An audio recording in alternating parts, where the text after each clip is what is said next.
dun dun dun dun dun dun dun dun dun. So let me start this Who are match. your favorite fearless gamers? Who are your favorite fearless gamers? I'm cutting off the bell. And the bell should fall on top of them right now. No, I wouldn't be surprised if that actually is how I die. It would be funny. It all started on the day I died. And that's how it ends. This is all about how I like turning All shit right. and then I died. Alright, hear ye. And now we present to you the end of the year, starring... kill you. You die. I walked into that one. Okay, we need to get to the introduction already, please. Hello, I am Lucario X Gundam. Hey! I'm Lucario X Gundam. I'm Lucario X Gundam. I'm Lucario X Gundam. I'm Lucario X Gundam. Which one of you guys is Lucario X You're Gundam? Lucario X Gundam, you're Lucario X Gundam, I'm Lucario X Gundam. Are there any more Lucario X Gundams I need to know about? Hey guys! Alright, I'm out of here. That's a funny Oh my Gundam! That's a funny thing. Did you doing that? Okay, And just maybe- target Spears like, what's up? Okay, how much sugar have all of you eaten already? I like Oh, I am about to have 7-Up. Hello, I'm Retrominimii. it. I'm Lucario X Gundam. Sorry. Sorry if we're confusing the ever-loving daylights out of you people. Well, if they watched us before, they won't be confused. And anyways, I'm Mega Silver 3000. My name is Shimoda Brian. He's the And world's now you're- ultimate douchebag. And I'm the element of loyalty. Are you sure about that?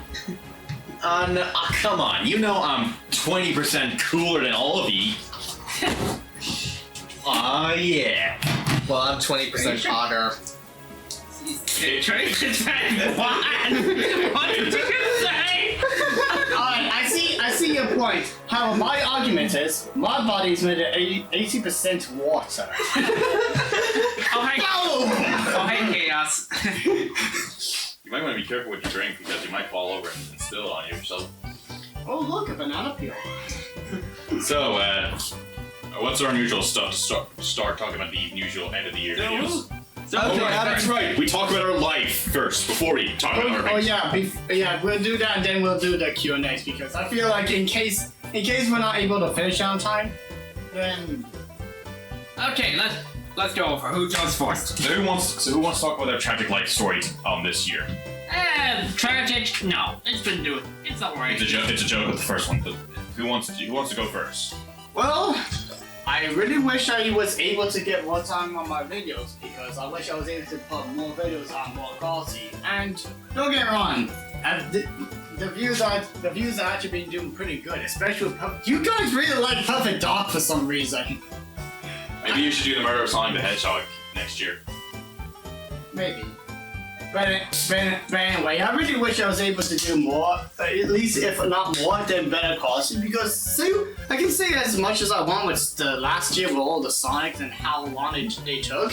At least they were big long reviews and they were worth it. Some of those were supposed to be like shorter reviews and they still took over a month, so... Yeah, I'm not really entirely happy about this. My year was fine, I guess. I'm doing my first actual year of college. It's been hard. Hey, at least we got good games and movies this year, so Heck yeah. yeah. And me and Shimoda did a little project that took us quite a while, but We'll go Yeah. more in detail about that when we talk about it. But yeah. all right, so do you want to go and talk about your life? Just doing good. It's doing nice. He's good games interesting movies to watch. I'm doing fine enough. All right. Hold on. He lines for the great houses of the Inner Sphere and Wipeout teams. Well, at least 5 of the Wipeout teams. I will show them on screen if you send me a picture. Gotcha. All right. It's on the book. Yeah, you know the version. All right then. Alrighty then. Okay, so Today we came here to mourn the loss of the great House Davion. okay, that's fine. I'm not dead! The sun is not dead. Wait, you're not dead? Nope. I'm alive and well. Hold on. Let me do it. Okay, now he's dead. Look how he acts. Anyway, right, so my life story. It all started earlier this year. I mean, stuff happened. I mean, usual stuff like you're keeping up, and some things are just something wrong when certain details might not be there, or you're just not really having the great time with the course that you were doing last year. Honestly, I did not like doing that graphic design course for 2 years straight. I mean, it's kind of worse to think about the fact that literally, when I was doing the graphic design one, I had to do it all over again. Just because the last teacher didn't do everything correctly. Oof. So, but since the other teacher was taking over, she at least was able to catch us up on the speed. Do diary entries. Oh, that was nice to know that I had to do those last year as well. And now, for the most part, I was able to manage. Minus my sanity for a few. I'm just hoping. And then do my combined materials project, which What are you doing with your drink? Why are you Trying to get to it. Well, anyway, I had this good old big massive ass project. Yeah, sure. Would have been nice to know the fact that I needed to do mostly on my own. It would have been nice if you told me that first part again. Even though if I'm allowed to technically get help, as long as I credit them, these rules are so lovely. Seriously, I hope to God one of my teachers do not see this at all. At least one of my college teachers, but I was able to do this. And I don't think you've ever shown me that. That's actually really nice. Wow.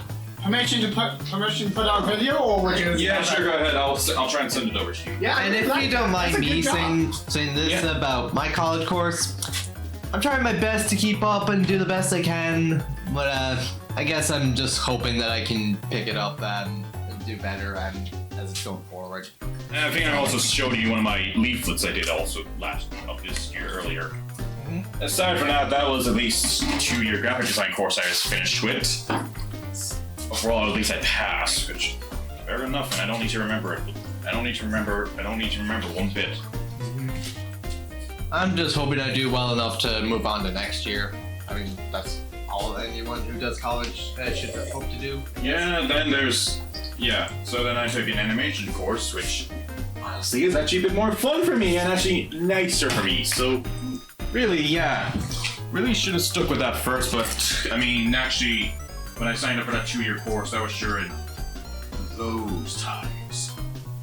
You know those times. A little bit. Yeah. You know YouTube is very sensitive to hear that word. Yeah, but it's not as bad as swearing though. Anyway. But aside from that, the current course I'm in right now, I'm doing alright, so I'm fine with it. But overall, there's that. Oh, and then there was that time I went to that. Oh, and then there was that one. I went to Dublin earlier this year, like very early, back in January. It was kind of nice. Yeah, I go to Dublin very often. I would sometimes go to it, and usually that's just a. Wait, shouldn't we really be talking about that? They're not gonna find out where we live because the only place that exists in Ireland, to everyone else's knowledge, is Dublin. Let's be honest. Oh yeah, that's what reminded me of like the WWE games. You only got Belfast or Dublin. Yeah, we don't exist. We're in a hidden part I come from the the world. Slide. That's all I came from. I come from New Avalon. Anyway, and other than that, it's a shame that GameStop died this year in I came from a Ireland. boulder. Wait, don't throw a boulder. You don't mind if I quickly mention that? It's a shame that it's a real big shame what happened to GameStop this year. Yeah, I mean, sure, there's Amazon and Smiths, but That's it. why did GameStop have to go? Why did they have to withdraw from Ireland? Yeah, like Technically speaking, it was the only GameStop or GameShop for us. it was our only game shop, and sure, there was a shop called Game, but That's more of a UK though, isn't it? well, there actually was a shop called Game that was in Is it not still dead in UK? Game? no, there actually was in Ireland in what town did I see it in? Maynooth? Yeah, I actually remember I went to Maynooth and there was a shop called Game and This year? I know it was years ago, but yeah, it's been long closed. But yeah. Other than that, GameStop was basically our main shop where we got games from, and again, sure there was Smiths, but Let's be honest. The only issue is that Smiths sell less. yeah, Smiths' game selection wasn't as good as GameStop's, and it is a bit farther away for us. And well, there's Amazon, which at least does provide most things. But Yeah, and sure and as well with Amazon, if you spend over €25, you get free shipping, which is nice. And sometimes the games are cheaper than how much would have been nice if GameStop. they didn't go with that Brexit decision, because technically speaking, we would still be able to actually not have to pay too much. Yeah, Seriously, that was a great idea. yeah, great Not- idea. Anyway, but other than that, it's more of a shame that we don't have a GameStop. Yep. And the only other, I mean, there is CEX, but that sells old stuff mostly. So Yeah. we have no real shop that sells mostly new stuff, unless it's in limited supply, like Smiths. Yeah. So yeah, overall for us, thanks.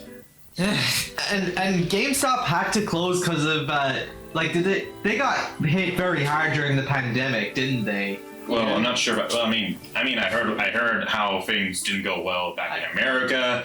Then I heard that apparently stonks were increased back in America in another year prior. I remember during one of the last few days at GameStop that the employee I think was saying that the economy GameStop were just getting taxed too much in Ireland, and that was the reason they were closing. Seriously. Yeah. And well, they don't have. Do they even have an online store anymore or not? No. No.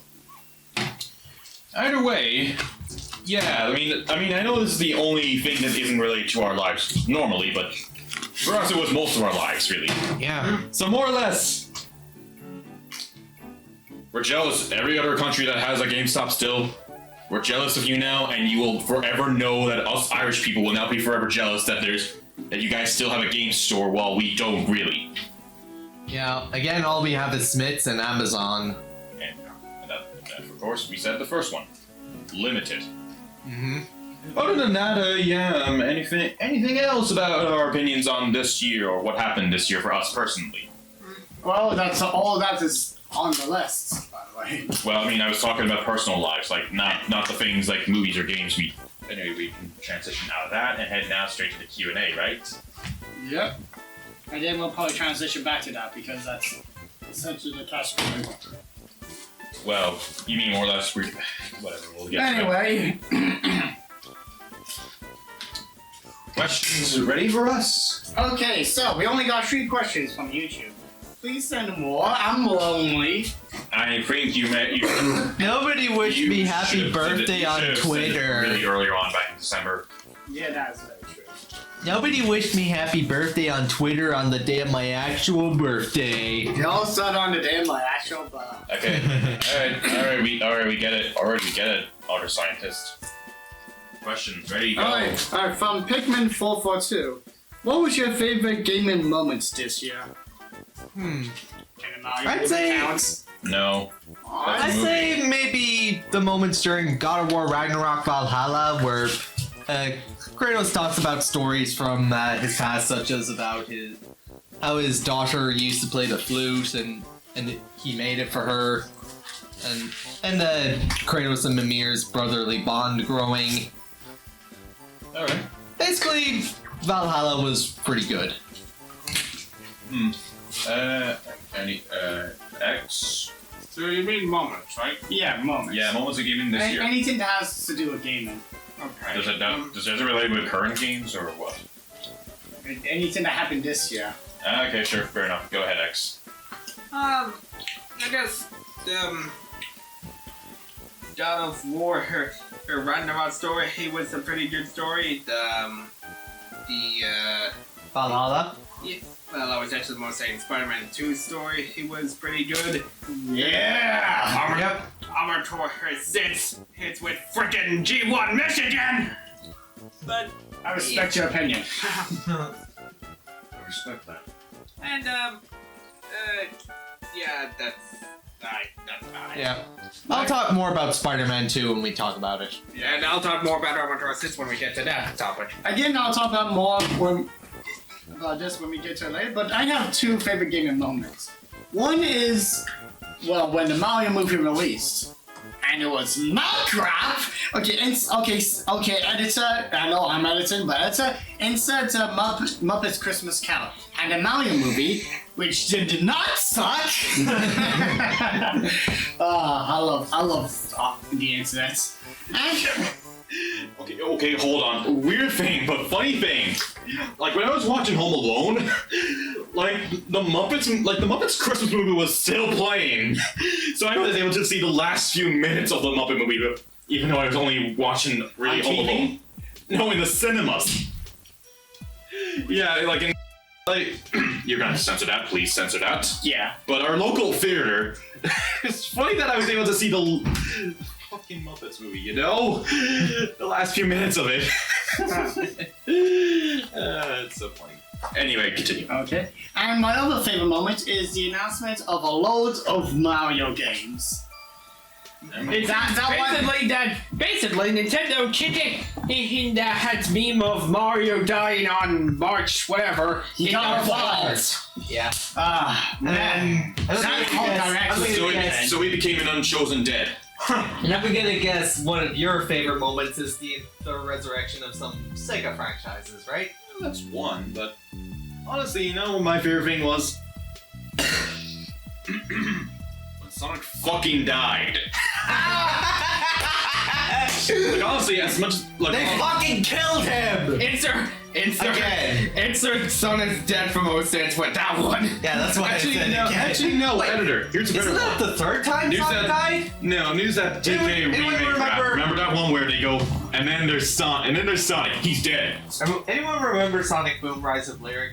I've not played it, but I I know what you're talking about, yeah. But technically he didn't die in that game though.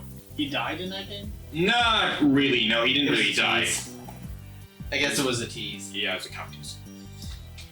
Anyway. But aside from that, yeah, aside from Murder of Sonic the Hedgehog being peak gaming of this year, I will say I was pretty excited seeing the Sega franchises come back. And no doubt, Eternal Champions. But hey, I'll talk more about that when we talk about that. So anyway, any other questions we got? Two more. Is it from Twitter or YouTube? YouTube. All from YouTube, none from Twitter. Great to know. From Rebel Railroads Productions. What was the worst movie? Welcome to what was his name again? Rebel Railroad Productions. Welcome to Rebel Railroads Productions. Hopefully we're happy to treat you the best railroads ever. Yeah. But actually, you might want to change. You might want to change that when Retro answers the full question. Yeah, he seems like a cool guy. Yeah, he's a really cool guy. Anyway, so Yeah. question. What was So the, apologies for that joke. Don't worry. I'm not. It's not an insult. It's just you gotta. Apologies if you count it as insulting there, mate. Just saying. So, question. what was the worst movie you've ever seen in your life? The Lion King 2019. I'm really struggling for me personally though. So you guys answer. Like honestly, that's That actually room, a very. because I literally left during the last part of it. I got sort of fed up with that crap that I just decided to just head upstairs and watch YouTube. Honestly, that's a very. I don't know. Like I'm thinking like either it was Assassin's Creed that time we went there. Retro, remember that? Yeah, that was boring. Honestly, Yeah, it was that honestly for me, or- it was still better than having to do a second Irish paper exam. It was either that, Justice League, or Black Widow. Yeah, Honestly- Black Widow was so pointless. Yeah, honestly, I don't know. But Yeah, Assassin's Creed are a good contender because honestly, they're probably one of the worst purchases we ever made. Retro. Yeah. I will give Black Widow this. We did get a red Omnitrix logo. I will Yeah. say this though. I did tell these guys this though, but I never shared it with the internet. I actually, when I was doing my junior cert, So I was in ordinary level Irish, so ordinary level students didn't have to do a second paper. The higher level students had 2 papers, but we just had 1, so instead of doing a second paper, guess what we got to do instead? Watch a movie. And what movie did we watch? Black Widow. Assassin's Creed. Oh. Yeah, it was 2019, I think. That was before Black Widow existed, but Oh yeah, that's right. Yeah. Yeah, I said- we were kind of the same year. we watched the Assassin's Creed movie, and honestly, better than doing an Irish paper, better than having to do a second exam. So Yeah, I guess. But either way. yeah, it Boring, was- but probably better than nothing. Do Yeah. you share the same opinion as me with the worst movie you ever went to, or not? I'm struggling really. I can't really find a movie that I despise as much as you guys with your movie. I suppose some of the easier answers I can give is like Frozen, because I feel like that's a really overrated movie.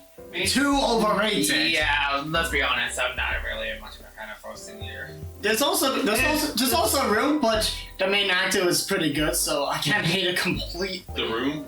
Yeah, But that was not a As for not a my- theater experience, as though, for was it? my- still movie. my Fair opinion on Frozen. It's a good movie, but it's not amazing. It's just alright. Yeah, it's good, but I wouldn't say it. I mean, doesn't- Frozen. it was overhyped. It was overhyped. But you're not wrong about being a bit overrated. Yeah. Yeah, I'm gonna say overhyped because honestly I don't know what the hype. I can't remember what. It was the probably hype just was the like, song. Yeah. Yes, but honestly, that- Like it is I will The say song's this. alright, I but will it's say not that this. good. I will say this. It is kind of a powerful song, but it's not so good that it needs to play every 5 seconds Yeah, on I the like radio. It better. I don't like it. You know the- I don't you know really the care only about thing the I- song. I just don't like it when you guys decide to shove it down my goddamn fucking throat. You know the only thing. You know the strange thing when you think about that. I remember watching one of the. Back when the good old days when SNG4 had some actual had some good content. But nowadays it's just meh. I remember like one of them was a talent show and Mario sang a parody version of Let It Go, except it was very much more. What's the word? Very naughty. Yeah, that's what I could say. I'm not gonna I have ask. a second suspicion what he said. I'm not gonna ask. I'm not gonna say it out loud anyway. And anyways, one And then more there's thing I will the room. say- No, I don't regret it one goddamn bit. And as for my opinion on Justice League, yeah, after watching Zack Snyder's version, yeah, Justice League is one of the worst pieces of trash I've ever watched. I bet it's not as bad as The Flash, though. I have not watched The Flash. I don't think any of us have watched it. Yeah, but I mean, But we're gonna talk about it because it needs to be talked about. Yeah, another easy answer for me would be honestly a lot of the live action Disney movies, but I don't hate them, but I feel like it's pointless that they exist. I really They don't. only exist for one thing: money. Yeah, I think my least favorite live action Disney movie is Little Mermaid. I really do not like it in any way. I don't even like The Little Mermaid. It's I Why mean, am I mad? as if we have enough separate here already. well, I mean, hey, nothing. What doesn't kill you makes you stronger. Yeah, I think if I watch, believe whatever doesn't make you kill you simply makes you stranger. Well, I mean, is that our answers? I feel like Yes. if I watched more of the Marvel or DC movies, I'd probably have a better answer for all this because I seem to avoid all the bad ones mostly. Well, I mean, I think we can all count that.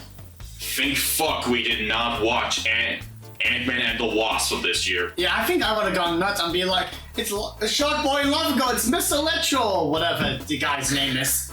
Like they made MODOK look really not right. Yeah, but How?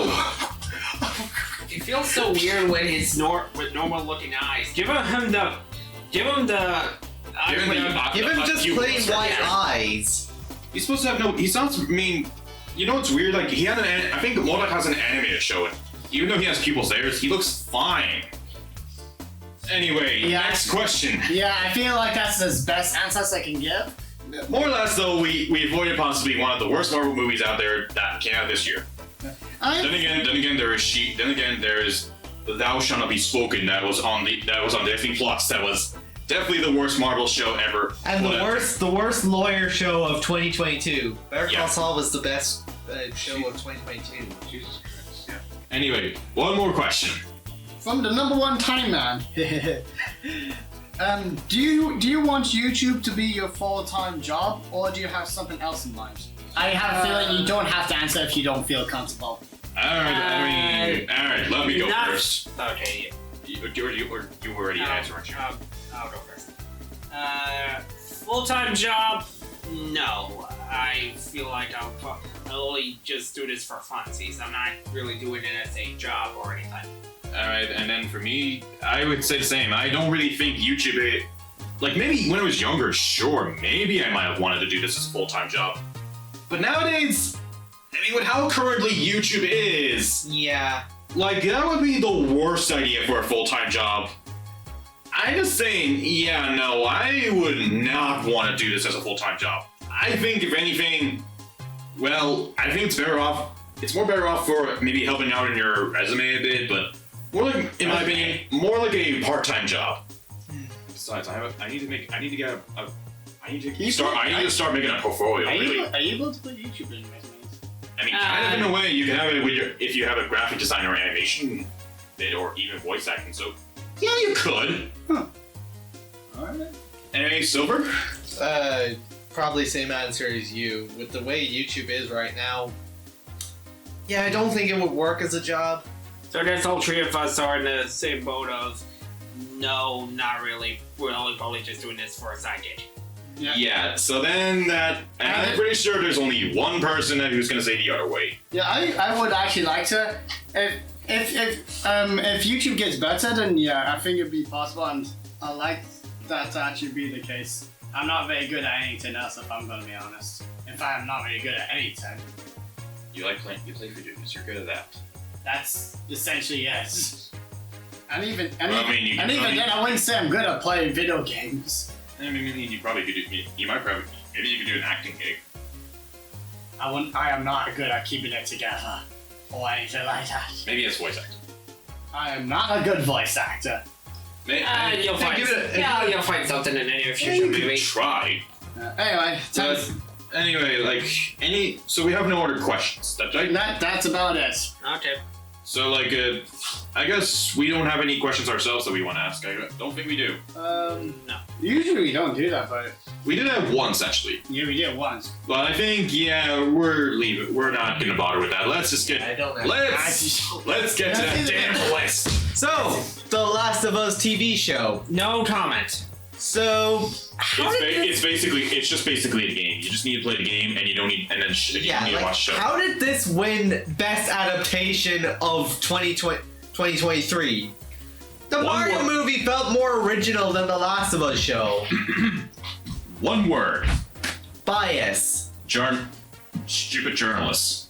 And bias. That's 2 words. Yeah, okay, but still, no matter what the case may be, journalists are just I don't see what the journalists are seeing.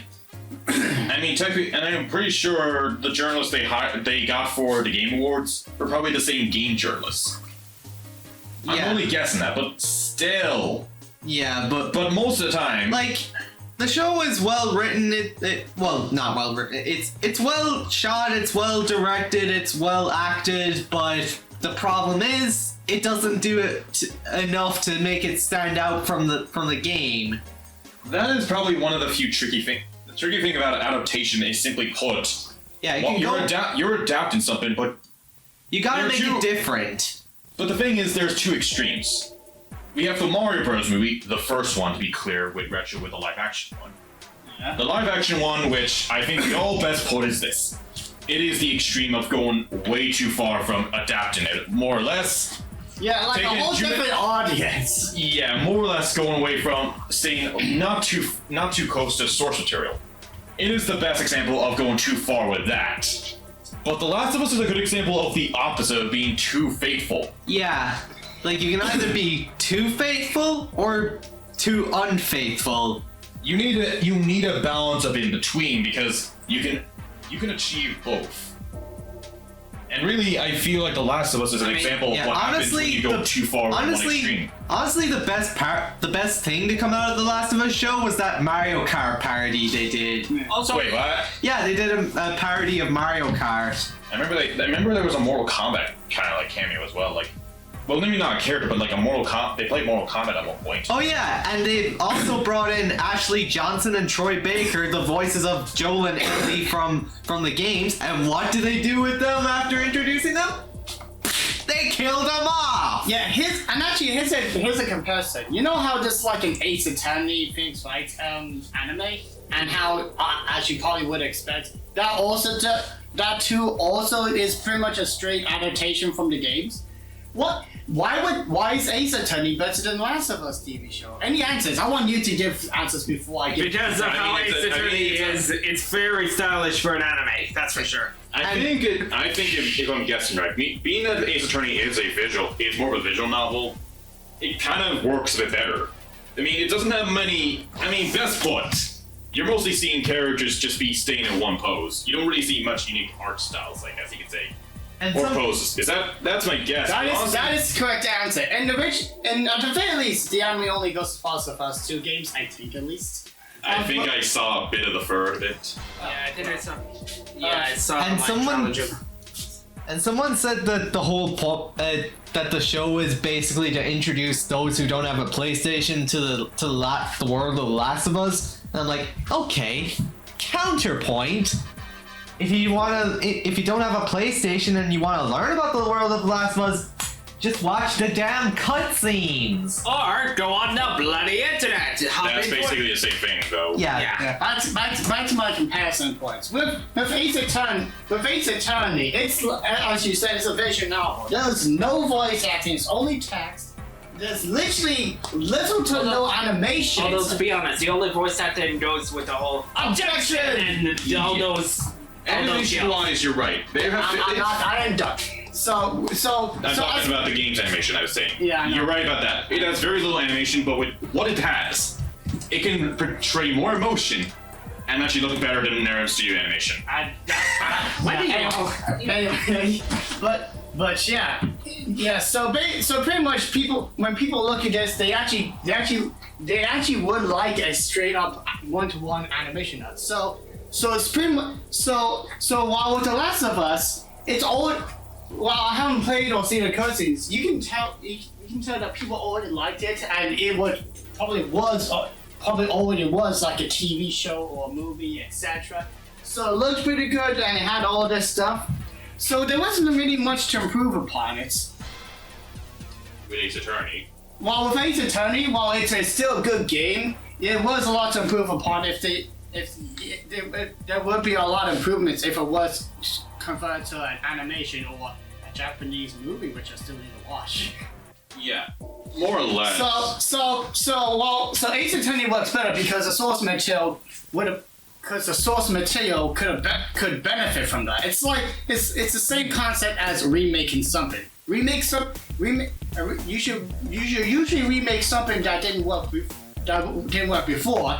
That could work nowadays, rather than remaking a game that's already good that isn't going to benefit much from a remake now. Yeah, that seems to be what the Last of Us team want to do nowadays. Just remake The Last of Us, remake The Last of Us, remake The Last of Us 2, remake The Last of Us again, remake The Last of Us 2 again. Yeah, I do want to mention though, as a little thing, there was the BlazBlue anime, and that is a unique case actually. You know, like how like you said with Phoenix Wright. Yeah. BlazBlue's story is BlazBlue's story is more complicated. It's a fighting game, but it's a story. But unlike Nerve Studios, it actually has incompetent writing. Again, I'm sorry I'm being an asshole, but unfortunately, because Nerve Studios has been stuck in my head rent free for the last year or two, more or less, I am obligated to insult them regardless of what they think. Now, please stop with your acting gig. I was just pretending to Anyway. try and knock him out. But here's the thing: BlazBlue also had an anime, and it didn't go well actually. most of the story is done in visual novel, like other visual novel games, you know. Ace Attorney. But the thing was, the Blaze Blue anime sucked because the animation was, well, best put, not really good. Yes, still needs to be good, honestly. At the end of the day. Yeah, but other than that, it kind of also can make the game a bit confusing on the events sometimes on the Blaze Blue plot, which, you know, isn't a good thing when the game's plot is not that easy to follow for casual people, you know? I'm just saying that much, but there is also other animes you could definitely say that also don't follow the game's plot, but go with their own unique style. But I think that's enough talking about that. In case of point, that's a TV show. It's Best thing to come out of it was the Mario Kart parody, because it's the thing that had the most sense of originality. It was just there. Whoa, wait. Anyways, let's talk about something that's actually good. Hold on, wait, I just forgot. The Netflix Castlevania series. When did Just that come forgot out? about that. Not the new one, because no, I'm not talking about that. I haven't seen it one bit. But I want to talk about the first season, because in a strange way, because it's only focused on the third game, you know? Didn't that come out like years ago, or was that? Oh, you just doing enough comparison. Yeah. Just as another comparison, though, Castlevania is focused on the third mainline entry, focusing on Trevor and Alucard. But because the game was an NES game, that means they have more room to add more things from later on in the series, which actually makes it more faithful, and can add their own twist to Trevor, which honestly makes him the best version. Yeah. Which is what, but still, I think we're done talking about the last one. Yeah, let's talk about something actually good now. Puss in Boots: The Last Fucking Wish. It's beautiful. It's a great movie. It has a beautiful story. It should have been out earlier last year, but no. Yeah, America fucking robbed us. Yeah, for context, it came out in December 2022 in America. It came out January or February in February 2023 in Norway. So now. So anyways, yeah, it's a great movie. It's got beautiful animation, a beautiful story, and a beautiful message. Live your life to the fullest and value the time you have. And it actually handles its three sets of villains very well. Thankfully, it's not like a Spider-Man 3 situation. It's actually where all the villains actually they actually play their part in the story and don't all overstay their welcome, and they're all very welcome additions in their own way. I mean, it is strange they had to retcon basically the tree bears, though, didn't they? Yeah. I mean, like, remember what happened to one of the bears in the first movie? Yeah. And now somehow one of the bears had. Yeah, that's the backstory of how Papa Bear lost his eye. Or wait, was it the mother bear who was killed in Shrek 1? Yeah, it was the mother bear who killed in Shrek 1. Ah. She was killed? Yeah, remember remember Lord Farquaad? Oh, Lord Fuckwit.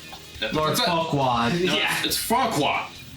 You have to say like the guy, like a Lord Croissants! Anyway, but it is aside from that retcon, which I mean, unless they establish as another different set of. And they just didn't care.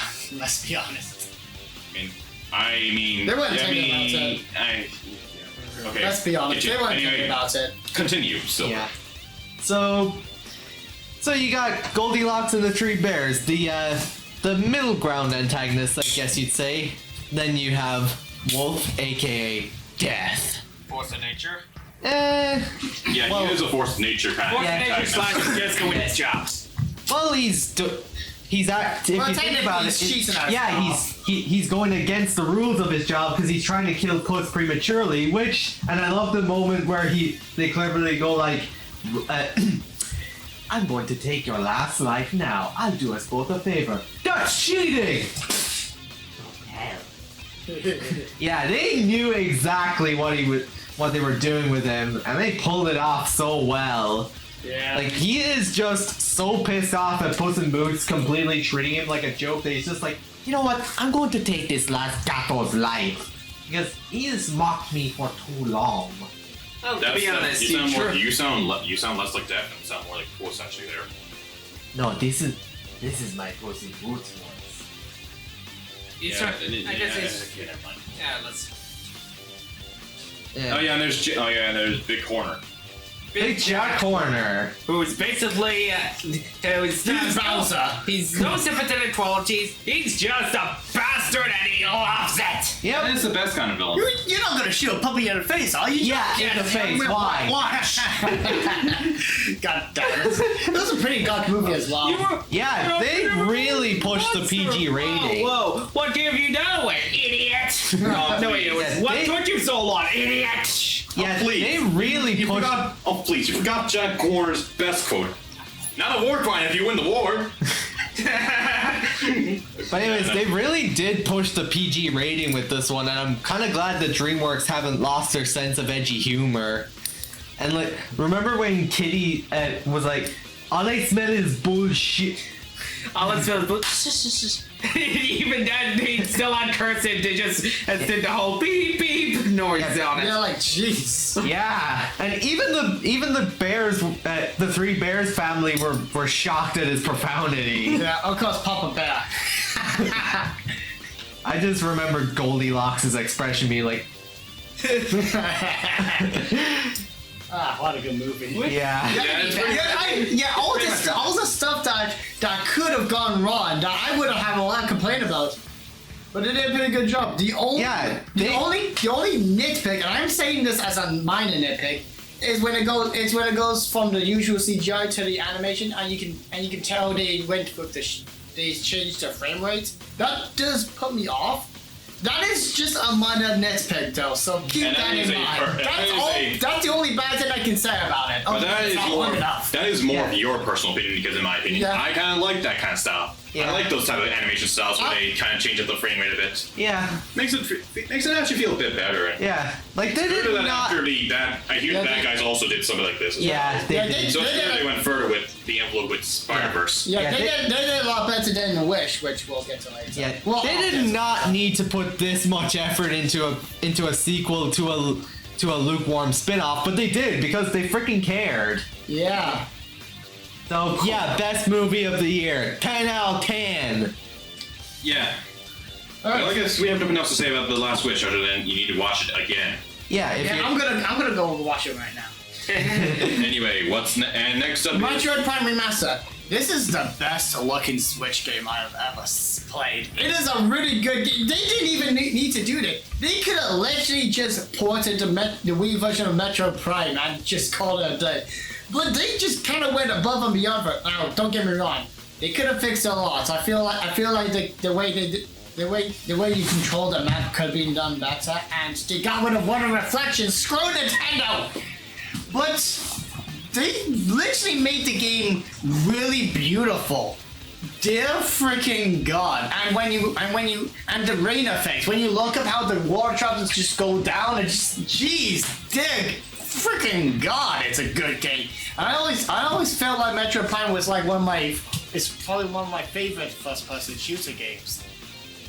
And it's also great how you get to choose your own control style. If you want to use with the Joy-Cons, if you want to use it the GameCube way, if you want to do like a normal FPS way, and if you want to destroy a couch. It's more of story a pillow, but well, Yeah, I don't, there's not much for me to say, but man, it's a really good game. And I will say this.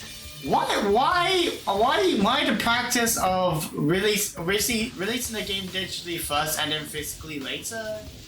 And it gets, I remember when it's all- GameStop were charging more for it physically, and Yeah. it was a few months before they were set to close. Yeah, I think the last few months I was going like, what the heck's going on with GameStop? Oh boy. I assume you guys don't have much to say about it. Yeah, we- I enjoyed it. I played it for a while. I haven't beaten it yet, but let's just say it's a good game. That's for sure. I tried it. Wasn't really my thing. Yeah. I'm gonna say this though. I am mad that you can't unlock the NES version of Metroid. Screw this game. You can't unlock the Alright, That was 0 out of 10. the original. Yeah, with if you had Metroid Zero Mission on Game Boy Advance or Metroid Fusion or the Game Boy What are they- Advance, something like What that. are the Metroid games on an event? well, I mean, hey. So, I mean, I can't believe it though. They made an origin story for Bayonetta. Yeah, I played it. Didn't really. Interesting story, but Other than I that, mean, no comments. honestly, it does look interesting of an idea, but I didn't really take my interest. I mean, I'm not that huge into Bayonetta, really. The only reason I even got it in the first place is because it was one of the last games I picked up from GameStop. I can't believe I'm gonna say this. Sonic Origins is better. I don't even know what Bayonetta Origins is. You haven't really played Bayonetta it, so- Origins Yeah, is basically at an least with origin Sonic backstory Origins, for Bayonetta tree. at least I'm getting like 4 games I actually care about. Oh, after this, I probably should bring up Sonic Origins Plus because I forgot to write that down. Oops. Well, I mean, hey, there's something else to talk about with Bayonetta Origins, right? Yeah, it's more of a puzzle game. It's not really my thing. Anyway, I mentioned it earlier, but hey, I remember March 31st. So after Mario died, Sonic thought, hey, he'll follow the same route, and he died for the second time in his life. He only died twice, right? Yeah. Because the only other time he died was in 06. Yep. But yes, the murder of Sonic the Hedgehog. Really, I have to say, here's one word I would say. How is some people who are not Sonic Team making better Sonic games? Again! Seriously! This is supposed to be a joke. Why is it good? Exactly! This game is actually kind of good.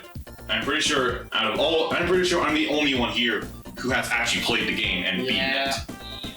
It's a short game, I'll say that much, but it is a unique way of doing the visual novel style, which, yeah, that would mean that you'll be reading for a bit retro. Nah. But anyway, aside from that, it's a pretty. I do like how it's more of a lighthearted kind of unique way of the murder, even though it's kinda. But look, I'm not sure if I mean. Do I mean it's early on? Technically, it's not a spoiler, but at the same time, I'm pretty sure you all figured it out. Sonic is the murderer all along. He's not dead! I don't know. Yeah, not exactly, but I'm not gonna exactly say. But all I will say is it's kind of interesting how they approach it like a clues kind of like approach, since every character's actually playing a role of sorts, and that's why they have those costumes on actually. But other than that, it's a pretty good game. I think I'll like seeing this. I like the Not a real trailer though. Sonic is dead. But yeah, the social media Why? team, the It's Sonic. only dead! Arthur, shush! You're supposed to be dead! Okay. But aside from that, I mean, it's great. Again, it's the social media team. They made a better Sonic game than Sonic Team. Step up your game, Sonic Team. Come on, please. step it up! And that's not the only Sonic game that released this year, so. Yeah, I'm gonna go to Sonic Origins Plus before I forget about it. Yeah, go ahead, actually. That's and the whole Grimace stuff, but after that. So, Sonic Origins Plus. Why wasn't it physical in the first place? But anyway, here's my quick review before I eventually make a Sonic Origins Plus review of some points, which will probably be very short. So, here's my issues. The Sonic Origins Plus bit isn't even on the disc. You get a download code with the physical version. So if you get a confirm that. Can't confirm that. I have. I have a physical version as well. It comes with a code. Yeah, I know. I'm saying I can confirm that as well. Oh, I thought you said you can't confirm. I'm like, what are you arguing about?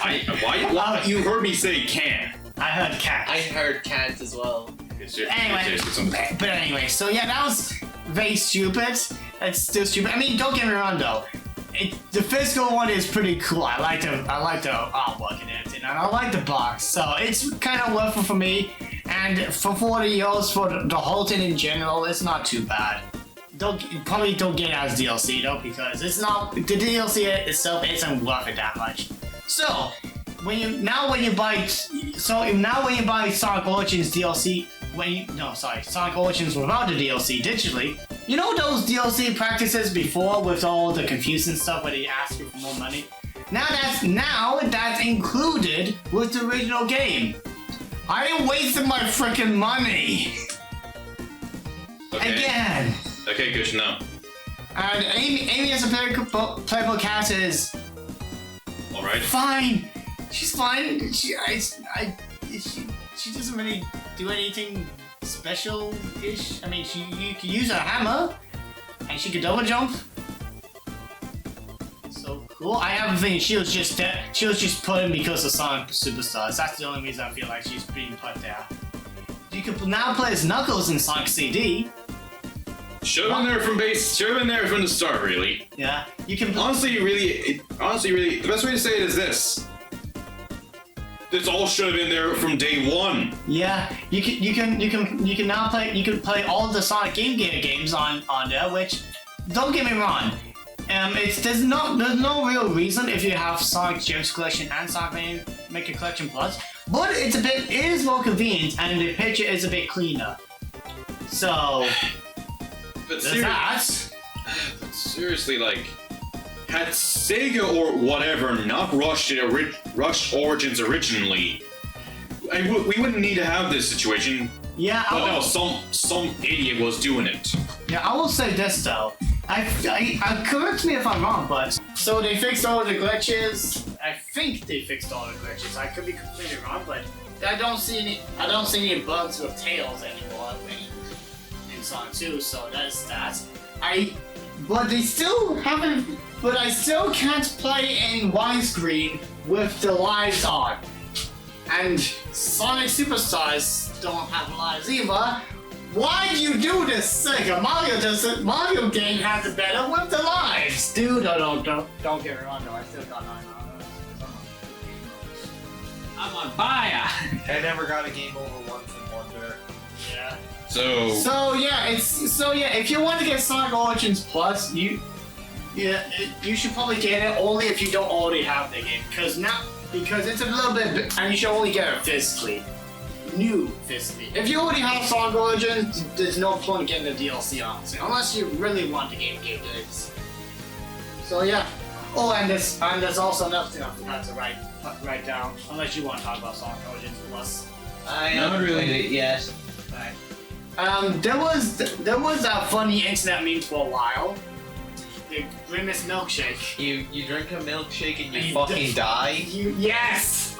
I like how you're really concerned about this actually being true. I'm like, if this is true, then I think the world is gonna end. I mean, honestly, it's more. I was just more thinking, hey, I tried that, and some like he demon team shows up, I'll grab at their neck and slam them on the all across the splatter them all across all over the walls. I think the funny part is just the poses they do when they just die. It's just like I know, like even the Sonic the Hedgehog track I made a tweet saying "Happy Birthday, Grimace," and it's the murder of Sonic the Hedgehog. I mean, even Street Fighter did that, like with like one of the characters anyway. I wish the whole Grimace milkshake was in all of it though. We don't have any of the McDonald's characters, do we? No, we don't. Can we talk about the Mario movie now? Okay, Mario movie. As you can probably tell, Retro really liked the Mario movie. Yeah, I mean, you probably heard it in one of the Bloodcast. Yeah, he screamed like a bloody banshee. Yeah, he did a song called Johnny Joke. Before anyone else says anything, I want to say I am glad to admit that me and Shimoda were wrong about this movie. I will admit that, yes, because one thing that naturally I think Retro should. I mean, naturally we said before, it was going to be Illumination who was going to do it. And Chris Pratt was voicing Mario, and honestly, while I did have some doubts in the reaction video about Jack Black as Bowser, in a few days I was like, you know what, actually, Bowser had a voice in Sunshine and he was goofy, and maybe Jack Black could be good as Bowser. And of course, he killed it as Bowser, so yeah. If by any chance Jack Black ever watches that reaction video we did, I am so sorry if I was too harsh on you. You're a legend, Jack Black. I love you. And I hope and I'm looking forward to hearing your performance in Kung Fu Panda 4. Honestly, yeah, really the thing was that naturally though, when you first hear Illuminations with Mario, you naturally think of disaster right away because, well, Illumination's best put for the last few years. The Grinch. They weren't the best. They weren't exactly the best animation And studio. when you have Chris Pratt's first Mario lines that we hear are, "Mushroom Kingdom, here we come." That was the second line. That was actually What one. is this place? Yeah. But yeah, it was one of those were his first lines, and when they're the only lines we hear in the trailer, yeah, it doesn't really give us confidence. It's not. Yeah. Every single time. Sorry. It's needless to say that it was more interesting to be proven wrong this time because that Illuminations actually someone with not only a decent movie but a really good movie this year. Yeah, and you gotta give respect to Chris Meledandri for saying that artists are actually important to animation and that AI will never replace actual human artists. Unlike that guy. Fuck you, Jeffrey Katzenberg, you piece of shit. I hope you burn in Tartarus. But yeah, you gotta say whatever you. I guess say whatever you will about Illumination and their play it safe methods, but you still gotta give respect to Chris Meledandri for actually understanding that it takes humans to make animation and whatnot. Yeah. Other than that, I will say most of the voice cast did a better job. Though Chris Pratt definitely was one of the few short ones coming out of it, though. I always thought that Charlie Day was a good pick for Luigi. I was like, yeah, he could work, and yeah, he did a very good job as Luigi. Although it's kind of funny that it's called the Super Mario Brothers movie, yet Luigi spends most of his time captured in a cage. Kind of makes him different. They were taking notes from Yoshi's Island. And I also liked how Princess Peach was kind of more. They kind of expanded her character a bit, and she's not just the damsel in distress, and how she's actually able to fight for herself. And it's not until Bowser comes to the Mushroom Kingdom and threatens her toads that she decides to hand herself over to him. I will admit that it's not a bad thing. I think that's a good thing, but it does feel weird. It does feel weird when you think about the game, comparing her to her game counterpart and the movie counterpart. Really, when you think about in the games like 3D World and Super Mario Bros. Most games, at least, I'm saying. In some games she did join along for the adventure. Yeah, but we know most of the time what happens to at least Peach. In Mario Maker, she gets kidnapped by 2 Goombas. Okay, okay, good to know that about that. But I'm not gonna say. But I mean, I think she's pretty good there. Yeah. I will say that I'm just saying it is mostly weird if you're playing most of the games and you go to this movie and see her acting like this. Kind of makes you think about. Kind of makes you think of that one time when they made a Vibe joke back in Super Princess Peach. Rachel will get the joke. You know that Vibe in Super Peach? I don't play the game. Okay, I'll show you. And Jack Black, oh my gosh, he freaking killed it as Bowser. Why the heck didn't he get an Oscar for Peaches? They should I think that's a good idea that they should make the second Mario movie a musical, but it all should be done with Jack Black in mind. Yeah. Bring Jack Black as a writer for the next Mario movie. Let him cook. Let me cook. There was Toad was alright. He was okay. Toad was. Sit here, jam with me. Toad could add a lot more potential, especially. And they made the freaking SMG4 joke canon. Toad driving in a monster truck. Oh. That was an SMG4 joke. I didn't know. Which episode was that again? Stupid Mario Kart. When they're playing the game where they have to get Toadsworth to his retirement home. Oh and yeah, Toad I remember that. Oh yeah. He goes to the garage and trades his car for a monster truck. Yeah, I remember that. Okay, but and he was wearing freaking sunshades as well. Okay, yeah. I wonder if they actually watched that SMG4 episode. I mean, hard to say, but I will say for the most part, in a way, Toad could have had more. Yeah. And Seth Rogen, he was fine. He was alright. He was alright. And why didn't they freaking credit Grant Kirkhope for the DK rap? Like, why? It's how hard is it? In Sonic 2 movie, they when they forgot to credit the voice actors in the poster, they went back and credited it, and that was the point where I was like, it sucks, but I don't think the posters are really too important. But they still went ahead and credited them back in the posters in Sonic 2. And they didn't even bother to fix it in the Blu-ray or the digital releases. What about Green Hills though? Back in the first movie, remember? Yeah, the fan-made remix, the piano rendition. Yeah, I mean, I don't know. Like, if you're using someone else's music, the very least you can do is credit them.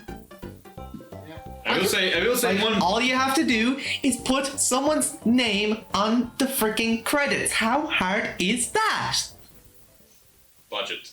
Maybe they run out of time. Actually, never mind. Yeah, they ran out of time, didn't they? Yeah, actually, with the Mario movie, it screamed to have a longer lens. Like, you could tell how cramped it was, and everything, like, everything was moving very fast, and like, this screamed it could have. I wish the movie could have gone on for 5 hours. Yeah. We need more Mario. Oh yeah, do you want to talk about the music? All right, let's talk. All right, hey, hold on. Hold on. Can I make a joke here quickly? Yeah. The Sonic movie, the music. It's not there. the Mario movie's Stars music. in the sky.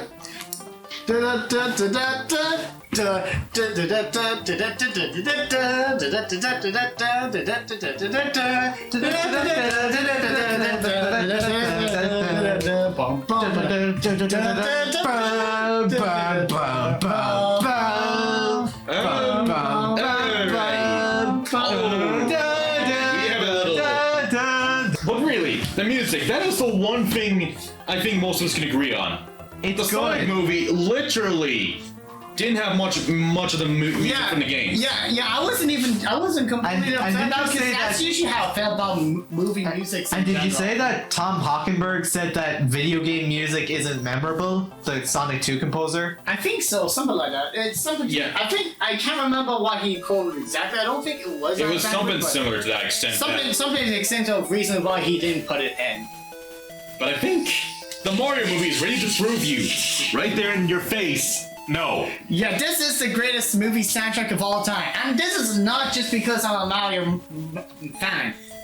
Okay, it is because I'm a Mario fan, but the music is good. Yeah. Okay, the video melodies were really good, and it's kept in the movie, therefore it's good. Even the original stuff was actually pretty good. Like, Yeah, you could easily say, you could listen to that music like, damn, this should be in a Mario game. Yeah, and funny that it was composed by the guy who composed Iron Man 3 and Thor the Dark World 10 years ago. Yeah, I don't know that soundtrack, but... I mean, either way, the point is that, yeah, we should. I mean, a few more video game movies should incorporate more of some of the video game soundtrack, Yeah. and not the boring stuff. Look, I mean, honestly, though, I mean, then again, you have Star Wars and the Indiana Jones music, and that's definitely And as for Yeah. the animation itself, it's certainly no Puss in Boots: The Last Wish, but by illumination standards, Illumination Standardization, normally, by it does a job, honestly. Let's be honestly, honest. I'd say by illumination standards, the Mario movies animation is really good. It's better than what they usually do, to be honest. Or maybe Yeah, it's a better way to say that. Comparing one of the last few Illumination movies to the Mario movie. The Mario movie basically outstacks them in a way. yeah. I mean, it is kind of the traditional CGI, realistic-looking animation, but by They illumination got good water standards, graphics. yeah, by illumination standards, it's really good. Yeah, And I wouldn't I- say the lights didn't impress Yeah. me though, but they did a good job. Yeah. For animation going forward, while I'd like more studios to take their spin on the Spider-Verse style, I also don't want the realistic style animation to die out completely, because there may be some movies that still Oh are my more suited god! to Oh that my style. god! The Mario movie, but it's the Polar Express CGI. Can we kill him?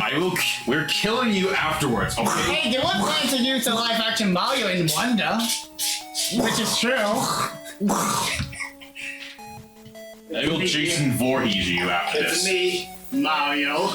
But yeah, what do you guys think? Do you think the realistic-ish animation style that Shrek established should die out completely? I wouldn't or... say no. I wouldn't, Yeah. I wouldn't say this isn't No. affect me anymore. But Yeah, I it's would- It's more of a style choice that. Yeah, like But because it's the there are thing, some it's more films. annoying if everyone goes with the same Yeah, style. like That's some kind of films are what probably I still more suited to the realistic animation style, but I think the Spider-Verse one should be more or less what animators should try to take a spin on.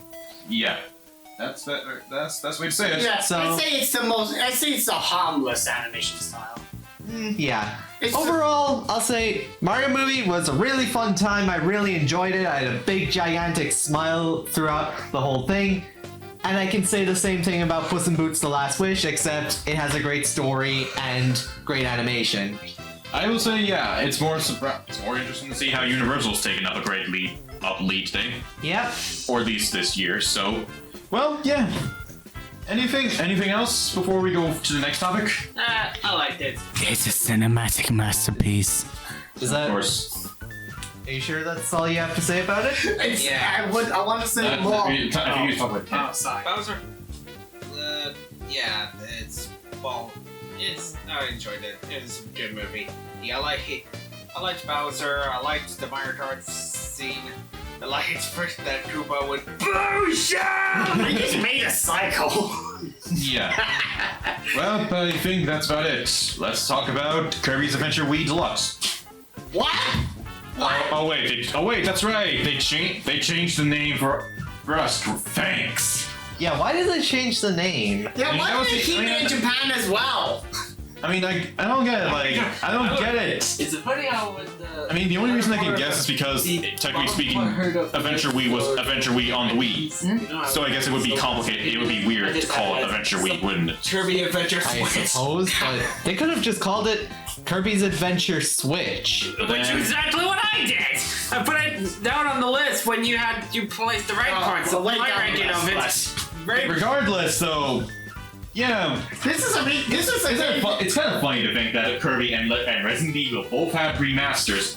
Although in Resident Evil's case, it was a remake. Yeah, this is a Kirby game when we were already full of Kirby games. Let's be honest. Last year, Last year, there was a lot of Kirby games that was coming out all around, but with little to no disappointments. This is a game that I don't think anyone was expecting to need a remake. They changed the whole art style for the better, so it makes it look so it's a lot I did better. find King Dede's face a bit, Yeah, they. a bit weird of a Oh, change. this is horrible. I just can't get my nose right. Sorry, I'm changing the topic here, but when we get to a certain movie, and here's how I think it should go. Either me or Retro talks first, since we've seen only one of those movies, Yeah. and then Shimoda will talk about both of them since he's seen both of them. And Okayax is dead. What? Look, we'll talk about that, but back to Kirby. Back to Yeah. Kirby. This is a really good remake that adds like a whole other mode that I have yet to try out. And they added, honestly, copy abilities. I feel like it's just there, but yeah, I complain less. There's a lot of awesome mini games. This is a remake that has that doesn't really need to exist, Is it and it's still pretty good. Is it a remake or a remaster? Remaster, I guess. Really, It is a remaster, though it does have an additional mode, so. Yeah, as someone who hasn't gotten around to playing the original yet, I'm sorry. It's fine. Yeah, it's pretty good. I enjoy it. Yeah, so yeah. If anything, I would now what we can hope is the 3DS Kirby games on the Switch. It's gonna happen. Believe me, they're gonna do it. They're unstoppable. Or if they release the next Nintendo consoles. Oh my God! What if they just remake? What if they did a remake of Kirby's Dream Land 2? That's the next Kirby game that they have yet to remake in any form. X, anything else about Kirby Dreamland Deluxe or whatever? I don't know. It was good. Okay, alright. And the multiplayer is kind of it's hard to explore when you got four people going in different directions. In all honesty, it's fun. That's Alright. basically what. This Now and we're Wonder on were to basically- one of the. Alright then, we're now on to one of the few episodes. Now we're on to talking about topics that will be covered by one person specific though, because this is probably going to be me more talking about this one instead. I was only expecting myself to talk about The Last of Us, but surprisingly, you guys had some stuff. Yeah, to I say. haven't watched it, and I'm still upset. Alright. Yeah, that just shows how. I don't want to say pointless, because again, there was effort put into it by the cast and crew, but Not enough. yeah. Unlike the next topic, of course, which I myself truly will be talking more about. So, Season 10 of Death Owl. Of course, with the last few seasons of Death Owl, mostly 8 and 9, they were pretty good. 8 was a bit of a step up after 7 had too many Marvel vs. DC matchups. Really true, like Season 7 had too many Marvel and DC matchups. Yeah, I may be a fan of Marvel and DC, but if I was still actively following Death Battle, I feel like I would definitely get tired of the constant Marvel vs. DC matchups. Which at least thankfully they've slowed. At least with 8 and 9, they definitely started slowing down, and definitely with 10. So it's at least a good thing that they slow down with not having too many Marvel vs. DC matchups. I'll be right back. You continue. Oh, back. But I mean, they start off good. Like they start off with Ant-Man versus Adam. Another Marvel vs. DC matchup, but I think it's a good way to start off. I mean, it is an interesting matchup, but it wasn't one I would really talk about too much. But I guess I'll just talk about some of my favorite episodes, and I'll talk about one of the few episodes I don't like of this season. Okay, make it easier for you guys.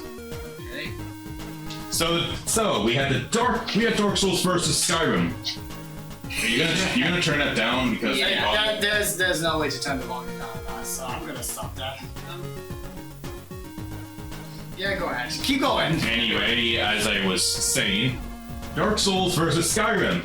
Now that's an episode I like because, I mean, even though I'm not big into Dark Souls or Skyrim, it did get me very interested in both franchises, which kind of why I started actually trying out Dark Souls.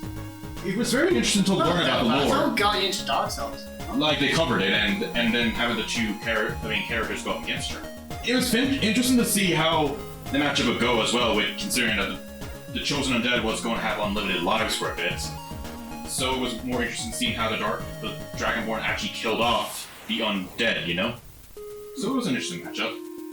There was Stitch versus Rocket Raccoon. You know, you like Leo and Stitch.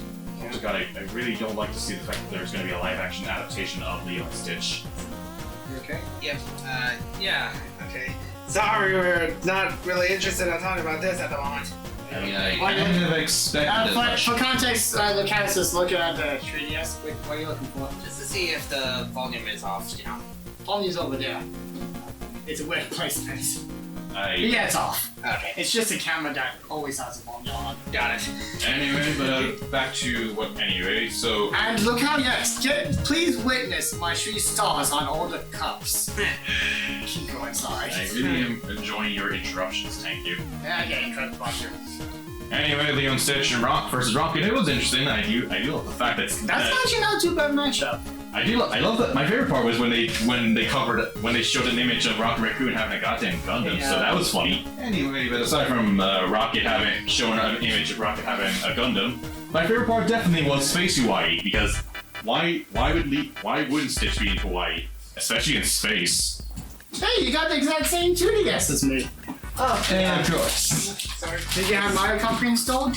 I have it on the cartridge. And Alright. actually, when I got this from CEX, it said it was a version that had New Super Mario Bros. 2 installed, but unfortunately, It's probably gone, not long gone ago. So Yeah.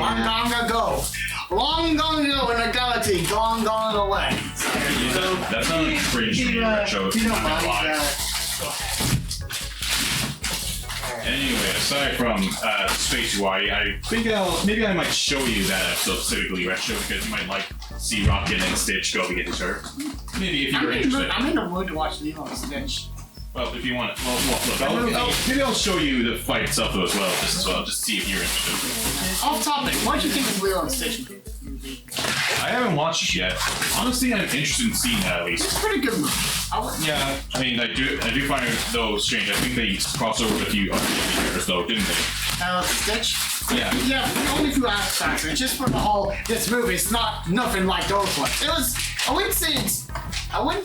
would say it's probably just a bit funny, but that's about it. So I wouldn't say it's better than all the other movies before it. It's a good movie. Right. Then anyway, so after that they finally put a Fire Emblem rep.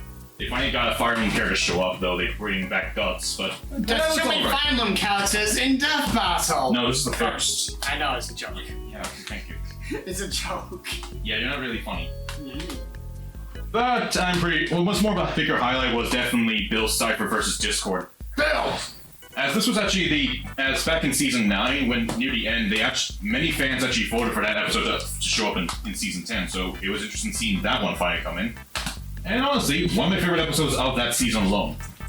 And again, it was in a way, I guess you could say that episode was a big push for another thing that happened this year, but I'll leave that for later. Then there was Homograph versus Alex Mercer. An episode that was actually requested for a long while, but also again, finally got a chance to show up in season 10, so... though the analysis could have been better, they did talk about Shadow too much. Even though it was about Homograph and Alex Mercer. And not about Sonic the Hedgehog. No, wait, what were they were talking about who? They kind of mentioned Shadow a few times in the analysis, even though he wasn't supposed to be there. Just don't delete my save data. I won't. He probably will. Yeah, yes, that means I should have brought another DS just in case. I actually did. Oh, really? Yep. This is so stupid. I should have brought that Mario Kart game with me. Anyway, let's see. They had a Gojo versus Makima, bringing in Chainsaw Man in there, so that was cool. Oh, and definitely something I think you two might, that Retro and maybe Silver might be interested in. Remember, I mentioned at least once or twice to you two before. If you don't mind me mentioning it one more time again. Sorry. But they did do an episode of having Doctor Who go up against Rick, you know? So that was an interesting, I kind of was interested in seeing that because, I mean, they're covering two franchises that have not been covered yet. Oh yeah, by the way, earlier I think off screen we were talking about Doctor Who. From what I could gather with my family, the problem with the woman Doctor Who was mostly the actress. How the script was good, but the actress was just really bad. What's the point? That's not what I hear most from people. I think I hear it the other way around. Yeah, the script was actually bad. Yeah, I usually don't agree with my family's opinions anyway, but I have yet to see it, so I don't know what I'm gonna think. Anyway, but from the little worth watch with the David Tennant episodes. And by the way, there was apparently that didn't last very long because it was literally more of a way to bring people back in before the new Doctor. So really, so it was basically a pointless one. It was pointless, but from the few bits that I have seen, they did a pretty good job of it. Like they brought not just old Doctor back, but one of the old script writers too, and it felt like just the good old David Tennant Doctor Who's. Also, I did hear one of the villains were changed though, in a strange way. Remember, I mentioned that before to you. Oh yeah, that was the case. Maybe it's a backstory. I don't know much. There's also. I'm sorry to keep going off, but there's also. I wasn't able to be there for most of it, but I do remember a bit of the start of this one episode of Doctor Who, where essentially what's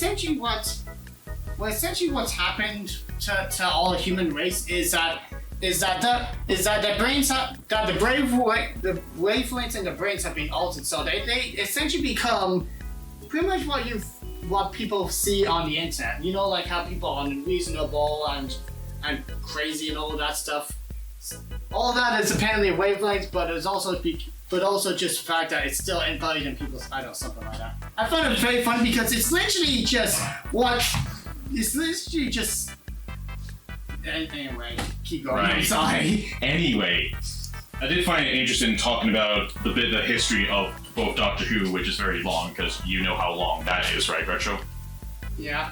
And definitely talk about Rick's unique character, I guess. So where you definitely know more about Rick and Morty, don't you? Mm-hmm. I did like interesting how, and I do actually think it's actually more interesting how the fight was handled. Where, in a weird way, this was the only fight that ever had Doctor Who not actually throw a punch at Rick at all, since as far as I understand, he's a pacifist. He's not really one who really wants to engage in fights. It's not that. I wouldn't say he's not that. It's more so he doesn't want to kill. Like there's like a load of serious moments where he didn't want to hold a gun, and then there'll be points where he did hold a gun, and he was so close to shooting, but he doesn't do it at the end. It's like there's an arc where his people, the Time Lords, came back, and there was a conversation before he realized that, where he was like, "No, I don't want to use that gun or anything." But when he realized that his people came back, he quickly just took the gun, because before the whole Time War, his people were like happy and everything. But once the war began, his people has changed. Like their people literally is left dark and cold, and it's all brutal because of the war and everything. I see. Usually unless it's by accident or something like that, he's never been the one to pull the trigger on purpose on anyone. He's been so close so many times, but he never does it. Okay, but Actually, never mind. He actually has done that a few times. but Where he's am I going never. with this? But he does like all life to be preserved rather than not be all dead, right? I'm just asking that to Don't know be sure. about Well, that. that's all was. Don't know about the Daleks with that one.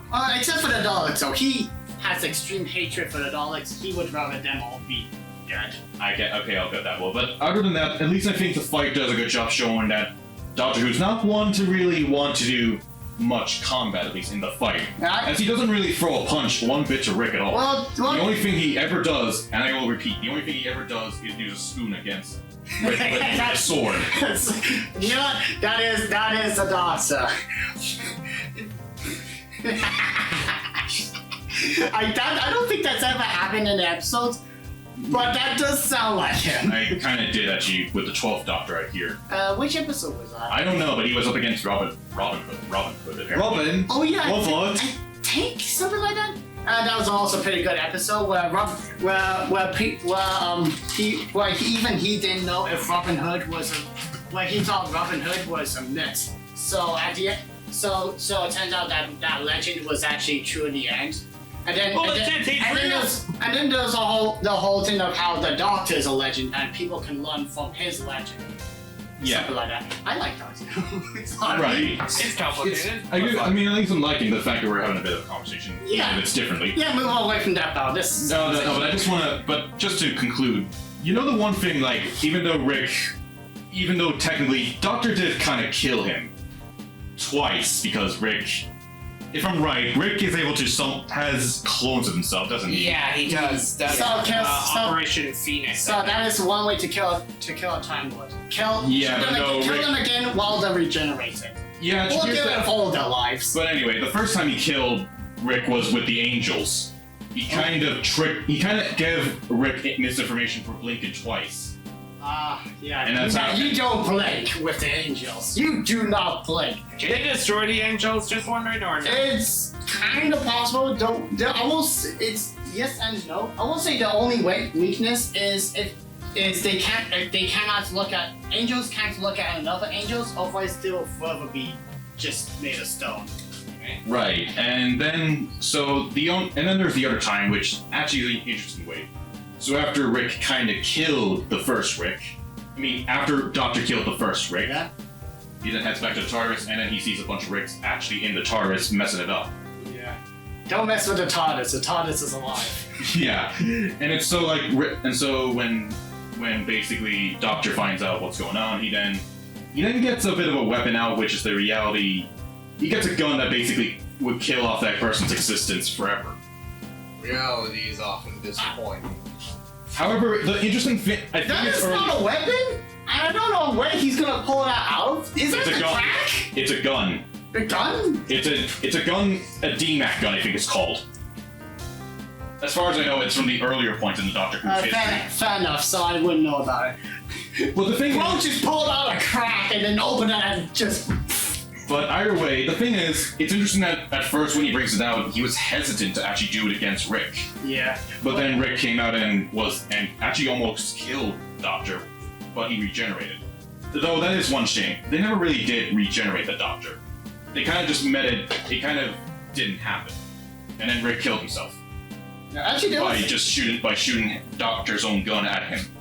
there was that one weird time when the Doctor was supposed to regenerate, but as he was regenerating, he wasn't ready to die. So as he was healing himself, he put the remainder of his regeneration into his spare hand. That's a whole different story. His hand got cut off, Yeah. and then he grew one back. Okay. Hello. Okay, but yeah, other than that, yeah, aside from Rick basically killing himself with the gun that the Doctor had, it's just basically that. Rick never existed and Morty somehow exists now.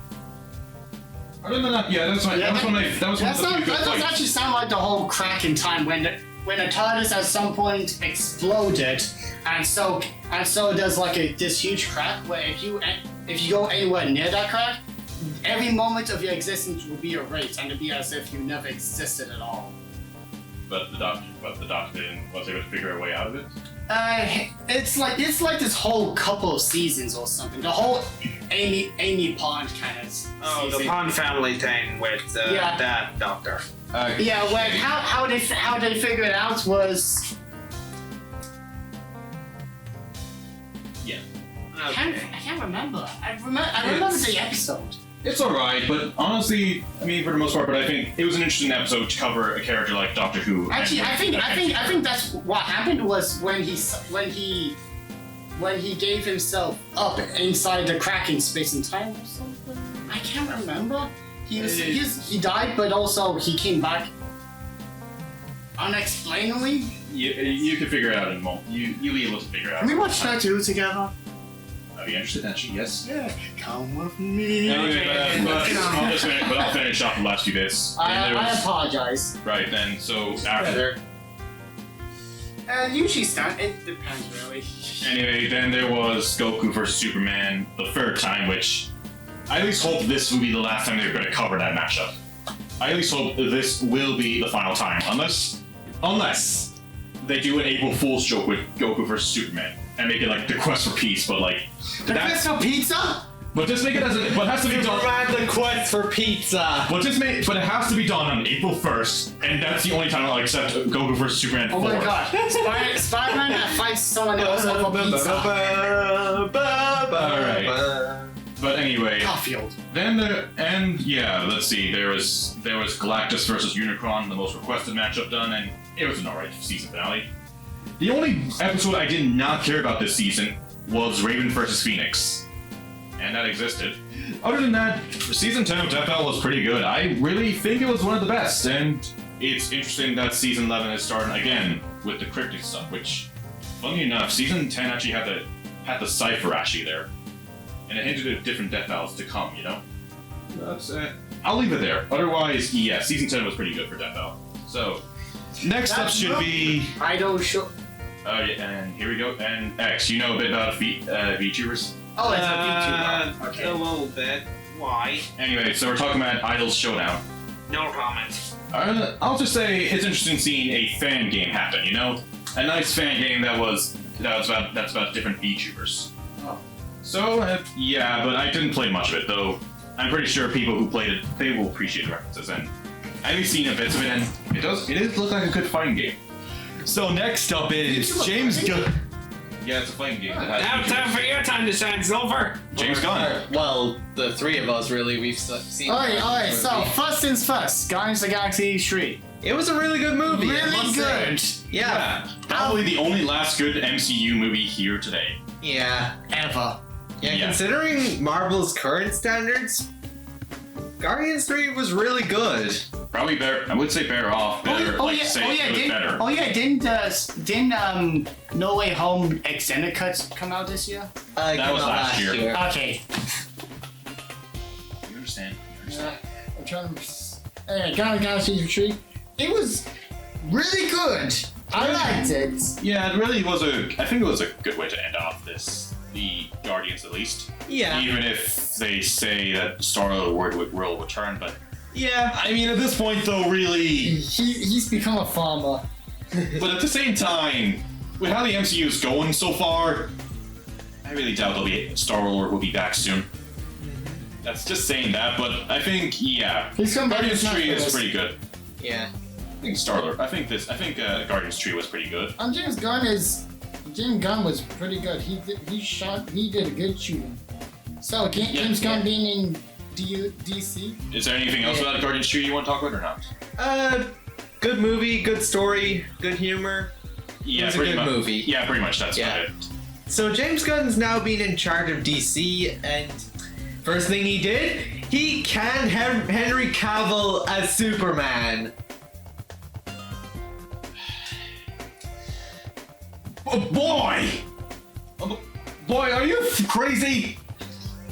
I mean, technically speaking, maybe that's a good move because they might be trying to restart the DCU. Yeah, but it's still a shame that Henry Cavill was a good Superman. He just should have been given a better script. Exactly, that's a better way to say it. He had the Andrew Garfield curse, I guess. You know, I should actually charge my laptop before I went on a battery, I just realized I never put it on charge. But like, it's more of a shame because this isn't the only role he lost again. Yeah. There was him losing his role as Geralt in the Witcher Netflix series. Yeah. And that's how the Witcher series got worse. Yeah. Good job. You got the person who actually cared about the Witcher, and you said, "Fuck off." Well, good news for him. He's now being able to create a Warhammer 40k TV show, I think. I don't say this. I don't say this now. Still a If funny you- story how that actually came up. I think one of his friends was like, "Sorry, you got fired from Superman. We'll do a Warhammer 40k show together." And it was, I think it was supposed to be a joke, but it was getting so many likes. He said, "Screw it. If this gets 40k likes, Wait, it's we're nearly on doing it. battery. It- Jeez. It has to be done." And it does! It's getting made! Huzzah! Praise to the Emperor! And stuff. Yeah, Yeah, I think I would I think Henry Cavill actually said he is a fan of Warhammer. Yeah, he I think, actually like- is a huge fan of it. And that's the thing I really think, like, you should at least get some people who don't know, but also get people who actually know the source material well. Yeah.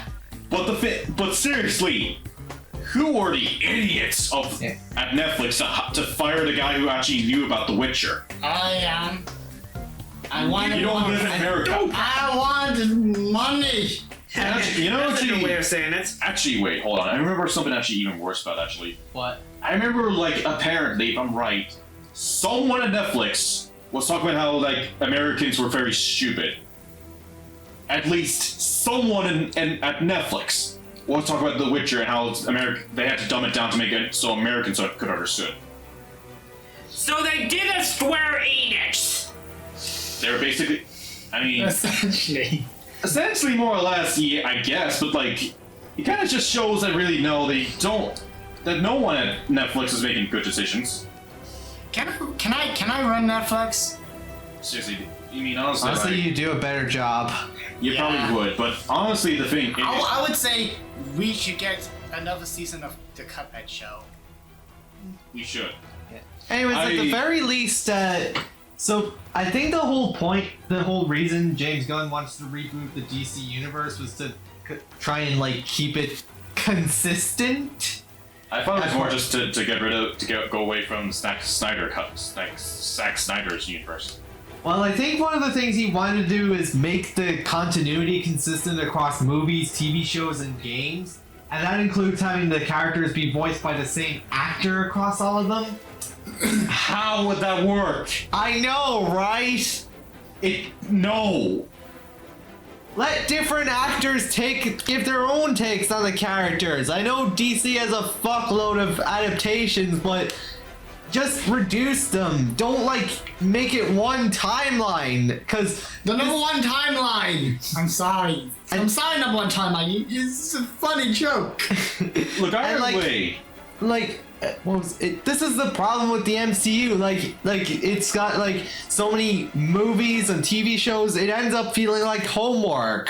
Not everything has to tie in together. And I feel like they should really make movies that just focus on being its own thing. And if they can, maybe reference that every now and then. Don't have a need to. That's like if I haven't been watching all the other Marvel films, I would be confused when I'm watching that new Spider-Man movie. Yeah. I mean, honestly, the thing is, technically, the earlier MCU didn't really have that issue a bit too much, did they? Yeah, let's be honest. They didn't really have a consistent storyline on that part. It's only, I guess it was only like after Avengers that they decided to go with a whole consistent story. Yeah. But I feel like at the same time, the thing is, they make the movies work like individuals first, and make them work alongside each other second. Yeah. Probably what they should have done first. Yeah, here's the Not thing. the other way around. Here's the thing. Illumination is interested in Smash Bros. movie. Here's the thing. I feel like it could work as long as if they don't make the same mistakes that Marvel did.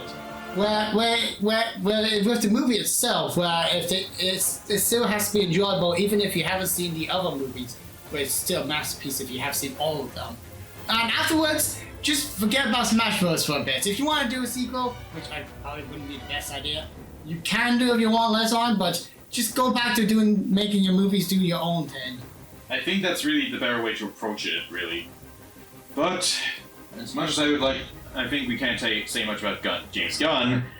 If really one thing, I think there's a better question of. I guess at Warner the Bros. very- Really entirely. Before you say that, I guess at the very least he's leaving Matt Reeves' Batman verse alone, so That's. Please at least tell me the games are also going to not be counted into this one singular timeline. I think he said that the Suicide Squad Kill the Justice League would also not be the end of the Arkhamverse, but considering a little spoiler that leaked, how are people gonna care considering you know who they kill off? Yeah, it's not getting When that happens, just Yeah. Now get in here! Look, as much as I would like to continue our hugging session, we unfortunately have to mention A the movie. big ass elephant in the room that WB did not think about stopping. Hey, don't be so my elephant. So they canned I like the my Batgirl elephants. movie. They canned. What else did they can? They almost canned the Wile E. Coyote versus Acme movie. But they didn't can the Flash movie, and it ended up costing them more money than they would have if they canned it. Really, the thing is, it's more ironic that the Wile E. Coyote one was the one to actually get away and actually be stopped from being canned. Which, Yeah. thank fuck, someone at Warner Bros. Thought, stop being dumbasses. We can Oh actually my make money god, out oh of my it." god. What if the way they were attempting to can the Wile E. Coyote movie was one of Acme's inventions, and because you know how that ends up. Who's that speak? The people who provide Wile E. Coyote's items. Yeah, you know, the weapons that just never works. Oh yeah, so basically this story is just Wile E. Coyote getting so pissed off with the that he's basically doing against them.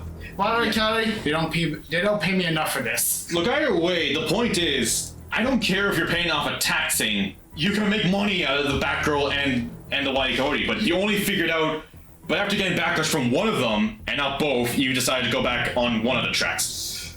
But you didn't can the piece of shit one. And the one that stars an actor who is a piece of shit human being. A criminal, no less, if I need to add. Criminal? I didn't know. You do not know that the Flash actor for the DC movies is an actual criminal. He threw a chair at someone. He attacked a few people. yeah. He was in He a lot. choked a fan. Yeah. Oh my god! Yeah. And Jeez! they were fine with a piece of shit, garbage ass human being. And playing two versions of the character, no less. They canned not him. They canned Batgirl because why not? You know, 2023 also sometimes feeling like there's a load of jokes. There's a load of jokes. This shouldn't be happening. I know. And to think that Michael Keaton's comeback as Batman was wasted on this piece of shit movie with shitty effects and a story that makes no sense. Honestly, none of us have seen the movie, but we don't fucking care. I don't Well, care. it seems- I seems refuse to to be- watch it. Yeah, even from the clips I've watched, it looks cringe. I kind of watched a review of it that kind of spoiled the movie and like its tune and whatnot, and it seems to be basically different to Spider-Man Across the Spider-Verse with the whole It's basically Flashpoint. No, not that, but to say like, oh, you can't escape fate and shit.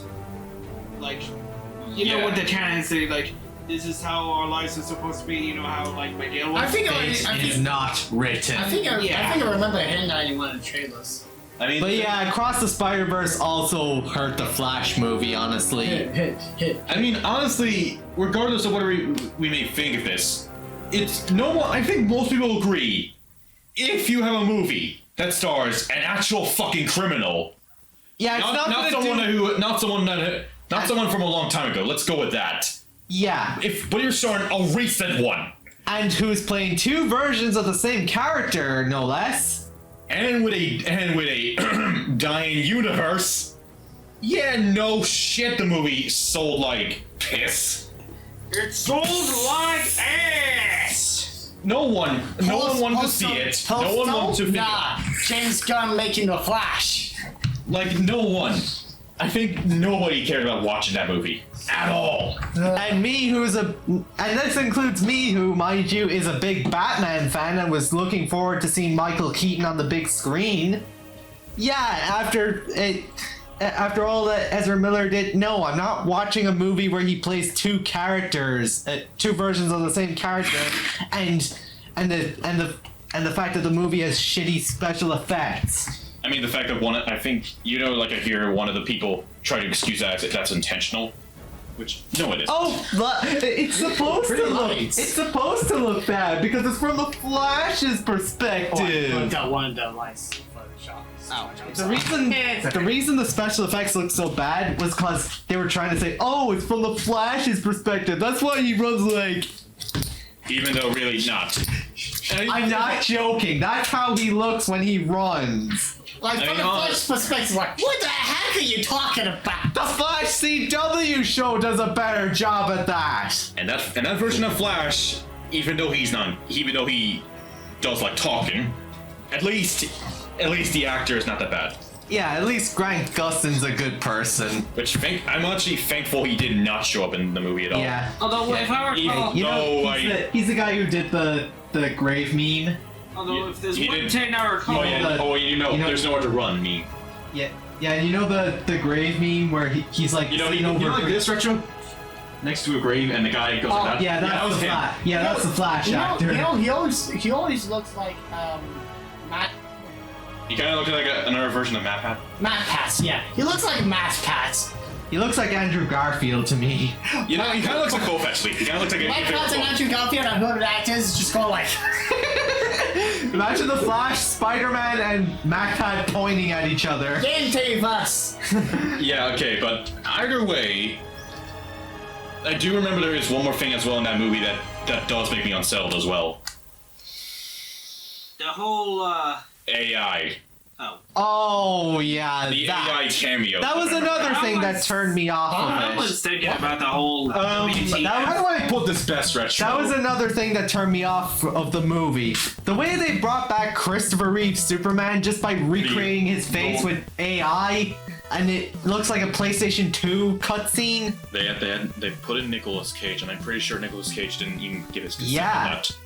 Or no, I think I watched an interview where Nicolas Cage said he did come on set, but the scenes of him like fighting the monster, he didn't even do that. He didn't even do any of that. What did he do? What did he do? He just stood there. Medicine Lord! Are you talking about the Flash or Flash. It's like when you and me are doing a script for your video. So. Look, either way, the point is though that most of, as far as I understand, most of the cameos were definitely AI, weren't they? Or at least a certain amount of them were. Right? Why does this Flash movie keeps getting worse and worse? Because the movie, because the It fact was that a it fucking exists. train wreck from the beginning. It took 10 years to make. Rebels, if I watch that movie, I have a feeling that will be the worst movie I've ever seen. Look, honestly, I feel like It most of us definitely won't agree. be far off, I'll say that much. Yeah, look, either way, the point is, this movie should have been canned instead of Batgirl, but no, some idiot thought the Batgirl needed to be canned and make money. And it was close to being done. It's more of a shame that really this wasn't canned. I don't know if I was the person who was in charge of Warner Brothers, and I saw one movie was almost close to done, and the other was taking for fucking forever. No, the one that took forever is going to hell. Yeah. I would can the Flash movie right away. I would not even let it be finished. Like, even if they needed to finish it, maybe they should have just quietly put it on HBO Max or something. Yeah, apparently it's Disney Plus it. Yeah. Like, This- if you really need to make money back off of a movie that is already that's close to being Pass. done, Hey, it's back! if you, as I was saying, if you really need to, if you have a movie that stars someone who is currently a criminal, but you need to release it because you've already spent too much money on it, then just, I don't know, just quietly release it on your streaming platform and don't draw too much attention to it. Because I think another thing that they lost money on was the marketing. And there was also toys of it as well. Like, hey, look, you can buy an action figure of a fucking criminal at Smith's Toy Superstores. Woo! Yeah, it's honestly, I will say this much. I think we can all agree. The biggest fuck up of this year, the biggest disaster of this year, has to be the Flash movie. And we haven't even seen it. I am not gonna watch it. Me and neither. if I were to, I will pirate it. Yeah, we gladly. will proudly pirate this garbage movie. It's amazing how much disastrous Disney's movies is and all the not much money to be making. And Disney's not even the worst this year. It's honestly amazing there. So, conclusion. Yeah, don't even think about the existence of this movie. Ever. Anyway, Warhammer Bolt Gun. Yeah, That is me. Yeah, we'll take a break Yeah. and then we'll save our energy for Spider-Man. Yeah, please take it from here, X. Well done. In Space Alright, that's Marines, all the time we have. Shut up! Well then, Space Marines, fellow Ultramarine brethren, we're Warhammer 40k Bolt Gun, and I have to say, it is awesome. It is a great game with a bit of nostalgia from the olden times. You that's true, who terror hits and demons alike hate rubber intruder. I'm like that made of paper. And as well as that, there are still you're having a whole bunch of weapons from the bolt gun to the melters to the heavy bolters to the plasmas. You name it, we got it.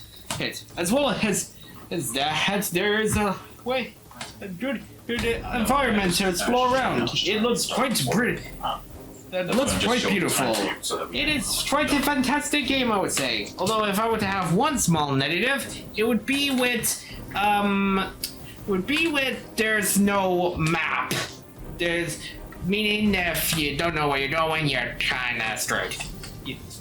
Let's be honest, a few stages I had a hard time trying to find where to bloody go. Yeah. So, other than that, it is a fantastic game, well known, and I love it. Honestly, from what I've experienced. Yeah, good game. Yeah, it's a pretty good game. I like how it's kind of like Doom, but Warhammer. I'm gonna say it's a pretty good Doom clone. I'll say that's for me. It's a good game. Like the art style. Not big into first-person shooters, but It's freaking hard though. yeah, guess I'm not that'd big be in. like that. Personally, I'm not big into first-person shooters, but it's good. I like the art style. That's all I'll say. All right, who wants to be Spider-Man, Spider-Man? Spider-Man. Does whatever Spider can. Candy pig. So across the Spider-Verse, it was really freaking good. I'm I not really sure. feel sorry for the animators. Yeah, honestly, they deserve a break. I don't care if Beyond the Spider-Verse takes like another 5 years. Let them have a break. They deserve it. Anyway, sorry, I sorry if I kind of killed it a bit, but like It's I felt okay. it had to Yeah. be mentioned. Yeah, and The fact that the animators had to change scenes too often. yeah, like there's the chase scene in the trailers. Miles was wearing his mask, but in the final version, he's not. Yeah, what's all the trailers? I mean, sorry, not all the changes. I mean, sure, it's different multiplayer nights, but But I mean, yeah, it's an amazing movie. Yeah, I'll I say that enjoyed much. it all the way through. I love the references. It's a really good movie. A really good story. I like how heartbreaking it is that Miles and Gwen's relationship is kind of turned on its head, and how the Miles's final swing in the movie is kind of the mood is like a reverse of his first swing his first solo swing in Into the Spider-Verse, where while What's Up Danger played in the first movie, it was such an empowering scene because he's finally coming into his own as Spider-Man, and Yeah. but in this scene, he's just been told that him being Spider-Man was a mistake. Everyone he knows has betrayed him, but he keeps pushing through, and the last thing that goes through his head before the scene ends is his uncle's last words to him. Just keep going, Miles. You'll find your way through. Yeah, and then a bit of a twist when he arrives in the wrong dimension. Yep. That's honestly interesting of a twist. I really Yep. like that. Yeah. And a world without Spider-Man. yeah. And let's not mention that the Spot is an interesting idea for a villain for Yeah. someone who is not that big. Yeah, let's face it, we all thought he was gonna be villain of the week. Yeah. How I mean, wrong we I mean, were. that's a good way to start off with his introduction. The bagel guy. You hit me with a freaking bagel! That's mostly just a funny joke. Why is that's a joke that I never even noticed. Dude. I mean, it's even funnier when you remember. I mean, it's even funnier when then the meme come in, you know. And because of that, you have created me. Spider-Man, why did you create this guy? I have no idea. He's What, gonna talk Spider-Man, why did you create this meme? Like, that's a funny meme that came out of it. Oh, And and it's not to mention the live action, integrating animation with live action. I would have been upset if there was no live action or video game stuff in there. And remember the Lego scene? Yeah. And a 14-year-old animated Yeah, that? that was a Yeah. that kid's going places. Yeah. You deserve a goddamn medal for that. Remember when they put in Insomniac Spider-Man and the model looked straight out of the game, and they even got Yuri freaking Lowenthal to do the voice? They even got Spectacular Spider-Man and got his actor back. Yeah. Yeah. And I know well that actor also played. You know, would it be funny as a cameo as well if they included like Marvel vs. Capcom Street Spider-Man just as a stupid cameo? That would and be- they that keep would the be- actor I from- remember the 60s Spider-Man. I can do anything he can. Oh, Oh, dang, my I God. pulled something. Oh yeah, and also the Spectacular Spider-Man, which before watching the movie, I've not seen Spectacular Spider-Man, but after watching the whole series and how it got canceled due to the whole rights issues stuff, Yeah. I feel like the Spectacular Spider-Man is my favorite Spider-Man show. Even if the designs of the wing underneath his arm page is questionable, because I feel like he should be able to fly, but he can't. Yeah. Speaking of designs, if there is one nitpick I have with the movie, it's Miles' new suit. I get that From the armpits. I get that he's a little older and he grew taller in between the first and the last movie and this one, but his new suit just looks too basic for my taste. Like, they got rid of the webbing and the red on the arms and you know, like how, you know those fingerless gloves where the fingers are exposed, and now on the original suit there's like the black and then the red and the webbing, Yeah. like the original Spider-Man colors popping up. Yeah. I feel like the Into the Spider-Verse suit did a better job at showing Miles's art style, his unique style. yeah, and his art skills. But the Across the Spider-Verse suit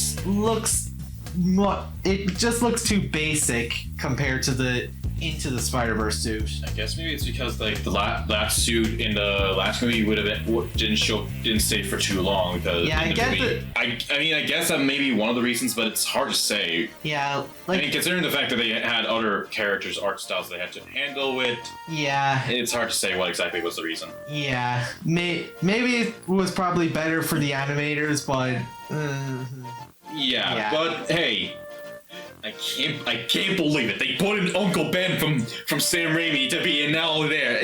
Amazing. and the Amazing Spider-Man Uncle Ben. Yeah, it's a kind of it is interesting how they deal with the idea of fate as well here. Yeah, Where's Tom Holland? I mean, maybe well, he was referenced. Don't get me started on Doctor Strange and that annoying Spider-Man from Earth 999999. Why is there so many nines in that one? I don't know. probably because the MCU is the MCU.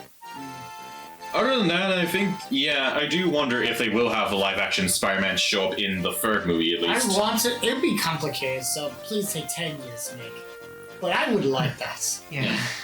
I say for the most part, I think it's a good success. Yeah, good Even- movie. The animators deserve a break, though. Yeah. They earned You it. give those animators a respect because they're the people who are making the movie. Yeah, So exactly.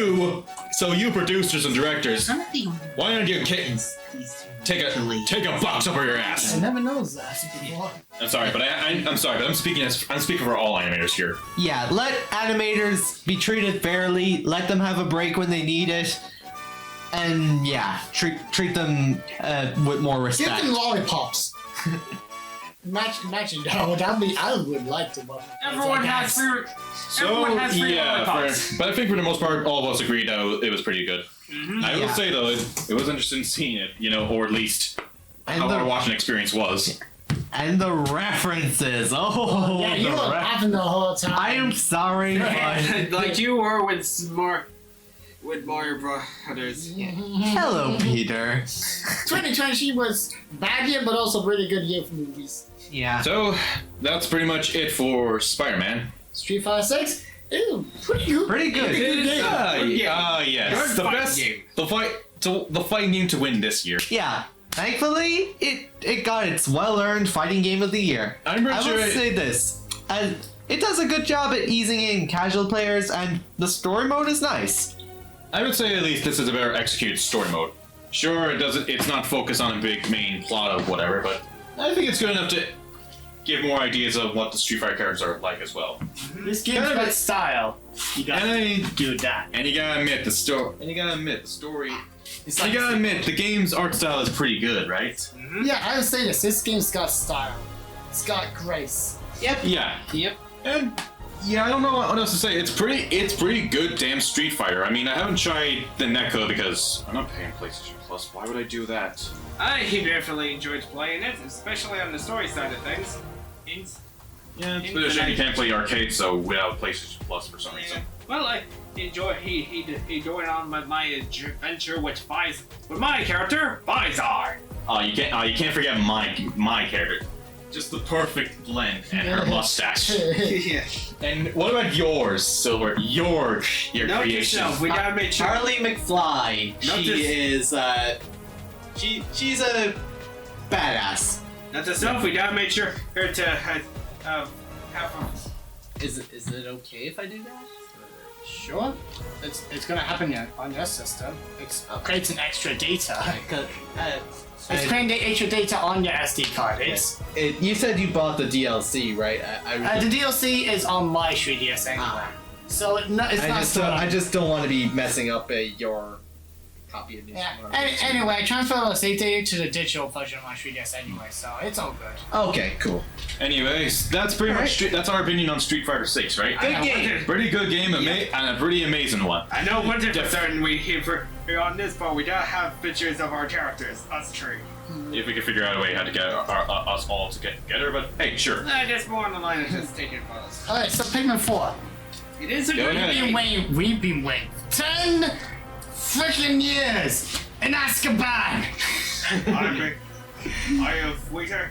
It took me 10 years to wait for your sorry ass. I'll wait for the fifth 100th more. I'm probably saying that's wording, that's saying wrongly, but And you're trying. I can't believe it actually did take another 10 freaking years for this. I'm looking at trailers. As soon as I saw the case, I'm like, oh no. Because the case part, I hate the case. if I recall, I remember playing in that part with the water wraith, and I was like, what do I do when I was on the call with you guys? But when you said, like, with the purple Pikmin, you get the purple Pikmin out, you managed to actually beat it. So basically, at first it's like a fearful thing, but as soon as you get ready to fight with the purple, you're like, oh, get ready! You are once a demon, now you're being my bitch! Get ready when you find them both at the same. When you find two of them at the same time. Oh boy. I cried. It made me cry. Good.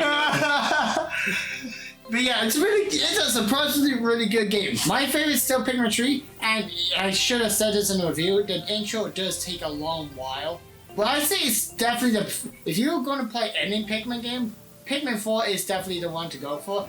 It is really good. I still prefer Pikmin 3 Deluxe, but it is really, really good. Well, And it looks good too. I enjoyed too. It's a good game, and I'm managing to play with my character Kyrax. I just get to play the Alma Mortal, and it plays exactly like the first Pikmin game. I can't believe they actually listened to my suggestion. You made me not be the only person who suggested that, but no. I personally don't really care about the game, but hey, I'm happy for Pikmin fans. I understand how long you they have your time, Pikmin fans. You're at least eating fine. Alright, Street Fighter has fun. It's Lumen's turn. Seriously. Anyway, let's go back. Let's go on to Elemental. It was pretty good. No comment on that. Since Pretty good. It was an alright Pixar movie. It was pretty good. Better than what the average.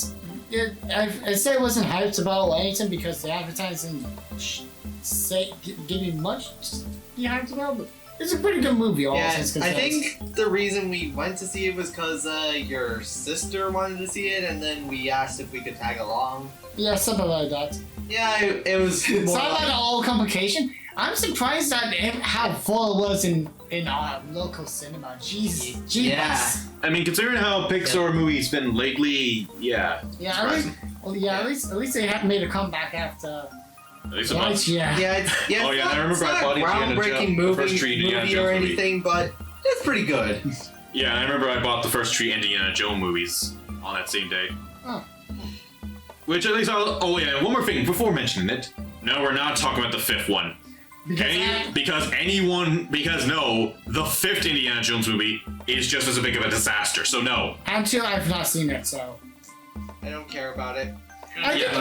However, I did Wait, get. I collected 3,000 coins after one level. Oh wait, that's from your file, right? And my file is long gone, so I don't know how How did you do that? Oh, maybe some of the data is still left on though, some crap. Alright, so For context, he was playing New Survivors too. alright. Here we go.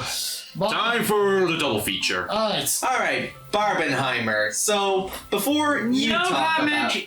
about, No comment. No comments of Bobby. How come there's no comments? No comment in each. Alright. so Quick. I guess Retro should go first since he watched Barbie before I watched Oppenheimer. Bobby is. It's an alright movie. If I wouldn't be, I'm not too surprised if it wins Film of the Year by over Mario, but it's an alright movie. My sisters certainly really enjoyed it. My mother. Pizza time, fellas. Pizza. Pizza, pizza, pizza, pizza, pizza, pizza, pizza, pizza, pizza. 7 Up me. You were too slow, Lucaliax. Whatever. Anyway, So it's an alright movie. I don't really have too much to say about it. I will say this. It's kind of weird how it's targeted towards a mature audience, if all things considered. The Cinderella traps would between 3 7-Up cans. Yeah. So I don't have much to say about it. It's a good movie. I have my own little issues with it, but I didn't watch either of them in the cinema. In fact, I haven't watched Barbie yet. the But time is still going down in New Mamas too. oh yeah, right. So hard to multitask. But anyways, so I did watch Oppenheimer on Blu-ray. I just bought it from Golden Discs because why not? And I was a little bit intrigued to watch it since I do like the Christopher Nolan's Batman trilogy. So and Robert Downey Jr. said that this is like the culmination of all of his work. And I haven't seen all of Christopher Nolan's movies, but from what I've seen, he's a pretty talented director. So as for my thoughts on Oppenheimer, yeah, it's good. It's a good story, good movie. It's probably one of those movies that I'll only watch once and probably never watch again anytime soon. But it's good for what it is. If you're into story-driven movies, And real life events. yeah, and if you're a history enthusiast, you'll find some enjoyment in it. So how about you, Shimoda, since you've seen both? Alright. Yep.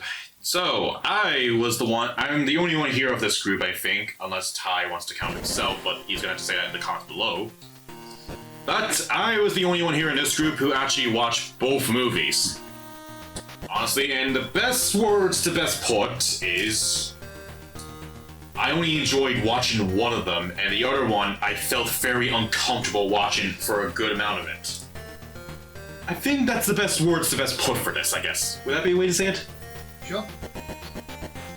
Starting with Oppenheimer, because that was the one I actually enjoyed watching the most. I'm more of someone who does quite like historical things, so it's kind of why I like Soul Calibur. I like history and all that stuff, but honestly, yeah, with Oppenheimer, it was interesting seeing how, well, basically the atomic bomb was meant for World War II. Not sure if that's how it's actually named, but it was interesting seeing that and seeing how the man who made it, how his life would go afterwards as well. Even if Even if it was a bit long, I would say, right? I think that's a good way to say it, right? Yeah. Pizza. It's very lengthy, but it is a good movie. Yeah, it's a pretty good one. I'd say definitely give it a watch, but like I said, I think as I agree with you, so it's one of those movies that you probably are not going to watch too much again and often. You probably might watch it like once or twice a year at best. That's my best, really, guess. I think that would be the way to say it, right? The Barbie movie, on the other hand, that was a different experience entirely.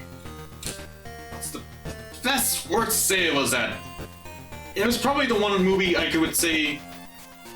I actually remember that. What was the question earlier? You said earlier back with what was the question earlier we had with the movie thing from one of your YouTube comments? What was the worst movie? It's not bad. It's not exactly the worst movie, no, but I guess you could say it was one of the most uncomfortable movies to watch for me. Probably just because of how, like, really it makes me question what the hell am I watching. If my sisters was here right now, they'd go like, it's because you're a man. I don't like to have that vibe, but I hate to say that probably that's the one big vibe I'm getting really too much of. If you don't like it, you don't like it. Look, honestly, like, the sets are pretty good. That's not something I'm gonna deny. The sets look really good. But that doesn't mean, just because the sets look good doesn't mean the movie's good. Like, you can't deny that really the movie kind of has a few issues. Like, you know how the main plot is basically how Barbie has a bit of a dysfunction or something like that, you know, with her feet? Yeah. So, please do not take that out of context. But, like, given that again, the idea, if I'm right, I think the movie had the idea that the real world is affecting the Barbie world, right? Yeah, but like, I think it was like that, but if that was the case, then the Barbie world shouldn't look like a plastic and good world. It should look like a freaking war zone with possible things happening to Barbies. Like possible Barbies just dying or Kens, you know?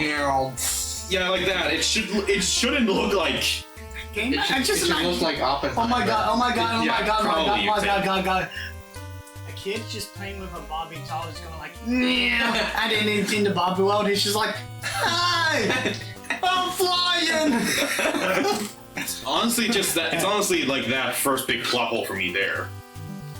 And then just the fact that there's also, technically speaking, the Kens were second class in that movie, weren't they? Yeah. They were second class, and then when the Ken went to the real world, he learned, I am a man!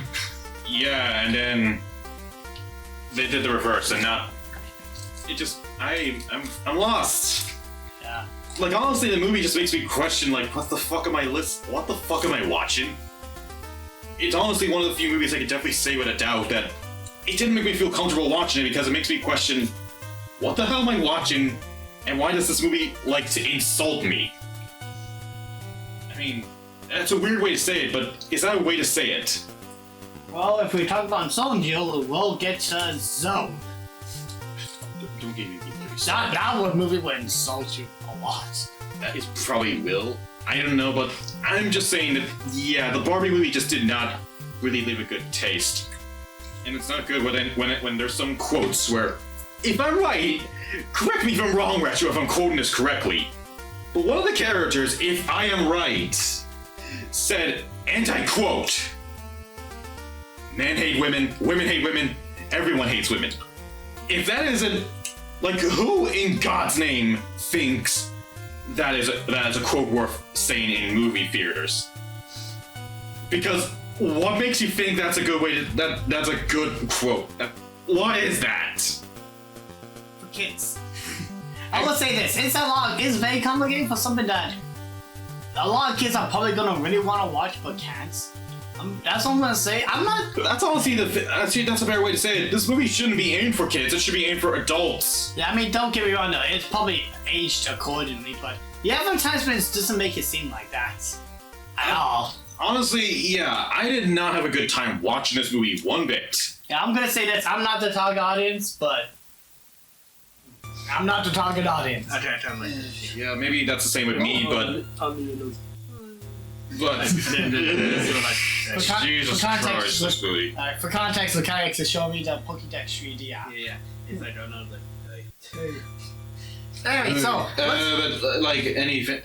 I mean, like, I guess really that's my opinion though on the movie, isn't it? all right, let's wash it down with a pretty good movie. Teenage Mutant Ninja Turtles: Mutant Mayhem. It was pretty good. It was enjoyable. Yeah, I really liked it. I'm really liking the trend of all the art styles of that similar arts being good. But yeah, it's a pretty good movie, and I would say I could actually get into Teenage Mutant Ninja Turtles. Yeah, from my little knowledge of the franchise, yeah, it's pretty good. It does a good job at appealing to those who don't know much about Teenage Mutant Ninja Turtles. Oh I yeah, guess. one of the comments was like talking about how the Ninja Turtles was really cringy. I'm like, well, the teenagers. It kind of makes sense. Yeah. As much as I don't like Sonic flossing, at least it makes sense for him. He's a kid.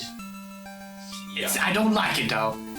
But yeah, it makes sense. In fact, most of the recording sessions with the Turtles was literally the teenagers just literally improvising and vibing with each other, which is honestly a good idea. Mm-hmm. But yeah, there's not much else for me to say. It's a good movie, and I feel like we really should watch live action movies. No. Which one? Not the one The with old Michael. ones. What? The old ones. I hear the first one's actually all right. Yeah. It's the As long as third it's one not, as long as that's it's a not train Michael wreck. Bay Ninja Turtles. Please, not the Michael Bay ones. I assume there's no other comments. No, I mean, I guess. I mean, that last topic just really made me question what the hell. Maybe reopen memories I did not want to remember. Armor Core 6. Please, okay? I need time to think so I can then get Great ready. time. X, can you do it? Right! Now it's time for it's me, and I have to say, I fucking love Armor Core 6! The best game, it's my best game of the year. No, here, and I freaking love it. The action is awesome, the mental cool, the story is amazing, the characters are interesting, excuse me. And I freaking love it. It is a perfect game, I would say. Sure, it probably has some flaws, but no offense. No flaws and whatnot. But, well, to be honest, I'm not really good when it comes to finding out negatives. Maybe some, but not really that good. But it is a good game, and I fucking love it. My game of the year, that's for sure. It's alright. It's alright. I don't vibe with it, and it's certainly really hard with bosses, but it's alright. Yeah, I'm not really a huge fan of mechs, to be honest. No offense. More power to me, I guess. Yeah. More power to you. Wait, more power to you? You selfish? You think you're better than us? It's actually kind of nice when you see when you see really happy with a game like this, similar to when we had good games like Mario Wonder and such. Yeah. It's actually kinda nice. We all have our likes to it. We all have our dislikes. Yeah. It's people like the sci-fi, people like the fantasy. You choose what you enjoy and go on with it. As long as you're not bashing the living daylights out of someone for who disliked it, then you like, then Retro bashing the living daylights out of me because I didn't vibe with, because I don't care about Pikmin 4. Okay, us bashing Mortal Kombat 1. Let's go. Alright, let's go! So, we are both surprised and shocked. Sorry, There are no words. yeah. Honestly, somehow this game is better and worse than we were expecting. This is like the Little Mermaid live action movie. I don't know about that one. So, from what I hear from YouTube, the story's alright, right? which one? Mortal 1 Combat. Mortal Kombat 12, yeah. First part, yes. Then it gets into Gameplay? no, not gameplay, multiverse shit. Then it goes downhill. They still do it! Come on! on! I mean, And after when the we- last game's time show, yeah, it kind of has to be a great idea. And when I actually got the game for my birthday, and we sat down and played it, they're still pulling off the you can buy this character before you beat the story bullshit. Yep. They still have the goddamn sandwich button, which Why? is pointless. I'm sorry, but after finding this information out, Mortal Kombat 1 is supposed to be a fresh new start. And it's still dealing with multiverse!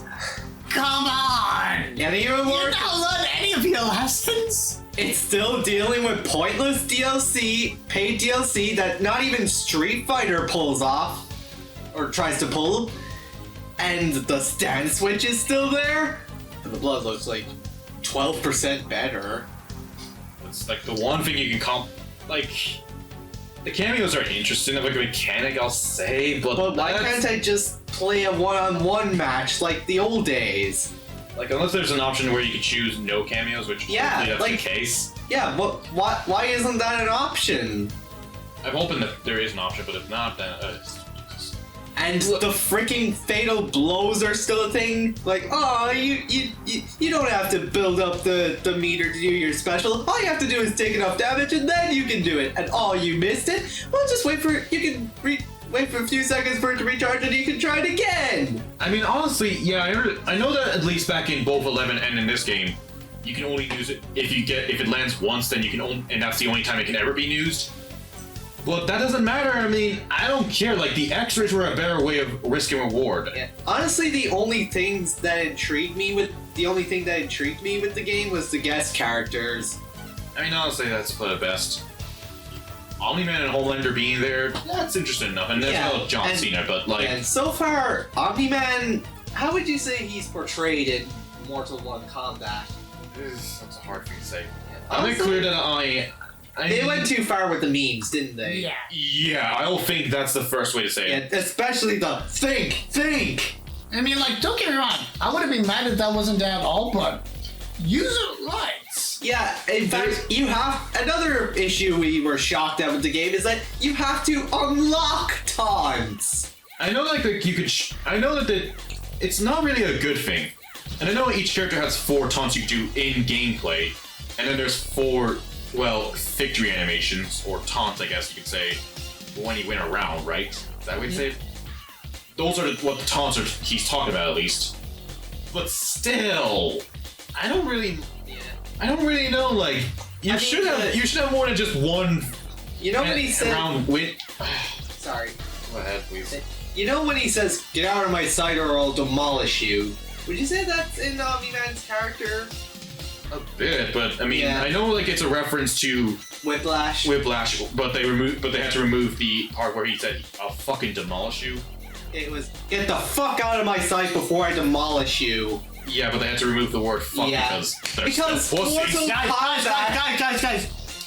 Kevin McCaskill in Mortal Kombat. No, Hello. no, Do you guys give up, or are you thirsty for more? no, retro, no. I'm Don't sorry. you ever know that kid always wins against 2 idiots? Because that sounds funny. No, I don't want to see. I don't want to see Kevin McAllister get bloody murdered. You remember that the Mortal Kombat still is a bloodthirsty mortal. Every character in Mortal Kombat is still a bloodthirsty monster. Kevin McCaskill's never gonna lose, is he? So you're saying so what? You mean He's like he's over- gonna be a cameo? No, he's the most overpowered character in Mortal Kombat. Look, I mean, I'm down here. I'm down here, you big horse's ass. Come and get me before I call the police. you son of a get back here! Stop, brick, kid. Still like. Anyway, but can we get back to the topic? Honestly, I mean, but there is one thing. I mean, aside from the fact that there's also 2 versions of a fucking story mode and invasion mode. yeah, like, why does the game take up 160 gigabytes on my Xbox? And not to mention that the Xbox version, apparently, from what my uncle told me, takes. The PS5 version only takes 1 disc, while the Xbox version takes 2. What's up with that? I mean, unless it's the better version. Yeah, I mean, if the original version, but like that's still not a thing. And there's a Switch port. We'll mention that in a minute. Yeah? Hold your horses. Okay, yeah, fair enough. Yeah. Get So- that ammo ready. Yeah. So, the game takes up 160 gigabytes. There's pointless in-game purchases. The stand switch is still there. The story mode is like, from what I heard, a little bit better than 11, right? Definitely not the shit show it was. Omni-Man gets Fine. he got Fine. good enough representation, I guess. And the blood at least looks a little bit better. But, jeez. Like, I know been through there's- it all. We have played all of NetherRealm Studios' shitty games. Yeah. And I am like that shit. I am still shocked at how many stupid decisions they made with their reboot, rejuvenating game. I mean, that's not even counting the damn name. Rejuvenation of the franchise. And yes, the title was the first red flag. Just when we thought NetherRealm Studios couldn't do anything dumber, they named the game Mortal Kombat 1. Like And an all- Xbox One shit. And all they did for the logo, they just took Mortal Kombat 11's logo, removed the 1, and called it a day. Doesn't matter. I don't care about this. Like, I want to say this now. I believe the Mortal Kombat series should be doing better because NetherRealm Studios has Warner Bros. Under their back. Yeah. And how? And that should, in my opinion, that should hold more expectations because we're not dealing with an ordinary AAA game. We're dealing with a AAA game held by possibly one of the biggest companies in the business out there. Yeah. And But yet, And how- time and time again, I can say this now, it seems worse than less AAA games. and how would you say the animations are? A little bit better or worse or the same? I'll say this. Like I said, I'll say this much. Injustice 2 was not the best, but in Mortal Kombat 11 was the improvement first. I'll say that much. It still looks like Mortal Kombat 11.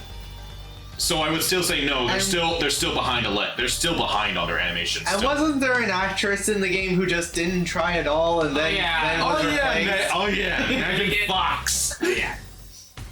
I mean, after Ronda Rousey, after how many people have talked about how Ronda Rousey sucked at acting, who was Sonya Blade back in the last Yeah. one, you did not think, did nobody at NetherRealm Studios think, oh, let's not hire an actress that might not be able to do much. Is it weird for me to say that honestly, Rhonda wasn't that bad?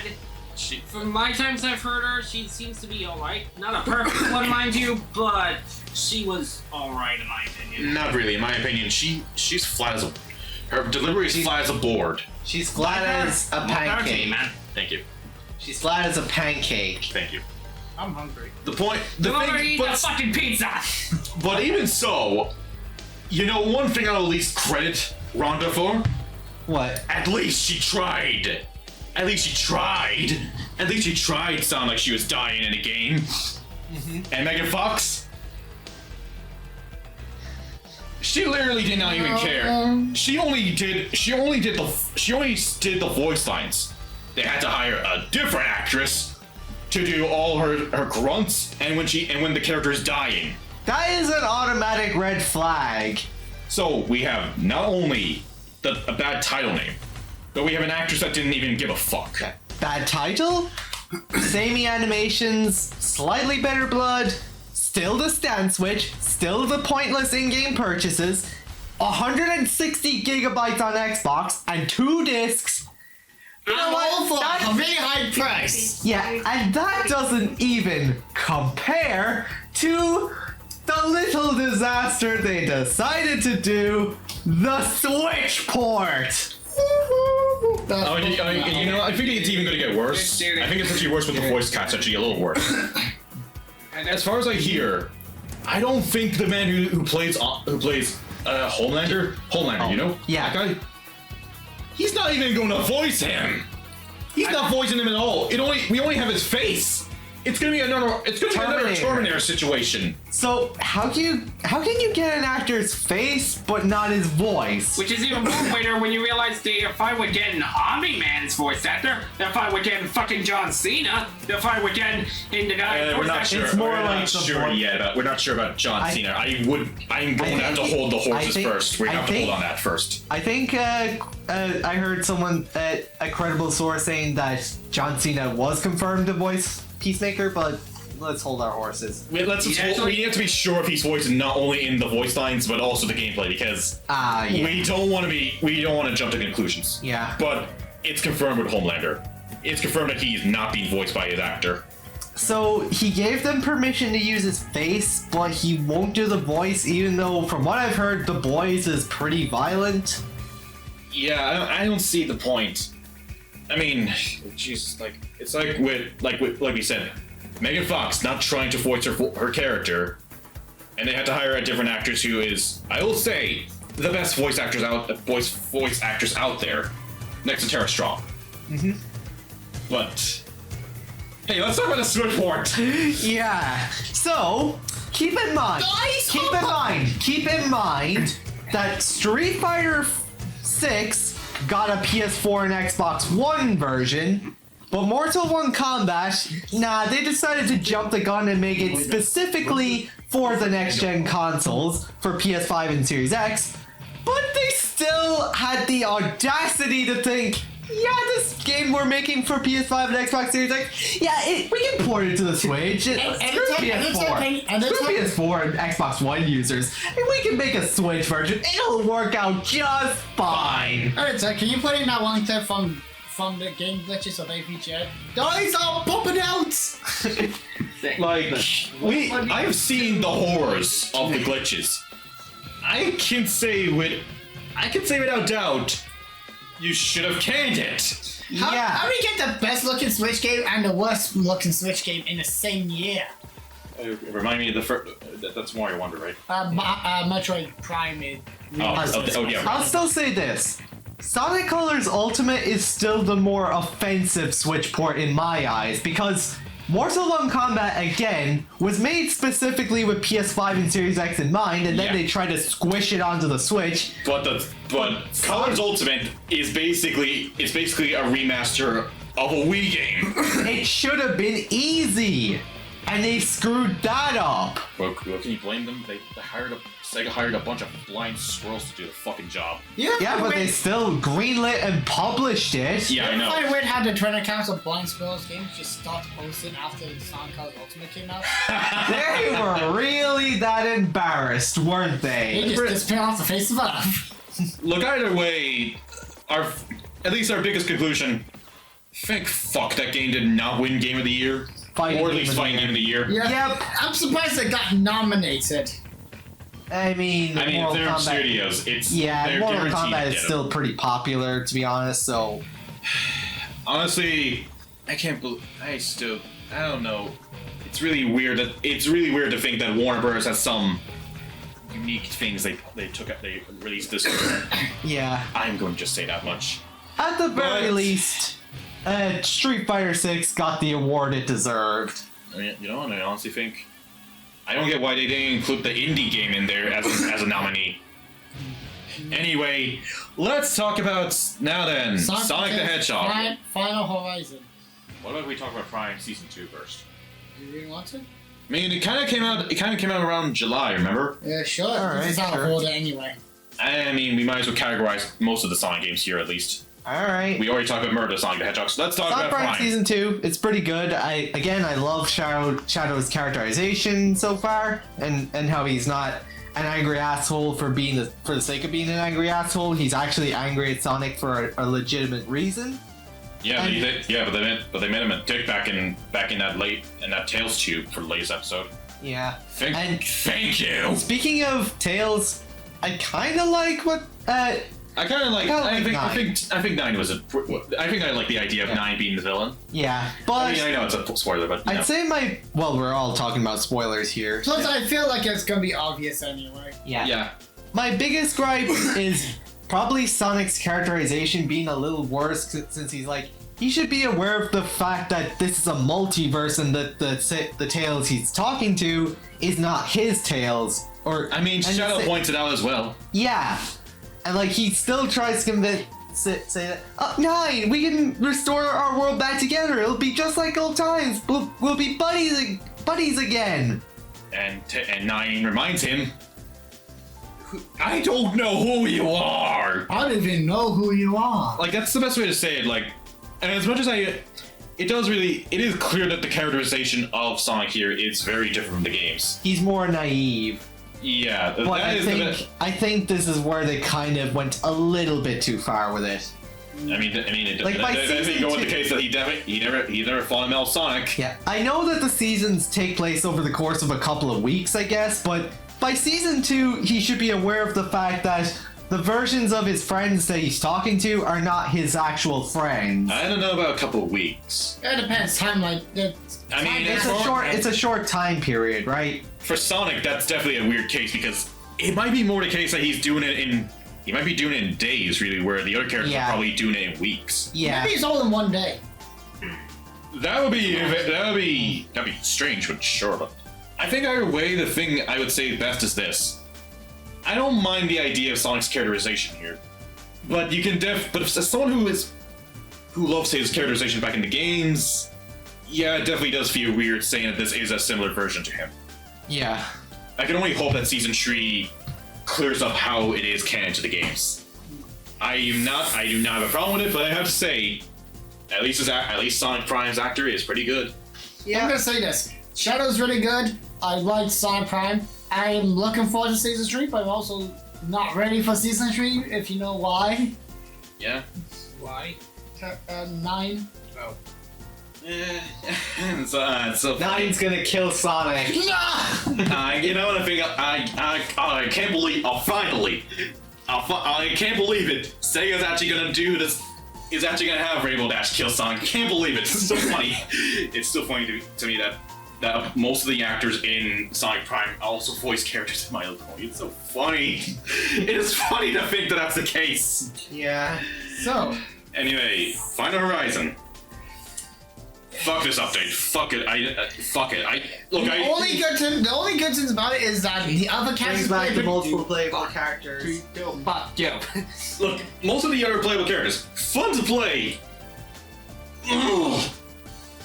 I don't even like. I don't.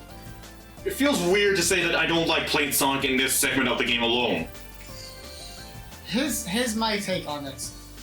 The other characters are really fun to play, even though they're not perfect, but they fit a lot better than Sonic does in the open zone game. I appreciate them fixing the whole Coco's and leveling up stuff. That crap was so annoying. I can't believe I sat through all that. The music one is pretty good, and I appreciate because that shows that the music in open zone wasn't that memorable for me at all. And I do think even though it's stupid how the way you're supposed to unlock the spin dash is the most fun I've ever gone to explore in the open zone like that. It should have had that from the start. Yeah. Everything else, Knuckles feels worse than his adventure counterparts. honestly, it just feels about the same and nothing really improved. Final Horizon, I know I've been playing on a hard difficulty, so maybe this is just my fault, but dude, freaking god, the towers and oh my god, having to fight all the Titans at once! Ah! And the perfect And parry. I had 2 rings left! And the perfect parry to boot. And you were just...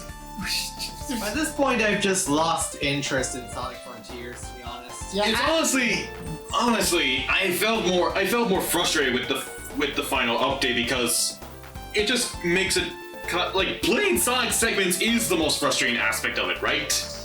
yeah. And it's not Which is the opposite of Sonic Adventure. What? Which is usually the opposite of Sonic Adventure. How so? For me personally, Sonic's not really the best part about it. At least Sonic Adventure 2, at least. And the other characters are I don't really like playing as them. yeah, but it is a bit of a shame that this is the case, and then there's the fact that and the final boss, and yeah, you mentioned how doing those bosses rain is just sucks. Yeah, I'll probably go into more detail when I get the review done, which, oh boy, the review. But after all that playing, I just felt tired of Sonic Frontiers. And I feel like this is the worst game ever made, but I know that it's not really. Honestly, it's a fine enough game, but There's not just better games than Sonic Frontiers, there's better Sonic games than Sonic Frontiers. yeah, don't get me wrong. This game is doing more good than harm at the end of the day. It's bringing back Sonic and lots of Sega stuff. People are enjoying it. New people are really enjoying it. I don't see. I feel like maybe not sure about we, but at the very least, I feel like I'm against the wall when it comes to Sonic Frontiers not being the best Sonic game of all time.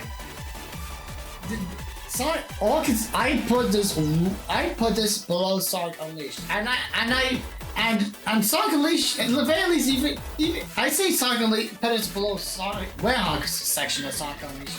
That's I can't talk anymore. Go. Yeah, like, check even- out the toilets. Like, the combat just feels so basic and bare boned. I feel like the game is doing all the work for me. Like, say whatever you will about the Werehog, but at least you actually have to put effort into taking out Dark Eye as enemies, and you have plenty of combo moves to work with. It's at the end of the day, I feel like the Final Horizon just didn't do much better. It kind of was just work. It kind of did work. It did a bit more problems for me. I hate how the final boss had to be handled. I think I'll leave it there and just wait for Retro's review of it. He'll go more in detail about our opinions on it. Yeah. 'Cause So, honestly, yeah. Screw this update. Sonic Superstars. Pretty good. It's an okay game. There's a lot of stuff that ruins me, but it's an okay game. You go in more detail first. Well, I will say it's probably I'd say it's one of the better starter Sonic games. Like, if I were to recommend a Sonic game to someone who's getting into the series, I'd probably say Superstars is an alright place to start since it has no lives. So if you die, you can just retry as many times as you want. Even if I think really they should have a mode where they could change, where you can choose how many times you something. want. Why is nobody learning from Crash 4? Yeah, like Crash 4 is the best of both worlds. Yeah, Yeah. that's an absolute win. Yeah. Look, either way, I think I will say from my experience, aside from the final boss of Superstars and that one thing, the sniper boss fight, I think Superstars is pretty good. But definitely there are some areas where you can improve, right? Yeah. The bosses are bad. Hey, the bosses are bad, but at least it doesn't take 2 seconds to beat.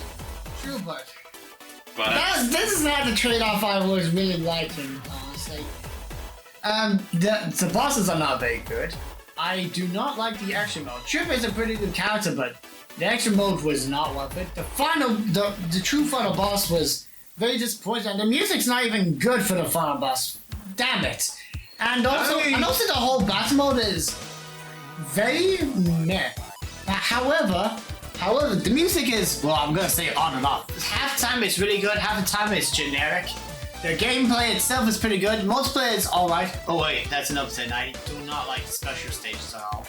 The whole powers with the character modes I is. thought the special stages were alright. they Special could be stages were better. basically you beat They were- Spider-Man or some shit. Yeah, they're piss easy, honestly. I don't like it. They could be better. That much else. Honestly, Yeah, but I don't know. I'll take them over Sonic 1 special stage. all I can say is the core gameplay is still pretty good. Yeah, it's a good game. Yeah, and I'll say this though. I kind of like playing Trip segments actually. I kind of like them more actually. A bit retro. I know I'm gonna be disagreeing with you with that, but that's fine, right? But overall, it just feels like a worse version of the classic games. And it kind of feels like they were trying to go for an idea of how to do the new Super Mario Bros. Kind of games.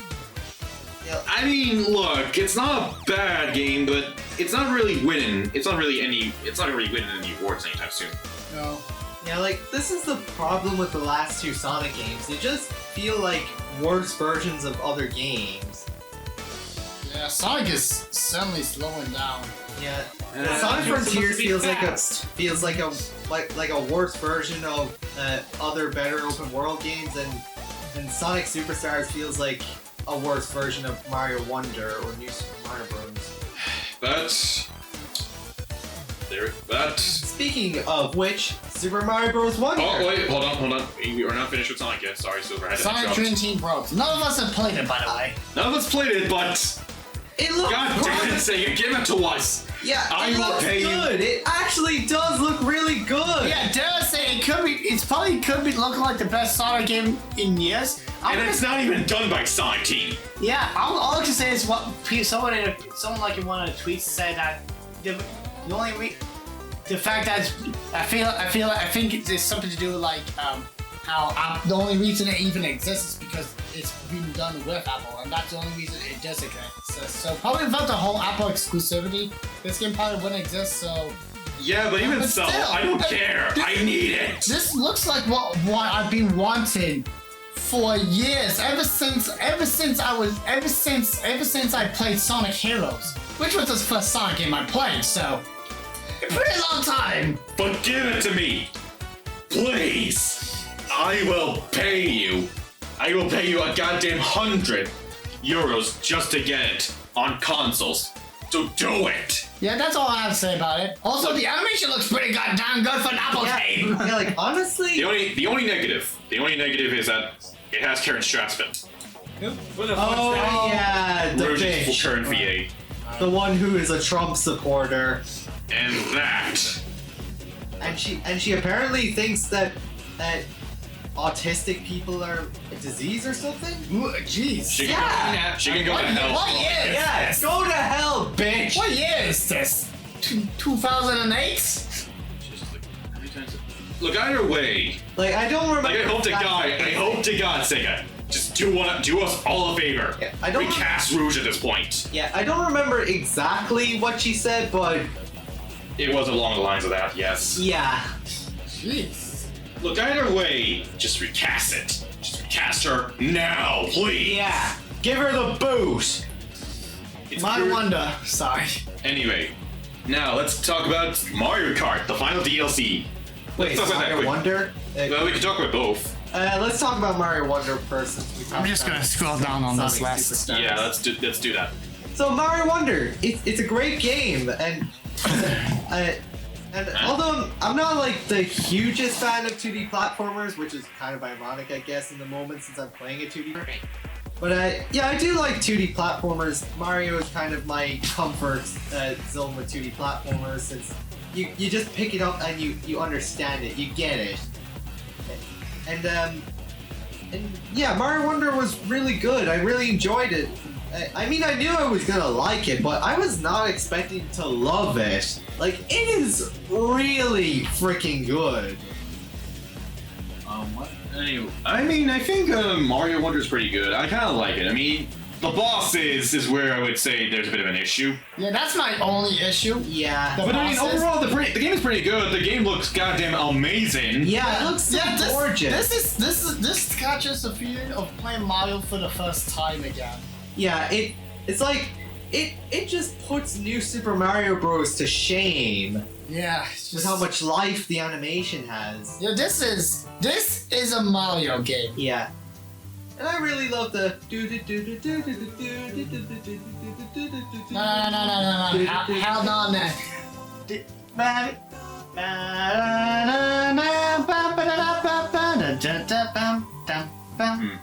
I think the list kind of got extended for some reason. I told you. Yeah, and there's a few repeat topics. Like, Super Mario RPG. we didn't talk we about didn't talk that. about it yet. No, we didn't. But it's there twice in the list. And Bowser turns into a freaking castle. Oops, I did not see that. My bad. Oh yeah, and My bad. another issue we have with the game. Why can't you play as Yoshi or Nabbit with the game's normal difficulty? Like, would it have really have been that hard to make them with power-ups? Like, we want Elephant Yoshi, right? Yes. Oh boy. Like seriously, again, Superstars also kind of did that right with at least every character being able to die. Like, if you want to have an easy mode, at least have an easy mode and not have it relegated to the characters. I can't really complain too much because if I want easy mode, I can pick any other characters because they play the same. And I like Luigi anyway, so I can't complain too much, really. Yeah, well, you do get why me. Yeah, I do. Issue. Yeah. Yeah. I mean, Yoshi's here. I wanna play Super Mario World. So. Yeah, good game. I was not expecting to love it. I was expecting to like it, but I wasn't expecting to adore it, I guess. Well, there is the new Mario voice actor as well for this. Oh Yeah, yeah. he does a pretty good job. Yeah, he does a really good job. I Like, think he's a worthy successor for yeah, Charles like Martin. if I wasn't paying attention and if I didn't know Charles retired from his role, I would not notice the difference. Again, if I was not paying attention. But yeah, he does a very good job. I do notice some differences, but yeah, he does a good job. Yeah, he sure fooled me. I will say this. I have noticed where he sounds very different sometimes as Luigi. Yeah. But at least he's trying. Yeah, he does a pretty good job. And then there's Mario and the Mario Kart DLC. And Mario Kart DLC. And another Mario Kart DLC. And another Mario Kart DLC. Let's just bring in all the Mario stuff here right now. Alright, Mario Kart DLC. I love it. Yeah, it's Yep. good. Yeah, great. Yep. No comments here. I mean, I don't know what to say other than just it's pretty good. Yeah, now the game has 96 courses. One nitpick. Gotta say though, oh boy, does Mario Kart 9 have a lot to live up for. Yeah, like, how are they gonna go from there? The game has 96 courses, and although it only has 8 battle stages, so I guess that's one area where Mario Kart 9 could improve. This is Mario Kart Battle Mode Edition. Well, I guess And yeah. as There's for, if you don't mind me taking... some of my favorite stages were Waluigi Stadium, which I did not really expect them to bring back since they already brought back Waluigi Pinball. And yet the dirt in that track looks better than Choco Mountain. Like, how is that possible? Is it weird? Okay, one thing I know I told you guys, but I find it one funny thing about Choco Mountain for me is that when I was a kid and I played it on the DS version, I always got pickish for wanting chocolate while playing that. And I heard, Okay, and I think the only reason the booster course pass even exists in the first place is because they wanted to preserve all the courses from Tour. So yeah, the Tour courses took up a lot of slots in the booster course pass. But I wanted more Rainbow Road. you already got 2 Rainbow. More. One nitpick I would say is I'm kind of disappointed that had Rainbow Island. Woohoo Island didn't come back in. Yeah, that would They be brought great. back Rosalina's Ice World and the Alpine Pass stage, which honestly they're good stages, but they didn't bring that goddamn Wario Coliseum. yeah, why didn't they bring back Wario Coliseum? What did Shao Kahn buy it out? Yeah, Shao Kahn bought it out. I was more And hoping personally, for my- Woohoo Island. Personally, my nitpicks with the DLC is the art style looking for some of the tracks looking too much like Tour in contrast to the rest of the game. Yeah, they just. We could do a bit better here. Yeah, and I guess what was my other nitpick? I guess some courses that I wanted to see back, but and also, oh yeah, my other nitpick, the music for some of them. I already mentioned last year that I think they really kind of took the wrong direction for how they did Rainbow Road 3DS's music, but I will give them props. They did do a good job with the Wii Rainbow Road remix. I actually like the song. I'll probably still pick the original, but yeah, it's still good. And they also brought in new characters. They brought in Birdo and frickin' Funky Kong and Petey Piranha. Now we get to play the game of Funky Mode Edition. That and also Kamek and Pauline as well. The character Yeah. fully appears in Mario Kart. And definitely no one else. Yep, certainly not Shimoda's worst enemy. No money, nothing at all, nothing else. So let's talk. So is that all we have to say about the Mario Kart DLC? Yeah. Oh yeah, there was something I actually thought of as I was playing through Wii Koopa Cake. So you know how I love to complain about how in the original it was like a closed tube and you see all the water around you, but then in 7 they made it just another generic ass underwater section which is carried over to 8. Well, it has anti-gravity. I thought of this interesting idea. What if, say, it was brought back in Mario Kart 9, but this time they do the best of both worlds. So for the first lap, it's the closed tube like in Mario Kart Wii, but then for the second lap, the tube breaks, and then it's an underwater section, kind of like that. Yeah. Yeah. Kind of something that Sonic All-Stars Racing Transformers did. Yeah, they changed the courses a bit over the races going on. Yeah, like you know the underwater base track where it's like an underground facility and then it gets flooded. Oh, not to mention there's holes underneath, so you have to avoid the holes. Yeah. I think that would be nice, but I think that would be the best of both worlds for Koopa Cake. They're hired. well, but I guess Nintendo, hire us. I guess that should be about it. Pretty much, we all agree. And one more. Seriously. The SNES Bowser Castle track. They did not need to go this hard for an SNES course. But they did. They freaking did. I will admit that I was kind of hoping for either the GameCube or the Wii Bowser Castle track, but... Are you open for a Game Boy Advance? Nah, we already got 3 Game Boy Advance remixes across the... Oh no, I was just asking because I remember how well Retro reacted to it. Oh yeah. But yeah, with the one they picked, they did a really good job with Bowser's Castle, SNES Bowser Castle in Mario Kart 8 Deluxe. The music was really good and the track itself was pretty fun, so yeah. So then there's the Super Mario RPG, right? I played a little bit of it, it's pretty good. It is really good. Yeah. It finally exists. Yeah, I need to events play... are probably going to be more annoying for Smash. I need to play more of it, but from what I've played so far, it's pretty good. I mean, I haven't played it myself. The only thing I really feel weird about it is the proportions.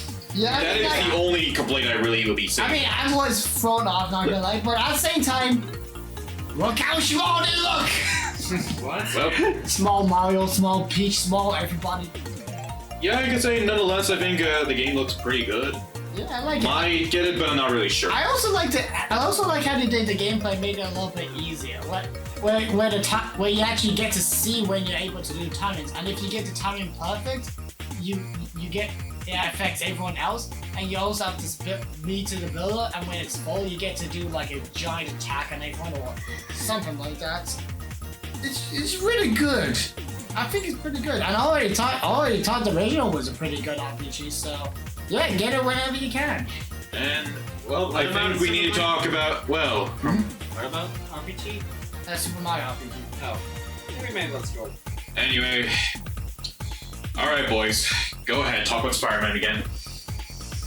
Next on the list is DreamWorks Racing. No, we covered all the Mario stuff. I was saying that was just Shimoda's decision. Oh yeah. Thanks, Shimoda. Thanks for confusing me. What? So, Spider-Man 2. It was a really good game. I really enjoyed it. Honestly, when it comes to all 3 Spider-Man games, I'd say 1, best story. Miles Morales, best setting and best music. I'm a sucker for the holidays, so yeah, I really like the winter setting for Miles Morales.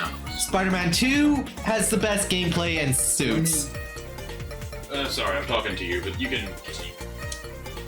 They really went all out with the fan service when it came to the suits. Mainly for Peter, but because I'm not too, I guess I don't really know too much of Miles's suits. But I like that they included both the Spider-Verse suits for Miles, although they didn't include them for the Spider-Verse suit for Peter, even though he had one in the first game. What's up with that?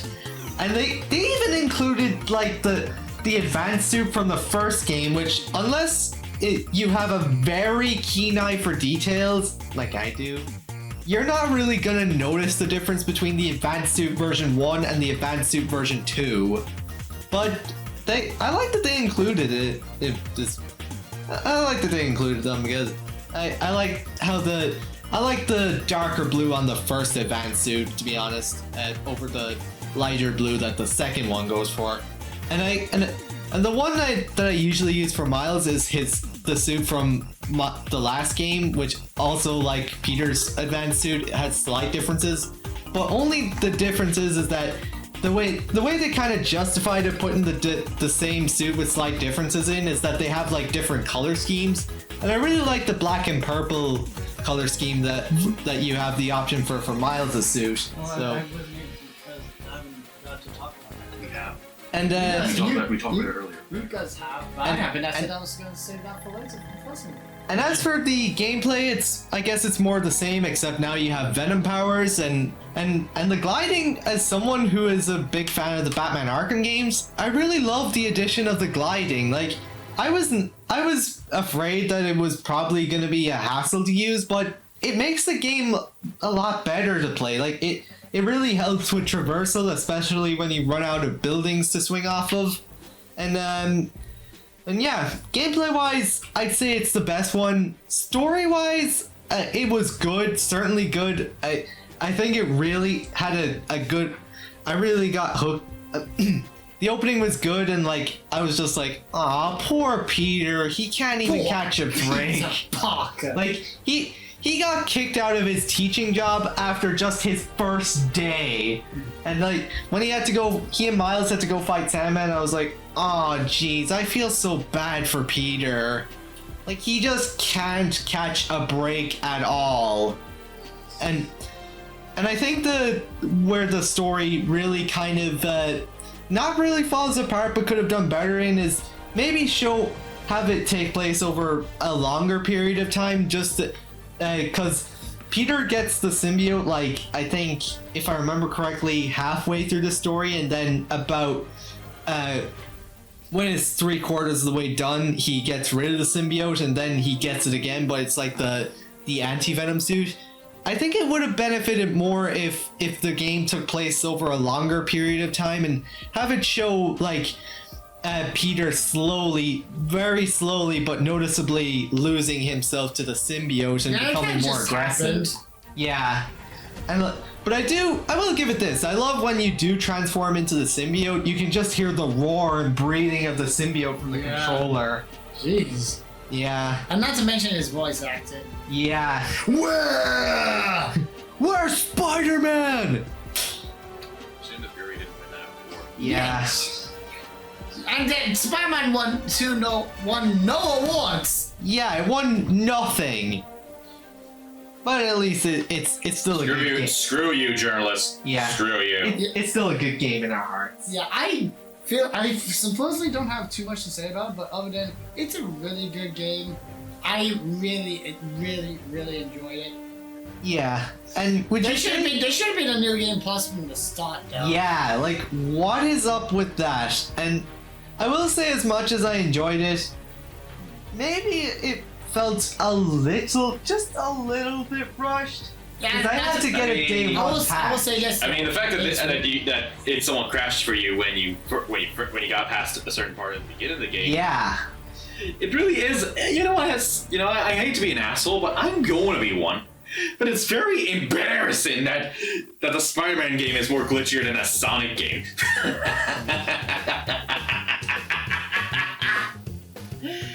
Well, yeah, it had to have a day one patch, and the fact that the story maybe could have used one or two more drafts. I feel like maybe it was a little bit rushed. And also I beat the game and platinumed it in a week. That just says how quick it was. Yeah, like it is a good game, but I would not say it's worth €80 or $80 or 80 quid of your hard-earned money. Like, So it certainly is a big game. It has a big map, but I beat it in like 30 hours and got all the trophies and everything. well, And there's no trophies for beating the game on the hardest difficulty. yeah, that kind of sucks. Yeah. And before we move on, would you say, besides how big the game is, did it really take full advantage of the PS5 features, or? It takes advantage. I wouldn't say it takes full advantage. So not too much. Honestly, I don't think I've ever come across a game that does that, apart from the Astro Blast game, ironically. Yeah. I mean, there's games that came close, like that Ratchet & Clank, and of course this game. Sonic Frontier certainly does not. And I noticed with God of War Ragnarok, it does on PS5. It does have the rumbles and the grips. Like when Kratos is using the axe to zip line off of a zip line, the grips on the controller kind of rumble as if you're like Kratos holding the axe as it's shaking as you're going down the line. Well, yeah. So, that it?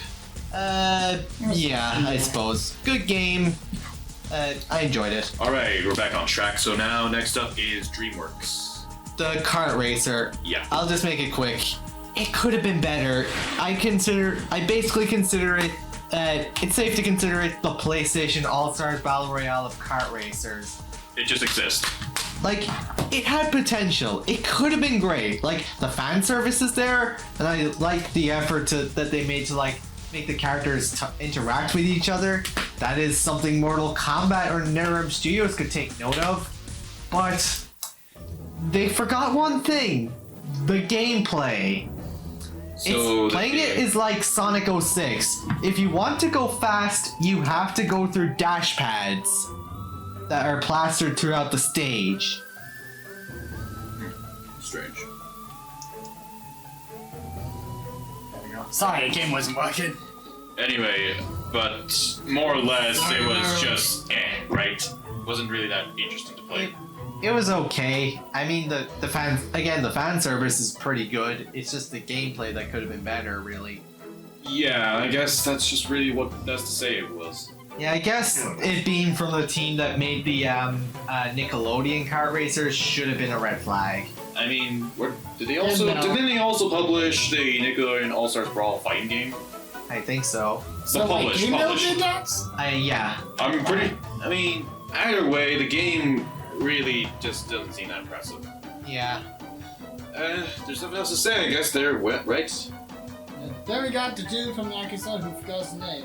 Well, there was also earlier the spin-off game. What was it? Ishti? Yeah, Inshin. But I haven't played too much of that, so I don't really think I'm going to make a comment on that. Nor can I make a comment on the newest game. X, you watched the cutscenes, right? Yep. You want to give some opinions on it? Please don't go too spoiler heavy. Don't worry. Yeah. They're both pretty good stories, and it is interesting to see what was Kiryu doing around after 6 and whatnot. Around 6, but before, and It was somewhere like- during the events of 7. Yeah. So more or less, it's more of an interesting exploration of what was going on there. What was he doing after he, Yeah. After he forgot his name. Yeah, that's the best way to That's say it. it. That's That's the best way. That's the best way to say it. We'll leave it there, please. Yeah, just imagine if we did like a fandom of the Yakuza games and we just said Kiryu forgot his name. He's suffering from amnesia. Please don't sue us, Donkey, for stealing your idea. Anyway, so yeah, I guess there's that. So what about that? What about that God of War update? Or do you want to talk about Batman?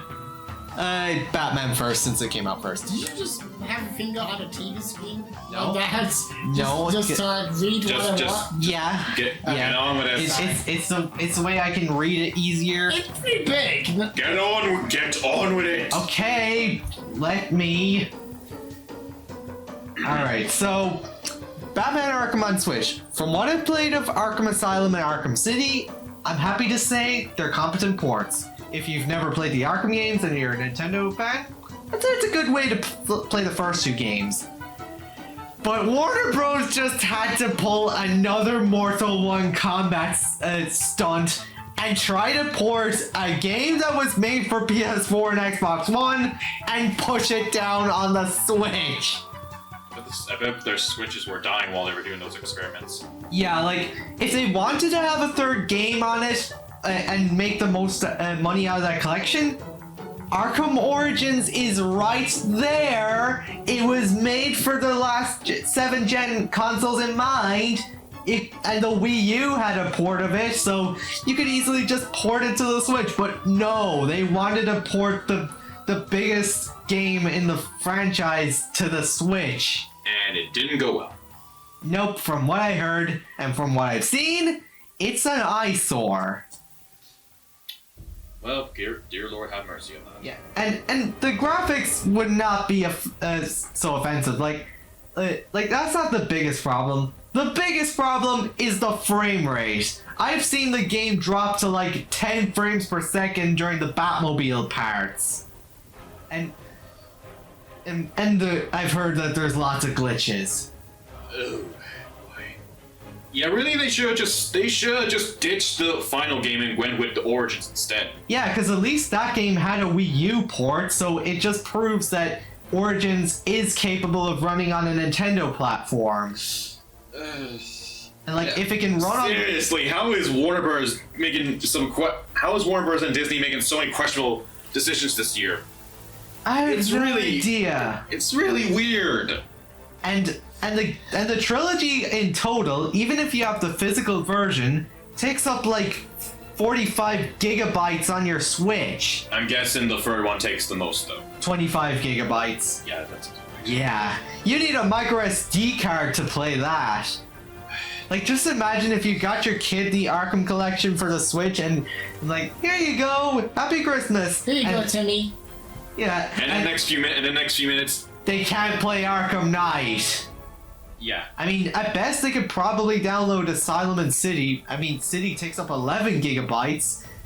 Asylum, since I have the physical version, Asylum only takes up 2 gigabytes, which is not too bad, honestly. Like, but either way, it's not a good move. They should have went. I feel really, they had to. It really is a tough thing to do with a Switch. yeah, I mean, as we best said, the newest Mortal Kombat games can't work on them. yeah, They had to go far and make them look much worse. yeah. There's no way to say it, but they should have just not bothered with it and just only put in two games or 3 and not go with the final one. Go with the 3 that will most likely work the best on the Switch. Yeah, Of course, that's not what Warner Bros. Decided, though. yeah. Any other conclusions?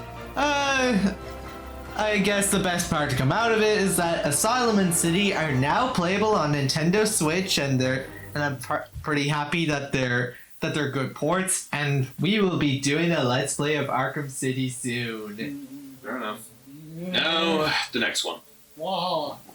Alright, sorry I'm doing a bunch of topics Yeah, here. it's fine. So, God of War Valhalla. So, Valhalla calling me. yeah. That was a good song, right? Yeah, that was a pretty good song. So, if I played God of War Ragnarok last year, I probably would have picked it as my game of the year, but at the time I hadn't played it because I hadn't played any of the previous entries yet. So, I finally got around to playing the God of War games this year. 1 was okay, 2 was better, 3 was really good, and 2018 was really good as well, and I loved Ragnarok. It was really good. I liked the story, and I really loved the weapons. Like, I really love the axe and the way you can just resummon it and how you can use it in combat. Blades of Chaos are cool, and I freaking love the sphere that you can just duplicate and blow up on enemies. And I really liked what they did with the father-son relationship, and yeah, Christopher Judge is such a good actor. It's funny to think that last year he did He had a 48-hour-long speech. Yeah, at least it was longer than Call of Duty campaign. But yeah, I really enjoyed Ragnarok, and it was actually one of the last games I got from GameStop before they closed down. And so, funny enough, as I began my second playthrough of God of War 2018, that was when the Game Awards was on, and that's when they announced the Valhalla DLC. So I didn't get to play it at first, but I finally got around to it, and Yeah, Valhalla is better than Frontier's Final Horizon. I'm sorry, Sonic Another fans. comparison. Yeah, Hey, it's I kind of don't funny. care. It's funny. That is funny. Yeah, God of War Ragnarok and Sonic Frontiers both released within a day of each other, and they both got free story DLC a year after release. The difference is one of them is absolutely going to tear your insanity. The other is not. Yeah. Yeah, It's more, Valhalla was- it's more of a better challenge, I'm guessing, right? Yeah, Valhalla is kind of like an RPG. You can only save at certain points, and it's more of a test of your skills, I guess. And the story and lore they throw into it is really nice, and how Kratos kind of talks. He talks about how he understands that he was when he talks about his first wife and how. Interestingly, I didn't know that Kratos admits to himself that he was a bad husband to Lysandra and that he should have heeded her advice. And I also saw a clip this morning where he talked about his daughter Calliope and how he tells Mimir that the last time he saw her wasn't when he accidentally killed her and his wife. Oh yeah, it was in it was one of in the PSP games, I think. yeah, it was in Chains of Olympus where he was forced to abandon her in the afterlife, and he said that he would have traded those mere hours he could have spent with her for the next decades of his life.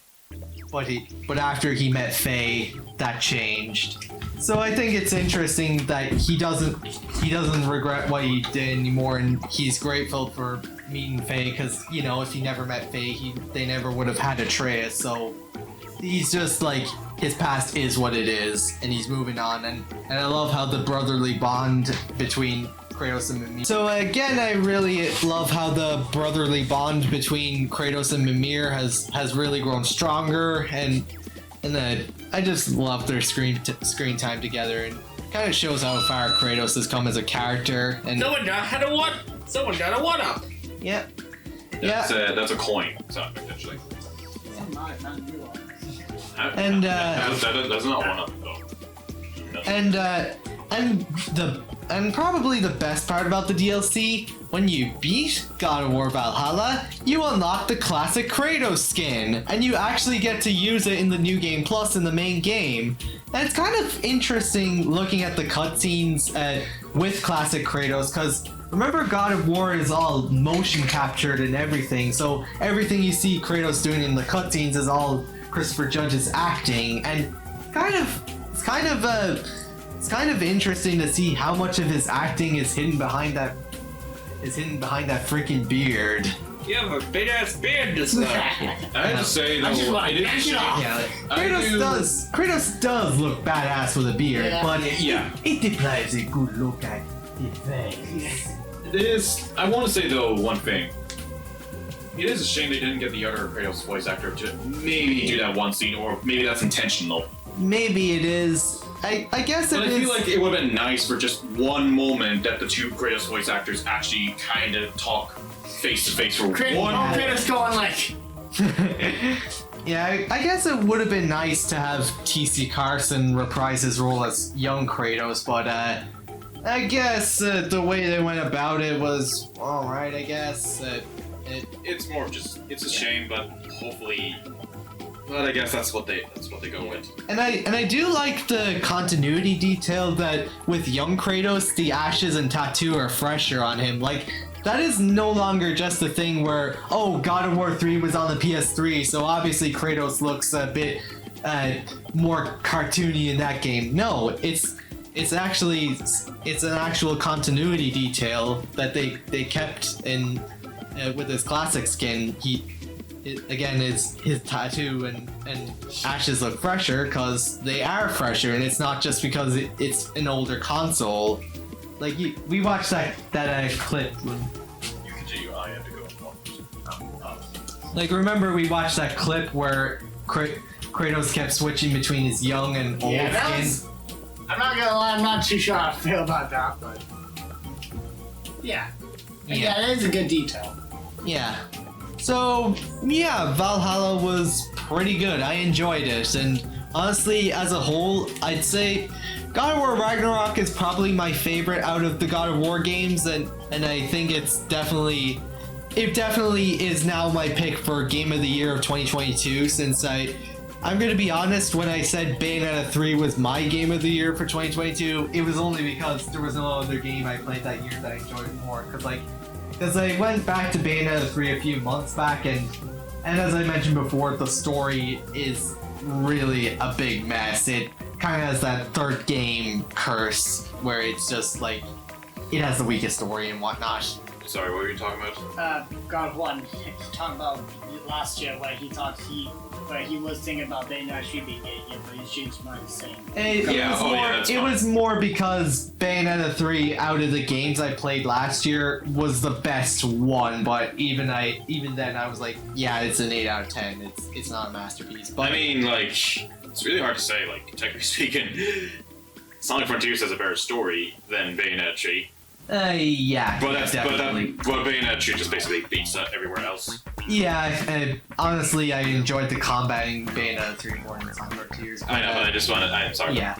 But yeah, honestly, Sonic Frontiers just feels like a worse version of God of War Ragnarok. The open world and the combat are just better in Ragnarok, in my opinion, and story-wise, they're both good. Music, Frontiers destroys God of War. But Kratos just going out to sound like, this is what I compare me to? This rodent? Hey, I know rodent. I'm a hedgehog. But yeah, I really enjoy Ragnarok as a whole. I think it's a really good game. A bit slow, old man. You know that? All right, what's next? Let's talk about Final Fantasy. I've say for most of these that I added in, there's not too much to say. It's mostly quick mentions, honestly. I mean, honestly, though, the Final Fantasy thing, though, like, isn't that's all? I don't think that's from this year. I think I forgot to add additional context. That's more of them being on consoles. Because originally, remember when it was announced, it was only for PCs. On consoles, I already had them. Square Enix fans, does this ever happen to you? Yeah, but now it's fun on consoles, and physically it's like limited. It's like if you want to buy it now, it's like 90 or over 100 euros. Digitally, you can buy them separately. So, and at very least now we have a good way to play them if you choose to play them. And from what I hear, they're pretty alright sports or something like that. People 1 and 2 on. Sorry, I didn't think of it. Metal Gear Solid Master Collection. Look, I didn't play it, but I was at least considered for a moment to actually buy that because it was actually in like CDX and Limerick. Don't you need download codes? I don't know. If it was PS4, PS5 or something like that.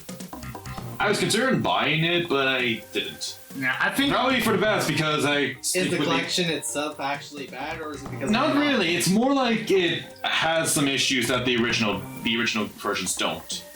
It's more like it's a good way to buy, but you're probably better off sticking with trying to find the original stuff. honestly, if you have the consoles that they play on. Honestly, the only reason I would buy this game, and I am still thinking of buying it, is just for like the original Metal Gear. I mean, like before PlayStation 1.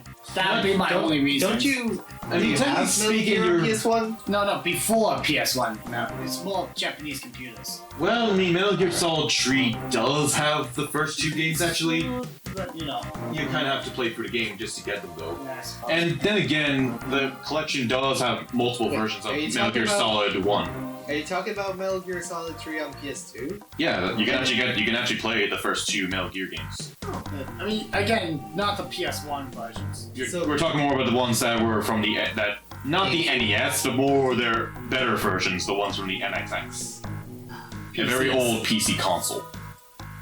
If that makes sense for you, PC Silver. console. Nice. So they're like Japanese computer games. There were some yeah. Yeah, and they were better than the NES. Anyway, but other than that, I would say the only other reason you might get it is because there's more versions of Metal Gear 1. And Yeah, some of that'd those be my have only bonus reason. features, but I don't think that's much you're really gonna get. Yeah, I'm not looking for the best way to play them, and I already have Metal Gear Solid on PlayStation 1 anyway, so. You know, the only thing I'm missing with the original Metal Gear is getting Castlevania Symphony of the Night, but that is expensive as fuck. Yeah, I mean, there's still other ways to play, get the game though, but. Yeah, I know, but I mean, like, getting Castlevania Symphony of the Night for my PS1, so that Yeah, I want that too. I want it, but It's so want it. fucking expensive. Yeah. Anyway, so Paper 1 and 2 on Switch. Why can't I use the motion controls? And I unfortunately it made sense, but they gotta get rid of all the product placements in Pikmin 2. Other than that, it's a pretty good way to play the games, but I say the Wii versions are way better. So, might explain to me. I guess What at the the- very least you can play all the Pikmin games on Yeah. the most recent Nintendo That's console. what Yeah, you Hey Pikmin does not exist. Yep. Yeah, but I want to ask one simple question. How the hell is Netflix getting Grand Theft Auto the trilogy? Here's how it works. So you have the Grand Theft Auto trilogy games on the App Store or Google Play Store. You download them for free. When you get to the games, you just sign into Netflix. That's it. That is it. What? That is it. Why is this even on Netflix? They could have done a better way of making money. Like, What the fuck? why not have the games the games normally you'd have to pay for, but if you sign into Netflix, you get it for free. But no, it's exclusive to Netflix. And it's weird. And we're getting Sonic Mania later as well through this. Ugh. Okay. That's all. At least I'm no longer curious about how to play a game on the TV remote because you can't. It's Apple and Android exclusive. Let's talk about. Which is a big opportunity because yes, it would be weird to play on a TV. Well, the PlayStation 5 or Switch. Jesus. Yeah. Crash, please. Just. So Crash Team Rumble. I have not played it. None of us have. Nope. Why is it not free to play? Why is there no single player mode? It's Activision. It's why is everything Spy cast looks pretty good. So I'm always good happy for Spy, especially that. You know what I think would be interesting? Yeah. You know, if they put in Banjo and goddamn Kazooie in the game, I will buy it. Yeah, here's the. It's hard to say if they will. I feel like this game should be free to. I feel like this game should either one be free to play or two have an offline campaign. Well, it's too bad. I think this game is dying. From what I hear, the game it's a shame because from what I hear, the game itself is actually pretty fun, but not that fun. Because it's like one of those unique kind of games. I get from what I hear. And then we get Pokemon Sleep, which after being announced and no news, it finally releases. I'm gonna be honest, I still don't know what the heck it is. So you have to keep your phone on and it tracks your sleep. And you get different Pokemon that pairs depending on your sleep pattern or something. Oh fuck! Motherfucker! What did you do? I can't resist. What did you do? What did you do? You motherfucker! I like your style. I like it.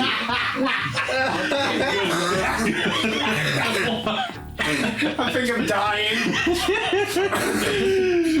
Good one. I like your style. I'm glad I got that reaction out and you're not actually mad at me. What happened? I sat to the car. I mean, when the moment you say Pokemon Sleep, I was like, are you gonna do a joke? Yeah, I was like. I was mad, but at the same time, I was proud of you. I love that. Man. There we go. I slapped Brian across the face. And I'm proud of him for that. Right. And mad. He's proud of me. And mad. I'm mad. Anyway, that's really all I had to say about Pokemon Sleep. A game that was announced once and we didn't get any news about for years. There's no 3DS charger yet. I did. And Oh, okay. then we have Episode 99. give us an actual F-Zero game. This is good, but I looked back a little bit on last year's end of the year videos, and we actually brought up our please give us Metro F-Zero this year, and we sort of got it. Don't get me wrong though. I still wish we got a full game, but this is good. This is really good. this is good. Great. I like it. This is the best like 99 game I've ever played. This is good, but the issue is that's it. Yeah, that's it. So, but I have fun with this one. Come on, give us I have fun. Come on, give us another story mode where we follow the adventures of the characters this time. Yeah. Or just make a new game. And also, with this as well. Also, I haven't played this yet, but there's also a mode where now you can play with the original F-Zero rules, which I can't wait to play. And right now, which I also have yet to do, there seems to be a limited times of events where everything's all icy or something like that. Like, honestly, I only hope that that the service does not go down. Yeah, keep it up for. Yeah, but What is Citrus 999 I last feel in like it's everything? gonna go down. Anyway, so I assume there's nothing else to talk about. We already talked about Metal Gear and Graphic Bottle, but what about that Naruto thing? I have not played myself personally. I gave it to my older sister as a gift, and it is honestly disappointing. And I didn't really have that much expectations for it. So like the other Naruto and Ultimate Ninja Storm games, it's like your generic fighters and everything. Some of them had a bit of open world. So basically, your generic anime 3D fighter. Yeah, it's sort of. It's simple and it's alright. It does the job. This one was supposed to be a celebration of Naruto and it has currently a really big roster, but the single player campaign is literally rushed and it's bad. And literally, that's the only reason. Bad and it's bad and it's bad. And then that's about it, right? The only reason you would want to play this game is if you want to play this with someone else, and that's about it. So more or less, this game is mostly used if you want to torture someone. Good to know. Yeah, and don't get me wrong. I think from what I saw, at least, again, I haven't played the mechanics. Some of the mechanics seems to be good, and it teaches the players a bit better.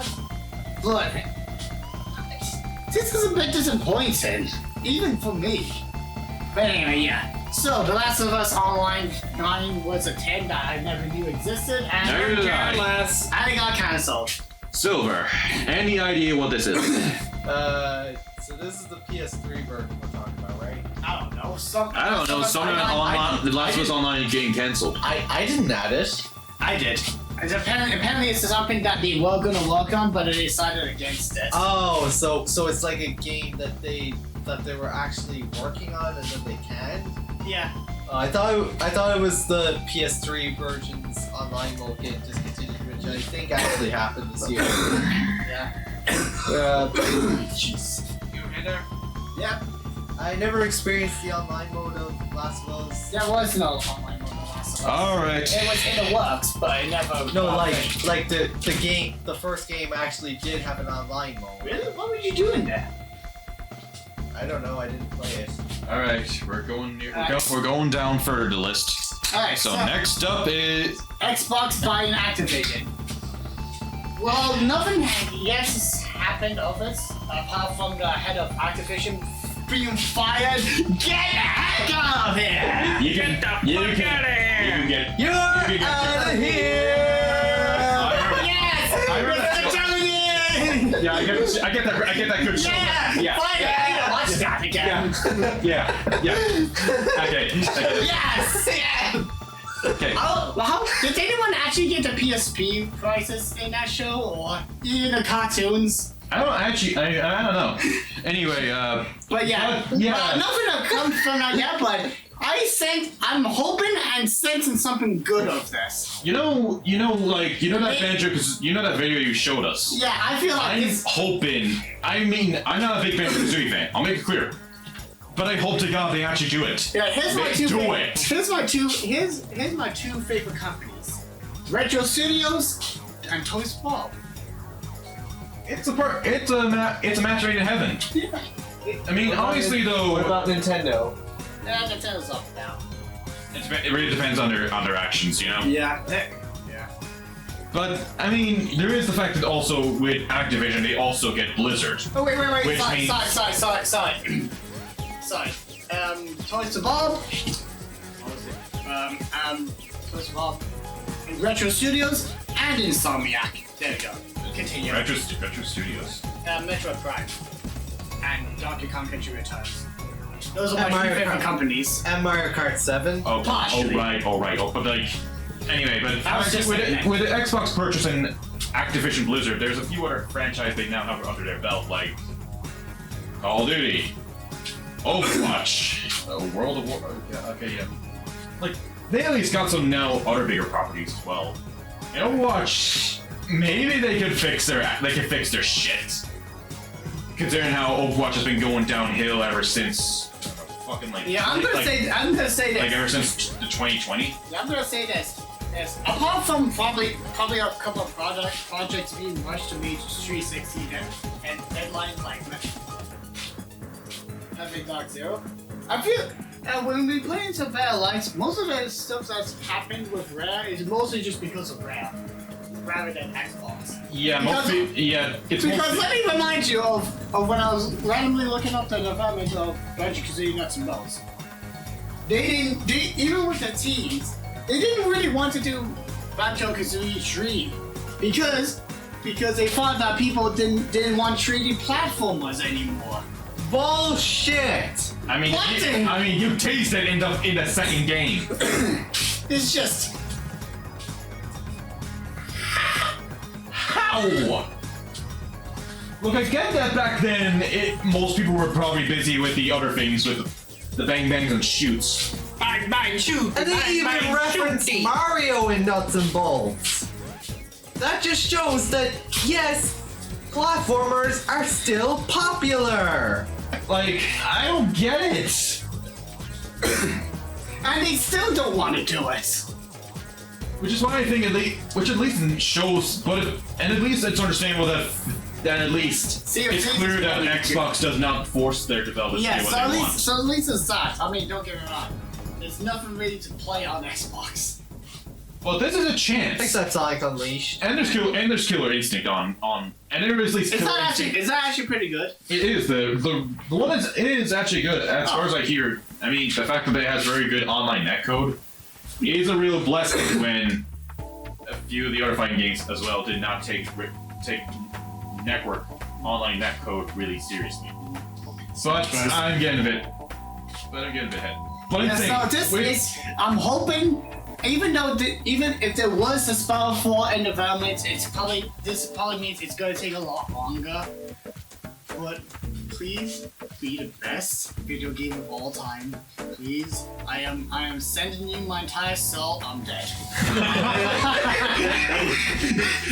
Editor, I don't know, Retro, if this is too much for you, but play the Dark Souls you died sound effect. So you'd really sacrifice your soul for a game you can't play without your soul? Hey, they'll send up an Xbox in heaven. Your soul wouldn't be there though.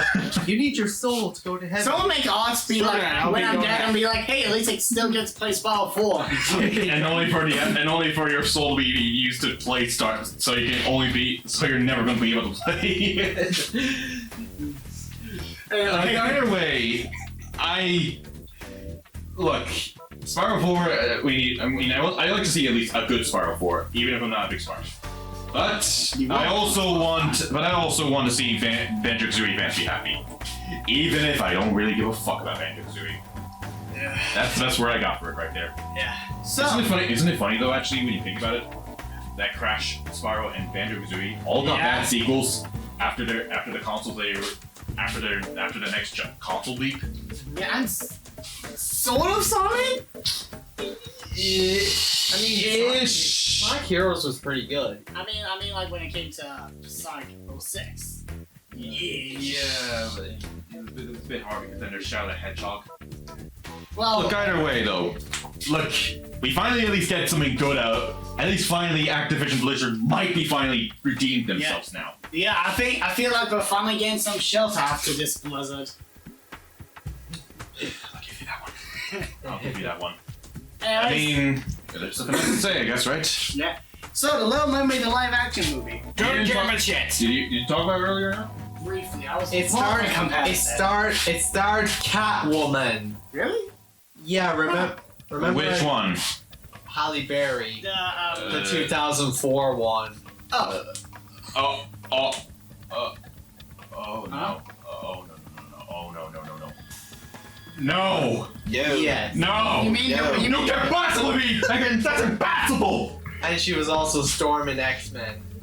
So she does have a good Okay, So she definitely has a bad acting resume, but just she's played possibly one of the worst superhero films out there. Yes.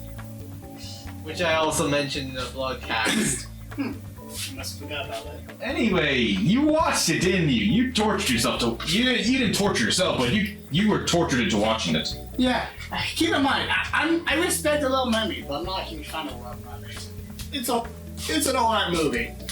I'm slowly starting to feel like Under the Sea at the time, and probably a little bit now, is one of those overused songs that I don't really care about, but it's harmless. It's not, I have nothing against the original. The Little Mermaid movie, it does get a lot of things done that I think they're pretty good. Like, Ursula, I forgot the actress name, did a pretty good job at that. She fits the character and all that. And the voice actress who did the Seagull is actually also fits it. Even if it's a gender change, it still feels like a pretty good voice actress. Wait, isn't that the same seagull that did that little segment in the movie where they rapped? Yeah. That's Finding Nemo. That would have honestly that would have been better. Imagine if that was referenced though. Yeah, but They should make that in more Pixar movies. anyway, but I feel like I had more good things to say about it. Let me think. it's not really. But I think you mispronounced it. You have some issues with it, don't you? I have a lot of issues. The fishes look like fishes, and they look ugly. Sebastian, some people, I will say, he just has a pretty good voice actor. He does a pretty good job, but In the original. smiles humor, I suppose. In the original, right? And in the remake. Oh. He still just looks like a freaking crap though, and there's no appeal in any of this. And it's just, they keep adding extra songs that don't, so it's just like oversaturation of songs, and Especially they're not that rap even good. segment. And that rap segment, dear God, I do not like it. That was just painful to go through. I really do not like Little Mermaid. And also, I think the songs they remade is a bit worse. Honestly, I feel like most of the life was sucked out of it. Like the Under the Sea again. At least the original, while I think is overused, at least had a lot of life to it. While in this one, it just felt a bit too simple.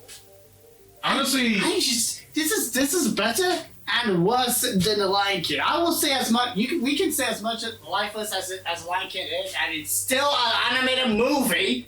But at the very least, I didn't have too much to hate about it other than just it's lifeless. This one is good and bad. what about Mulan? Well, that was a long time ago. I can't remember vividly, but I will say this: no Mushu, no sinning, no comedy.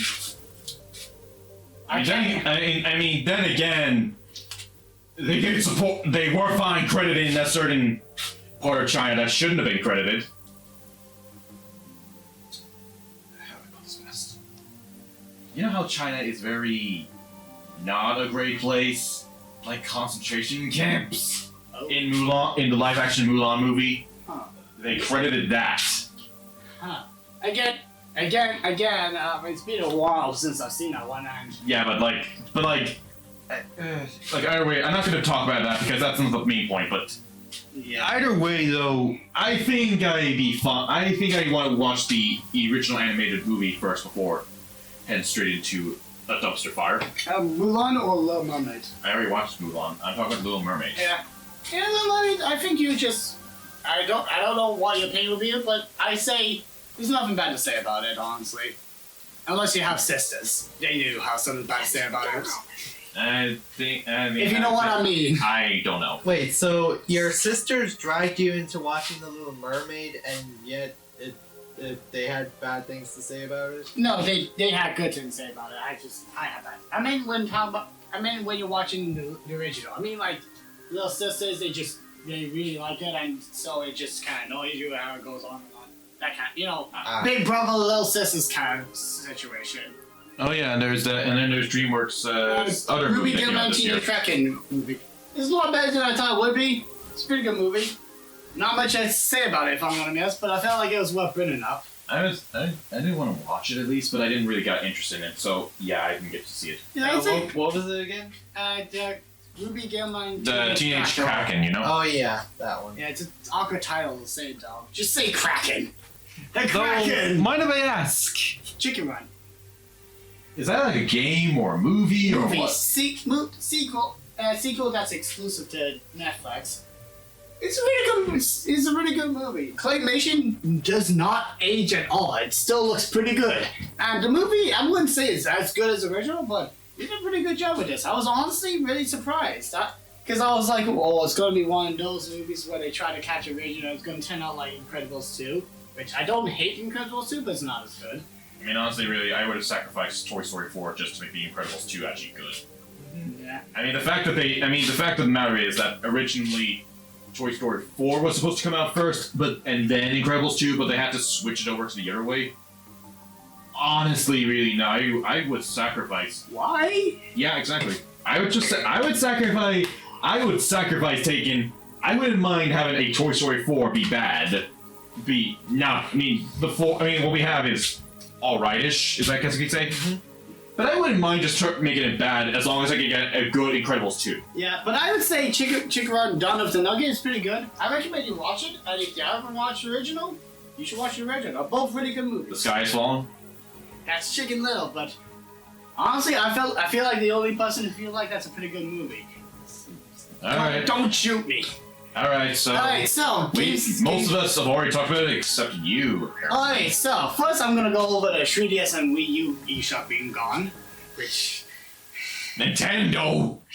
Why do you make me hold this weapon here that I have in my hand right now? What weapon is it? Is that a shotgun or is it? Yeah, it's a my 3DS SD card is full. I am broke.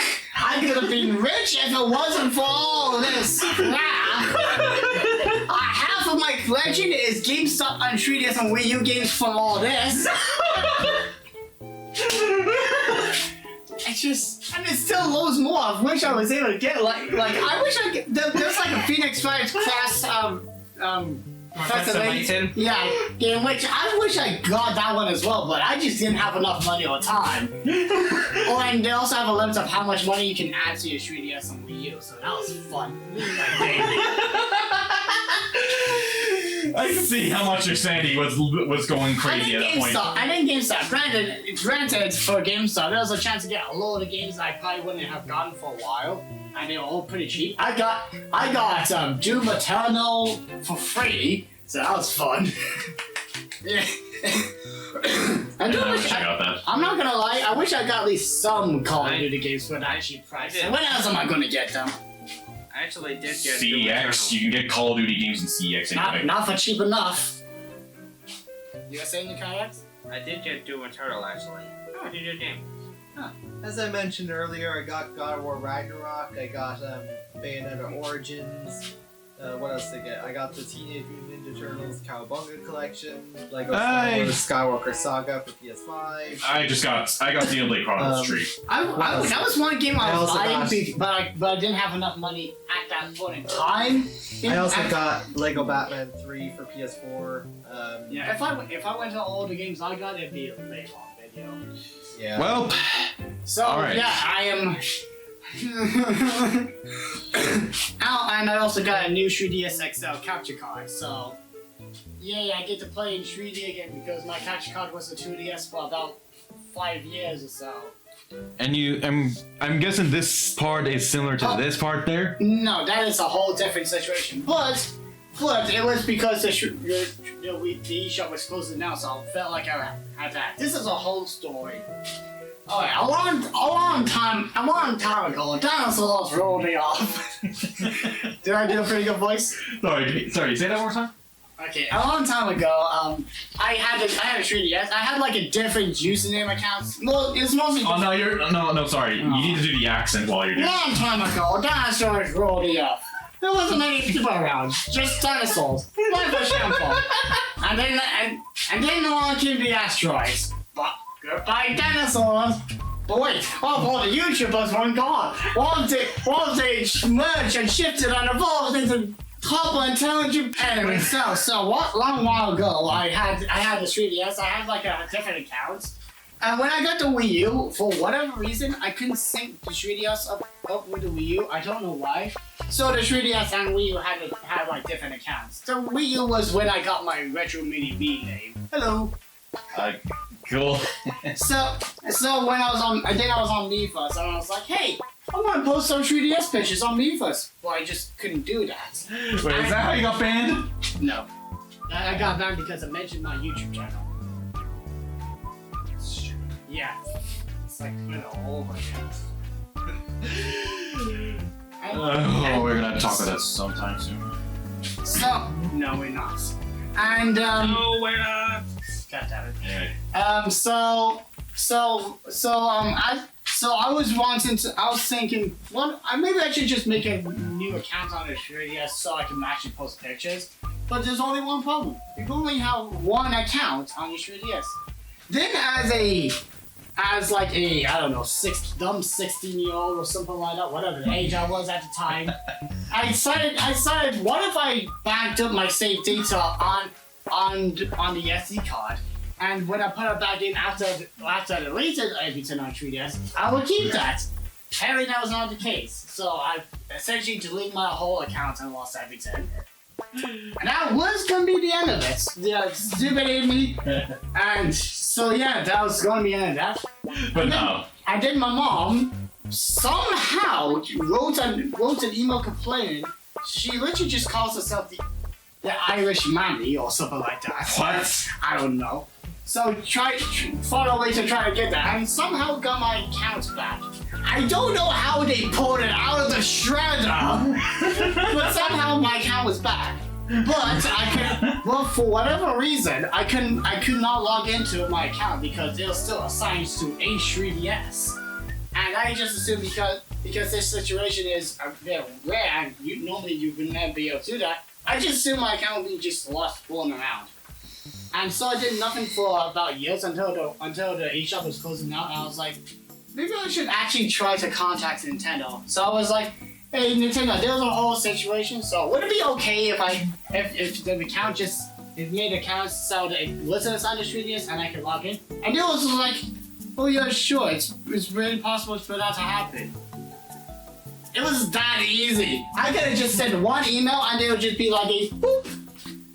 I assume it's because many people would have broken their 3DS, and when they get new ones, they want to keep their accounts. Yeah, I mean the 3DS is a portable system, so probably I will say this: this could have been avoided if you just allowed multiple accounts on the same systems. Nintendo, you stupid idiots. Stupid idiot. So I put in the password. All my stuff is back, including all the stuff I had when I was a Nintendo 3DS ambassador, which let me have the GBA games on the 3DS. And not to mention other games I bought at the time, like Zelda 4 Swords for the DSi, which was limited time exclusive. And you were able to do all that, Luigi. And also the original Pokédex 3D. Oh, it's an innocent story, Luigi. So yeah, and also a load of 3DS trailers, which would have been in 3D, but I transferred all this to the 2DS capture card. If I get another one for whatever stupid reason, maybe I'll probably transfer to that so it can be put in 3D. But yeah,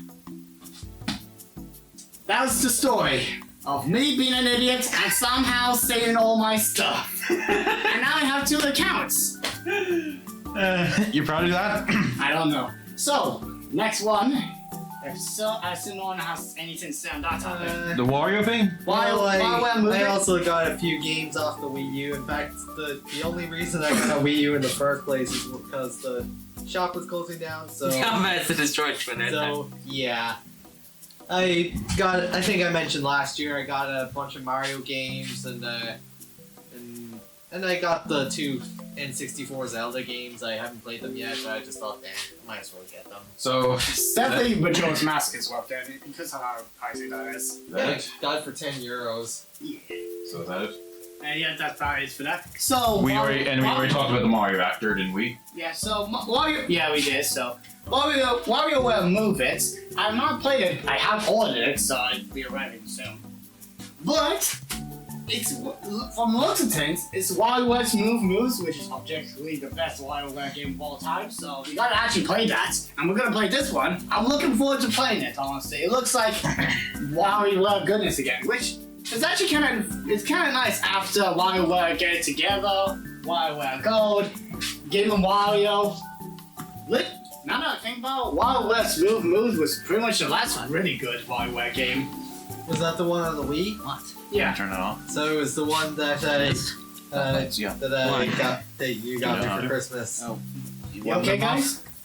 You kind of want those lights off. They're a bit in my eyes. Turn out those lights!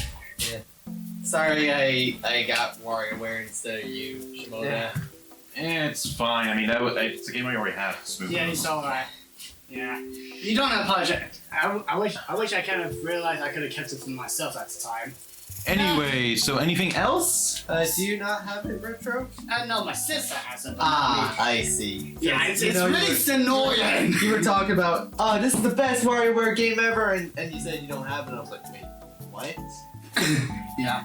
So we only have four more topics left. Yeah, Because out of all of us, I'd say you're probably the best one when it comes to keeping your game collection. Yeah, now I am, because after all of this of trying to make sure it's separate from my family, because looking back at footage, I know that the Lego Hypothesis game belonged to me, but it's not in my collection, I guess. We don't know who belongs to who.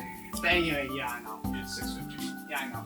We got All two right. hours left, but yeah. Alright, I mean, I'll be collected by 8, but anyways. It's Yeah. just. Alright, so then let's cover these last four Yeah. topics. I know. We said we already talked about the new mod, but should we just talk about Charles Martinet just retiring as Mario? TV's about to power down, dear God. Honestly, I'd say he had a pretty good run, and I hope he enjoys his he's Mario retired life. Yeah, and I hope he enjoys. Hope for the best for you. Hope for you the best for you. Yeah, man. I hope he enjoys being Mario ambassador, whatever that means for him. Probably him keeping an eye, helping out with Nintendo whenever they get a Mario role. Yeah. Yeah. Probably. Yeah, I feel. I will say this. That would have been perfect for that one mini game in WarioWare Move It, where it was Mario 64 DS. Wouldn't that be the one time to bring him back for a little bit?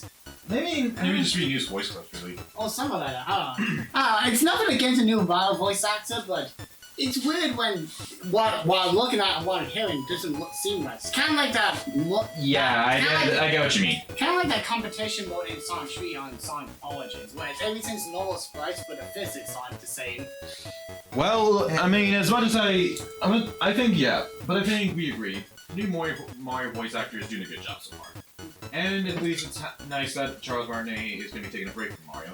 Yeah, and I hope we're Also, yeah. also kind of weird that Smash Bros. Ultimate's Mario voice clips are technically 11 years ago, since they were his voice clips for Brawl. Yeah, and that's how he got his Mario Reward being the voice in him for 100 games. Yeah. Same character, 100 games. Crazy. Yeah. As much as I would love to keep this good vibe over, Elon Musk, he's going to take over our channel and turn us into Koopa Troopas. I don't want to be a Koopa Troopa. Alright, let's just get it. Alright, let's rip the band-aid off. We're talking about Twitter. So. Yep. Oh wait, I'm sorry. Not Twitter. I mean X. Mega Man X. Yeah, well, this all happened in this year, right? Yeah. Okay. Yeah, this is stupid. And it keeps getting What is your plan, Elon Musk? It kind of keeps getting worse. And stupider. And worse. And stupider. Can I safely say I don't give a shit? I mean, it's the best way to say it, it's both getting worse and stupider. Would that be what you say? Alright, bring out the classic gif. Get ready, guys. He's about to do something stupid. Yeah, that would be good. That would be a good gift. That is. Yeah. Yes. But how? Yes. But how is he making so many stupid ass, dumbass decisions? Because he is a dumbass. I mean, honestly, just saying it's stupid enough. I feel like Heihachi Mishima, despite being possibly the worst father in fictional history, I bet he wouldn't even do some of the stupid decisions that Elon Musk would do. He probably would have just nuked Twitter right away first. Just this guy is an idiot. He bought Twitter only to fucking slowly destroy it. Keep in mind, this is all in 1 year. Yeah, and his goal is to remove bots. What is your major malfunction, brother? There's been more bots ever since he's joined. The only thing that's more funnier is when those the only thing that he did right, the only good decision he made was adding those little reader notes where it actually. Yeah, that's okay. Just because they also contradict what he says. And not to mention actually prove people's bullshit are bullshit. Yeah. That is the only good thing, but other than that, no, he did more harm to Twitter now. Well, I'll be ready. I'll be ready. Well, who's ready to write Twitter's death certificate? Yeah, Editor, show our quote retweets of the tweet where you have to pay for just to tweet something. Yeah, apparently it's only for new users, and it's only Tuesday. Apparently it's only happening in like one country as a test, and it's only for new users, but annually paying just to use. I mean, there was that. I would have to pay just to go on Twitter and say, hey, yo, what's up, buttheads? Wasn't there another one where they had a bit of an issue where Elon made a stupid ass statement? I'm not sure if it's true, but I remember I mentioned it once or twice to you guys that they were going to go and make it much harder for European users to use Twitter. I remember I mentioned that once around this year, or at least some idiot put it out there. Oh yeah, and I think Elon Musk even says that he wants to cure autism. What the fuck is wrong with you? What is wrong with these people? I want every single one of those people to go to hell, make sure they stay in hell, and never get reincarnated ever again. I think there should be a cure for Elon Musk. Yeah. At this point, what is your goal here? Like, do you want to be enemy number one to everyone?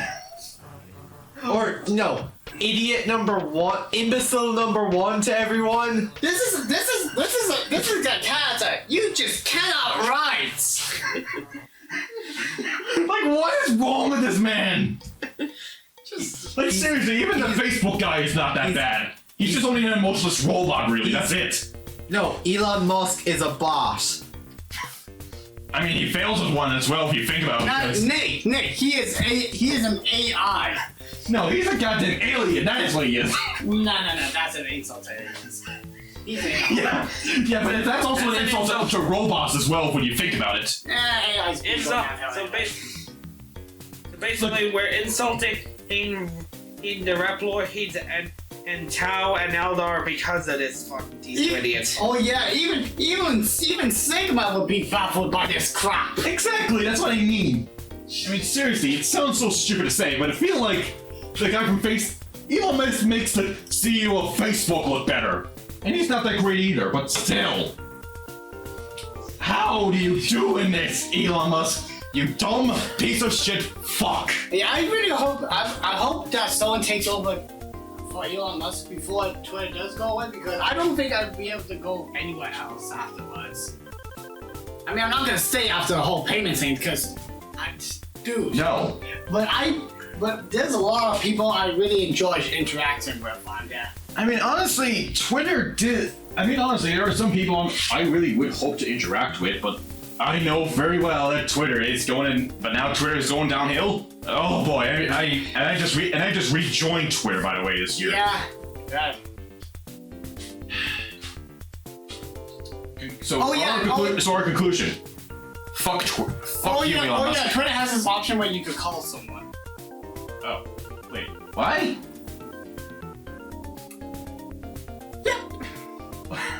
The Skype, you know? It's like Instagram. Essentially, but people who aren't informed are just gonna suddenly get phone calls. Dude.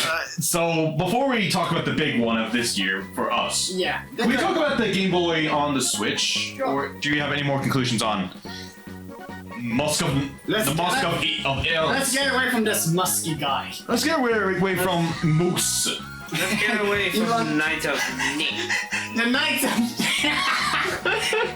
The Knights of Nick. It's Don't even like you. and later. Anyway, so Game Boy Color or whatever. Game Boy game. Game Boy Advance games. Boy, that was a good announcement. We actually had to pay extra money though just to play Sonic Advance on that though. Sonic Advances. It's not there yet, but it will be there soon. Probably or never. But still, I don't know. But still, either way, it's good. Dude. I'm not gonna be honest. We're gonna have the Virtual Boy back though on Switch. Yeah, it should have been on 3DS. Dear God. I thought it was. No, it never was. It should have been. It would have been public. That Wildland game on Virtual Boy being played on 3DS without the redness. That would have been perfect.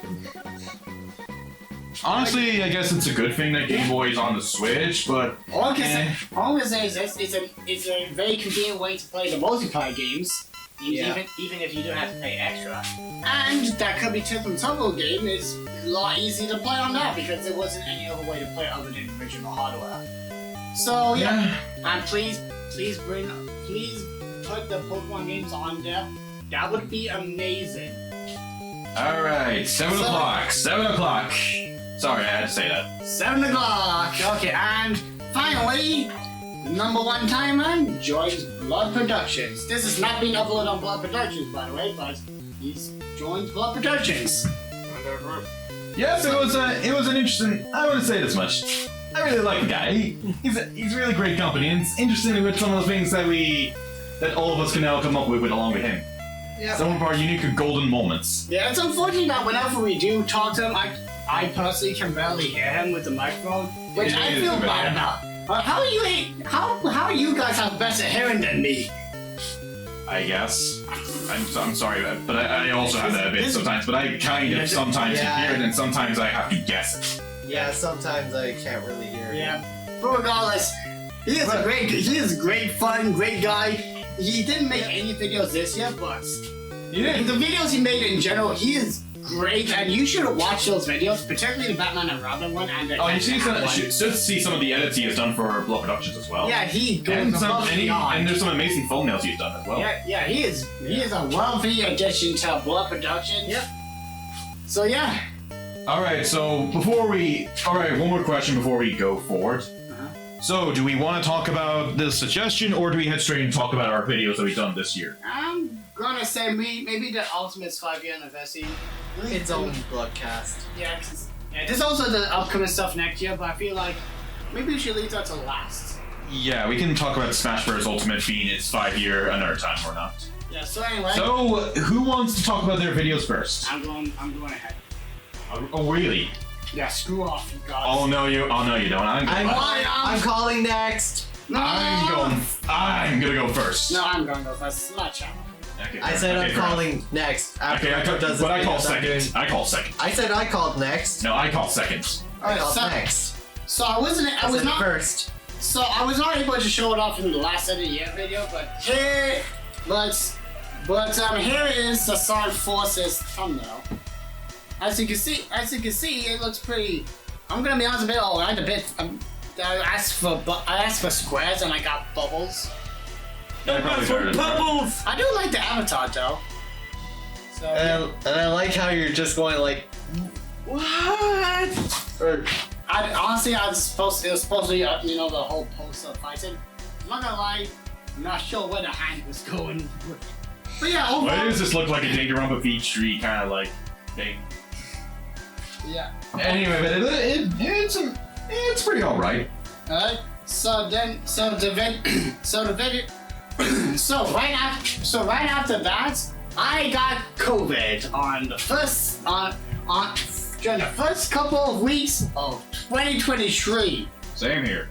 Yeah, that was Fun. That was fun. Honestly, even then, I felt like I kind of worked a bit faster with the first 2 videos I was doing, but I was really wanting to focus on that. Then I just wanted to watch more Ben 10 stuff. So, Anyway, then your next video was the Angry Video Game Nerd review. Yeah, I probably won't show the footage on screen just in case any stuff, but yeah, that was a game that I got a while ago that I really should have covered a long time ago. But yeah, honestly, yeah, it's a good short video. Do you think it was a good idea to have that video age restricted or? I didn't know that.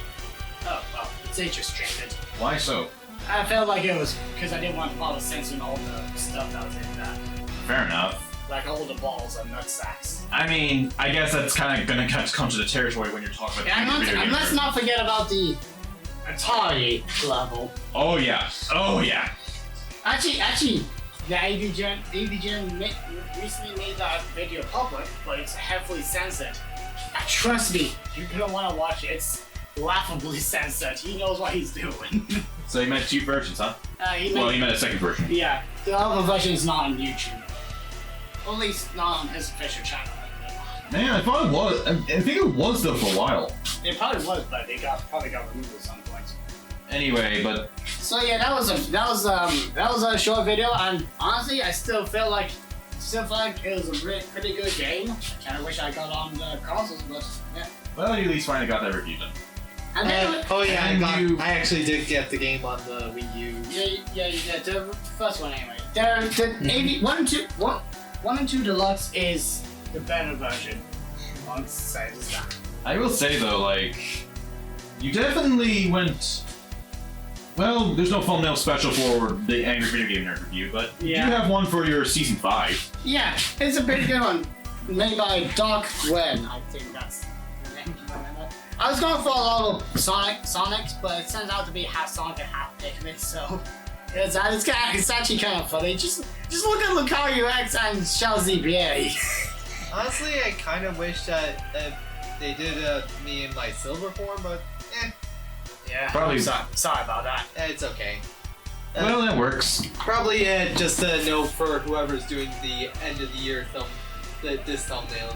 Probably. You might see if I could do it. Yeah, Whoever's doing it, draw me in my silver avatar. Yeah, I'm gonna be honest. I can't remember why I suggested Rainbow Road, but anyway.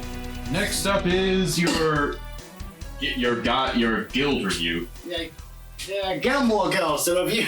Happy Gilmore. Yeah. Sorry. Quantum Astrophysicist Guild Games Part 3, which, to just say right now, I haven't gotten any more games yet, which may or may not be because of me waiting too long to review these games. I honestly don't know if that's the reason, but if it is, yeah, I deserve that. I was too late on all this. But I just got this video. I just realized you didn't play this game. So nice. if I sure, yeah, sure. Yeah, it says Pokemon Normal World. Oh, sure, go ahead. If I really wanted to, I can delete afterwards. Anyway.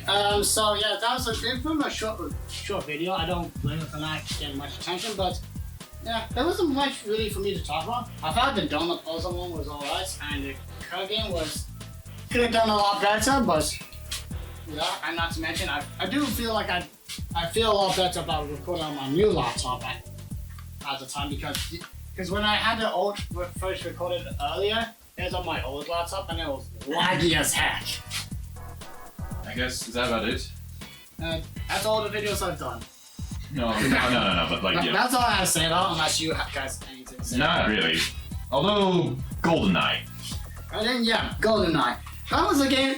Before I played the game, I decided to watch a movie, and I'm glad I did because that freaking tank. Jeez. That surprised the heck out of me.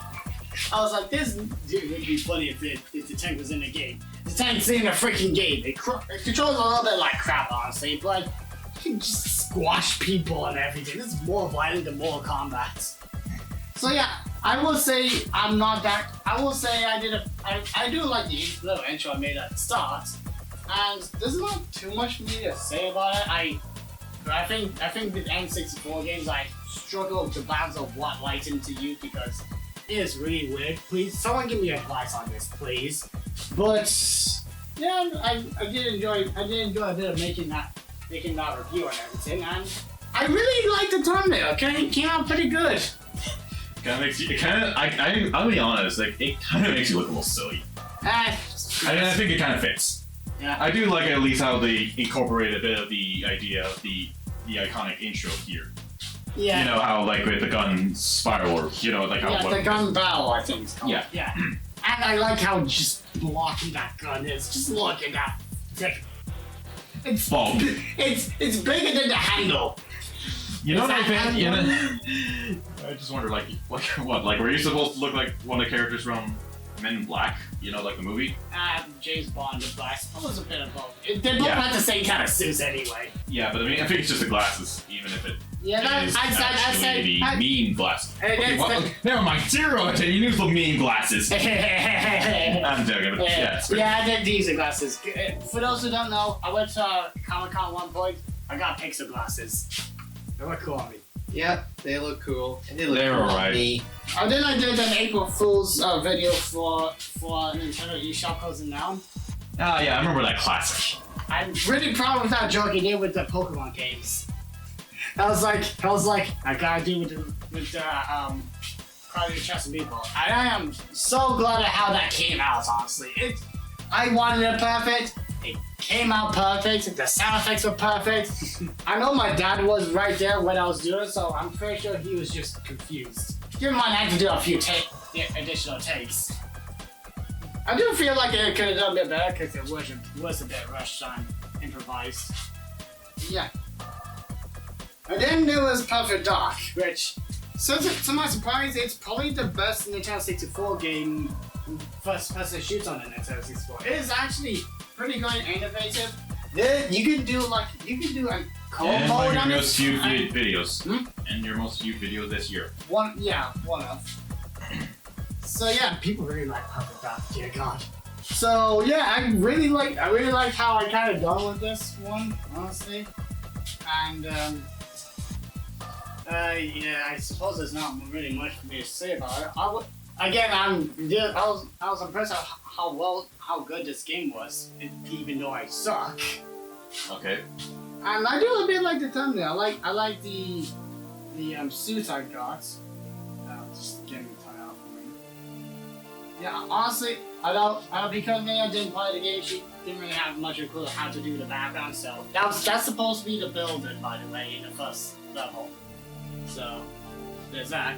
And that shine is supposed to be raining and everything. But I do like my tight suits, honestly. Check out those ties, though. Yeah, those are some thighs. Yeah, I've been eating too much chicken mac burgers. That looks nice. Dude, keep away from the thighs. Sorry, did I give you out? And then we got the announcement dates for Pikmin 4. So Which basically messed up your schedule. a little bit, but I was like, okay, I have to get this done. So I got Pikmin 442 on the call, and And you went straight for a little more development hell. yeah, a little bit. Pikmin 3, I decided to do Pikmin 3, and it was kind of weird playing again after all these years because I remember playing it when it came out with the Wii U gamepad. Stupid, honestly, but yeah. And yeah, I had a much better time with the Remote to Nunchuck, and I enjoyed playing through it again after all these years. And it was actually kind of fun getting his opinion on it as well. Oh yeah, we did a let's play of it as well. This And we year. did a bit of Let's Play on it as well. We need to play a little bit more. I will say, I have to say, my favorite thing about this thumbnail is just you. It's just Pikmin having a great time, and then there's you stranded with a bunch of rocks. Actually, honestly, that was supposed to be me surrounded by a load of rocks, and I'll be like, yeah, rocks! So wait, that's supposed to be you saying yeah, rocks. No, not yeah, rocks. It's just rocks, but that's the expression I was trying to go for. Ah. Yeah, and also Pikmin 442 wanted to have a pose like knights. Or something like that. I could see you there. Yeah. So there, and then we got to. That one game from Pikmin that not many people like to talk about. Hey Pikmin, it is a lot worse than I thought it was gonna be. How much worse would you say? Oh boy, it is either good or just bad. It's like this game is stupid. I do not like this kind of stupid. Your wish is stupid. Your wish is stupid. Your stupid wish is my command. I will say this. I do like the thumbnail with me being picked up by the S-Pen and you panicking? Yeah, and Pikmin 414 just going through the treasures. Oh yeah, that does actually remind me. The treasures, the guy and everything. What's with this? We're going to the moon. Dude. Going. Where were we? What was that? We're going to space, We're damn going to it. space. I don't know. Come on, bitches! We're going to the fucking moon! And that gets followed up in Silver's video. Yep. How many times do I have to tell Oh you? yeah, there's Pikmin 4 as well, but yeah, I think for the most part, Hey Pikmin was pretty good. Yeah, I liked it. Oh yeah, I remember as well back in Hey Pikmin, wasn't there like a unique idea for a thumbnail as well? No, not thumbnail, artwork. Yeah, I did a bit of artwork, didn't I? Or was it the other one? Yeah, it was Hey Pikmin. Yeah, that was it. Remember, like I did a small bit of unique artwork. Oh with yeah, Morgan? that's the whole bar and everything. Yeah. Yeah, that I originally was gonna do. I think both the bar and the building, but I just only ended up doing the building. So yeah. Yeah, but hey, that was the best I had for the time, and well, I will say, Good bar. I did like the joke of one of the bars just being not able to load at all. That's just. And I drew not the loading thing. Yeah. More or less, yeah, I think that was pretty good. Yeah. So I didn't Pikmin 4, which took up so much memory. I had to just have all the footage on the hard drive. I couldn't fit on the computer. I had loads of time to record it, and it still took a really long time. So it probably cost your sanity for a bit. A little bit, but I feel like it did a pretty good job of the game and review and everything. And honestly, we've finally done all of the Pikmin games. Don't look at Pikmin Bloom. I don't think I'll be doing that. That's just and the thumbnail, it looks a little nice. I like the sunshine and not the dog. The dog wasn't what I was going for, but the dog is pretty cute. Yeah, dog. I think it's interesting how it's you that's struggling to get up, right? Yeah. I think I was trying to go for more while I was going. The dog was going fast. I'll be like, "Eh," you know, like. Yeah. Yeah. And then you went straight back to Perfect Dark. Yeah, Perfect Dark for the Game Boy Color, which I hadn't recorded for a while because I think at some point I was waiting or something. So I recorded a bit of footage and a little bit of script. So. You know my favorite. And it still went There were so many parts of that video. I will say that you had some many funny moments in that video. Thank you. I still felt like I did a pretty good job. To the best of my abilities with this game, if I'm gonna be honest. It's pretty hard to review a game when you don't have too much to say about it or a good structure. Or that time you got surprised by a nice little driving segment. Yeah, literally that was my reaction. Like, what the heck, and then I'm dead. That was my reaction. And then there was that time she was saying, "Oh, I saw this little thing fall down," and as you said, "Girl, you weren't looking at anything." Yeah, you saw nothing. Your eyes went from the back of your head to the front of your head. Yeah.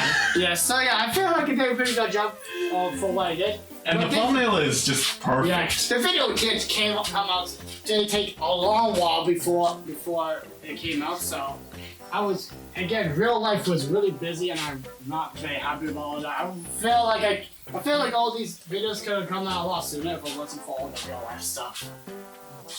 Reality can often be disappointing. But yeah, I also do like the thumbnail. Oh, I will say this: I did have to crop it because of miscommunication on the aspect ratio.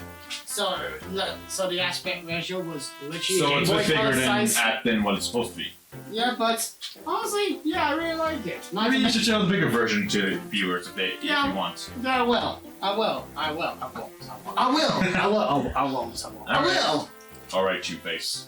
Alright, so, and then let's go to my current latest video, which is gonna be my final one for this year, unfortunately. So, A bit of shame, but yes, Yeah. that's what happened. Perfect Dark Zero. I played this game all the way through, and honestly, the only conclusion I could come to this is I didn't hate it, but I didn't like it either. It was fine. It just existed. Yeah, actually, it was a really big shock when I came to find out that the few videos I did watch.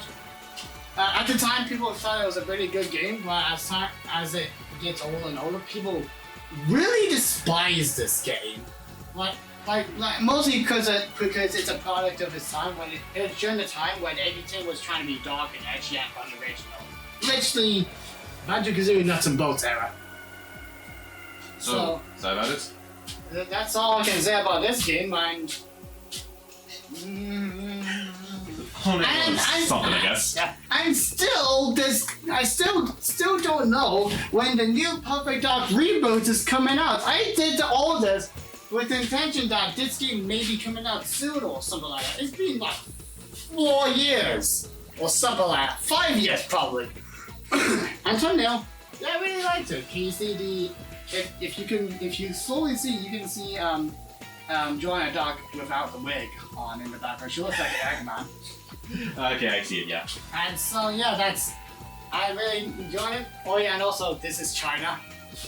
This is where Data Time is. That just came out of the blue, honestly, because they went in Chicago.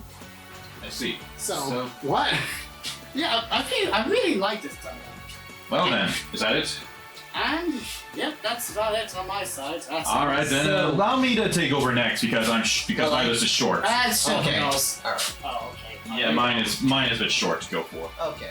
So I'll make this easy and quick. I will say though, definitely with my plan of this year, I decided this time I kind of wanted to at least finally get to a more monthly schedule for my videos, which hits or miss, but I was able to at least upload more than 12 videos this year, I think, at best. So yeah, compared to the other 2 videos that's coming on the channel, and all of your deleted videos. Yeah, I definitely remember that. So there was the Left 4 Crunch, which which is actually part of the old video I had, which, if I remember right, Yeah, you recorded a bit of us playing Left 4 Dead at one point. Honestly, I feel like as funny as that moment was, it didn't feel like it was I didn't feel like it was a crunch joke at all. I don't know. I kind of just thought, might as well do something funny with this, and that's what I just came up with. Are you dead? I mean, maybe I left it on long enough, but I felt, I just thought, but I had to leave your little reaction of you saying, "Oh my goodness, he's hideous." You know, you could have just paused that video without the crunch. This is literally clickbait. Look, honestly, I'll honestly probably just upload the actual thing at this point. Oh my god! Well, maybe he might censor a few things here and there, but otherwise, I'm probably thinking at this point I might as well just release the whole damn thing, right? Maybe. And then there was, of course, the Storybooks versus Prime. You probably guessed what that one was all about. Yep. Me just comparing a bunch of different tales and having my... And honestly, it's just, I don't know. I'm gonna keep it around, but I don't really like it. It was just an alright video. Although the thumbnail is, I like the thumbnail. I kind of like it. Got a bit of help from you, Retro, to do it. No, I'm not sure if I might try. I did provide the footage for Secret Rings and Black Knight. I think you did. Yeah, that was you. Yeah. Oh yeah, and then there was my, hey, you want to see something cool? And it follows with a guy just dying. That was probably the funniest thing I had. Yeah. Yeah. He may or may not have gotten inspiration from a similar video I did prior. Yeah, I mean, maybe not. Oh, but And I but may let's- or may not have given him some help on that. Oh, but we can't forget the best part. Mortal Kombat. Totally leaked Mortal Kombat 12. How did that go again? What? How did that go again? If I remember right, I did this in one. I think I did this in like only in one day. I just thought I needed to do something stupid, and I know Mortal Kombat is being teased to come out sometime around May, so I thought, go ahead and do it. And then I gave you a blank background, and I asked you, fill it up with a bunch of shit, and you were able to put in like some of the best stuff in there. And then I did the worst character select screen ever of Scorpion and Raiden not animating correctly, I think. Yeah. And then did the worst fight animation ever and the most questionable ending at the end. With just doing Gmod ragdoll physics. Yeah. Other than that, it was just me just doing a shit post, but I think it was natural enough because it was April 1st. Mortal Kombat 1 is a buy title. Oh yeah, I think we can all agree it is still that title. We already talked about it. 7,000 views. Yeah. But I'm surprised. This is possibly one of my most viewed videos, and it was based on just the fact that Mortal Kombat 12, I refuse to call it 1, has possibly the worst title in existence. And that has the most views, and has the most comments. There are so many comments that actually, I was thinking of maybe highlighting some of the best comments and highlighting some of the worst, but then I thought, nah, I'm not gonna do it. Didn't seem like worth doing the point at that point, you know? That's But other than really that, I do say some people Good video, suggest, though. yeah, but some people have definitely suggested better titles, and Silver definitely did a good job as Patrick. Thank you do. Yeah. And then and we can't forget the classic follow-up: How to Destroy an Evil/Demon. What was all about anyway? I honestly did not know you were gonna upload that to YouTube, so I don't know. Take it down. Honestly, I just thought, I want to do something. I just thought of something stupid, and I was thinking, I want to just do a live-action segment, and that's it. So and we did that back with you, Sue, remember? yeah. And that was like, it's questionable, but I'm not against. I don't regret it. Yeah. I mean, you can't forget the amazing part where Silver jumped in out of nowhere and then just threw Mortal Kombat by reusing footage from the Mortal Kombat 9 review. We'll talk about that. Yep. And then me inserting some Team Fortress 2 screaming sound effects in there. Yeah. Then I very much don't regret that. And there was that little short video of Sonic, doing that little thing from the Superstars trailer. Oh yeah. It was just hear you attack. Yeah, I just thought, it looks similar. I finally found an intro. That was great. That's a good intro. After all these years. Yeah, and then I did another video where I found a video that was just funny, and I thought, what if I put Dracula's castle and a bunch of ponies were there? That was about it. I did like the original video where the pony footage came from, Just be sure with the crew. I mean, I didn't ask the crew. I just linked the video. Yeah. But I'm pretty sure everyone has done that type of video as well. Yeah. And then there was, of course, the infamous Netflix Hates Nerem Studios. Don't even get me started! Yeah, I just thought, what if I just put in Netflix's face there, and then I just said, so you hate Nerem Studios? Oh, don't even get me started! I was thinking of actually voicing Netflix myself, but I decided to stick against it. But the finally awaited sequel, Injustice Ranking Super Moves, featuring nearly everyone from Blood Productions. Yep. A sequel I think we all were waiting for, weren't we? I was happy enough to do it. Yeah, and Retro? I mean, definitely we have some moments, and it was probably one of the longest videos to do. I was almost ready with October, but a few changes had to be made, and then... Not really, but yeah. But other than that, I was happy with it. The only thing worth noting in this, behind productions, if you don't mind mentioning this. Do you mind if we mention it or not? Because it might depend. Okay, so originally the release date, when we had the final version, it was going to be released the second week of November, if I'm right. But if you remember, that might have been a bit too soon after Kevin Conroy's death. Oh, yeah. So yeah, we quickly decided it was better to push it back down a bit. Yeah. So yeah, it was probably the best move to just push it down a bit. Let it wait for a little longer. And then finally, possibly the most recent video I've done. Yeah, pretty good video also. I had to get rid of that last part of the first segment, Remember when we watched Howlin' 2, Jontron? Yeah. And it featured the text, quote, something I cannot say out loud because Retro would probably have a problem. Just go ahead and say it. Tits. Alright. The text said that. Yeah. Honestly, yeah, but I'm happy with it, and I'm actually surprised that this also has another big amount of views and actually got some comments. Pretty nice. Overall, I would say I think I'm doing a bit better, and I at least have plans better now for next year when talking about Death Battle at least. So at least I'll say that much. And there is more production videos, but I'll let Silver go on. You collaborating with Death Battle? What? You collaborating with Death Battle? No, I'm planning to do rankings. Silver, you want to go next? Yeah, I'm just gonna talk about my small edits first, then the big videos. I definitely know one of them I have to talk about with you. Yeah. So, I made a little edit of Butch killing Vincent from Pulp Fiction, but then I just turned wasted. Yeah. Yeah, every time I watch Pulp Fiction, that's what pops into my mind. it was at this moment he knew he fucked up. And then I made the Puss in Boots edit, which is just the Spider-Man one, and then it kind of sparked, I guess it sparked some inspiration for Shimoda's version, Yeah. and I gave him some help on that one. Then there was why Bayonetta appeared in Among Us. Yeah, because if Bayonetta, the Bayonetta team have the balls to show off Bayonetta showing her middle finger, but the NetherRealm Studios Mortal Kombat team are too much pussies to do that. Yeah, it's just really embarrassing. Yep. Then, this is the past. Somebody. I once told me so. Yeah. Yeah, that was just perfect, wasn't it? Thanks. Yeah, I remember I got that idea as we were playing 06, and I was like, yes, I am putting that in the Let's Play, and I just decided to make upload the clip on its own. As much as I would like to talk about some edits that we've done in Blood Productions, I don't think they'll be worth it, really. If we have time. I think we're probably going to more talk about the two significant videos that were uploaded for that one, but continue on.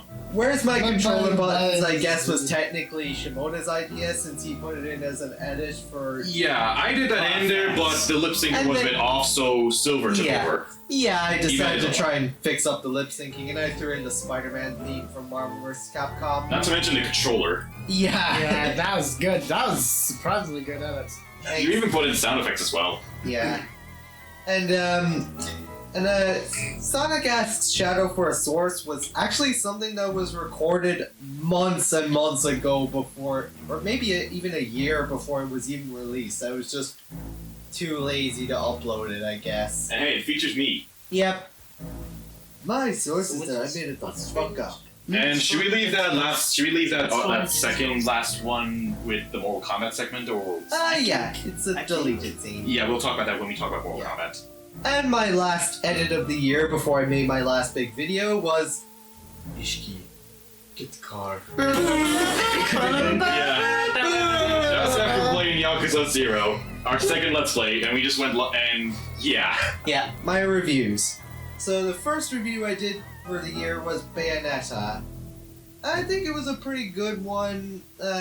Maybe my voice performance could have been a bit better, and the microphone I used at the time was not a great one. I think the Mario Kart one was the first one where I actually used it. I know for sure it was the 64 review where I had my Yeti microphone, but yeah, maybe the Bayonetta review could have been better, but I don't think it's one of the worst things I've ever made. I think I covered the game okay, and the Switch footage was a bit pixely because of the settings on my OBS. It was at the time when I was starting to have problems with my laptop and capture card, I think, but Okay. I think it turned out okay. I think it was a good review to start off the year, and I kind of regret not being able to do Bayonetta 2 this year, but maybe next year, or maybe it'll be the first one I do for next year. I don't know. We'll see, but... Yep. But that's followed up by possibly the longest project that not only Silver did, but along with me. Yep. The biggest thing I have ever worked on, Mortal Kombat 2011. It sucks. Yeah. The It's review needless sucks. to say that possibly... Oh yeah, before that, the thumbnail for Bayonetta, I guess there's not really much to it. It's a screenshot of the, it's a screenshot, and I just threw in the text. I think some of my thumbnails are a bit inspired by Shape Willis, but yeah, I don't really use art for my thumbnails, but I do make up my own thumbnails. But anyways, back to Mortal Kombat. So, me and Shimoda started this back in January 2022. And, well, needless to say, when we first started the script, we simply started simple enough with talking about the first thing. The story, right? Yeah. I think it was me who decided, hey, you want to bash some NetherRealm Studio games? And I was like, yeah, sure, why not? Let's talk about possibly Mortal Kombat 9. Yeah, and I think it took 6 months to get that script finished, right? Yeah, and Retro just had to tease the video while the script was still being worked on. Yeah. And he kept asking, when's the Mortal Kombat review gonna be Give done? us Mother Tree! Yeah, now you're gonna be hearing that from me when I'm asking you about part 2, about the second one of fandom. We'll talk about the fandom, by the way, later on. Yeah. But back to Yeah. Mortal Kombat 9. To be honest, I was originally planning for it to just be a little short video. This game sucks. I'm still proud of the way it turned out. I am glad of what we cooked up, but Man, I would say, yeah, it shouldn't have taken this long. yeah. I mean, honestly, like, I the would've- fact of the matter is, like, we had a few other things cut, which I guess we could talk about a bit of that, right? Yeah. But anything else you want to quickly mention before I talk about some features that we might cut?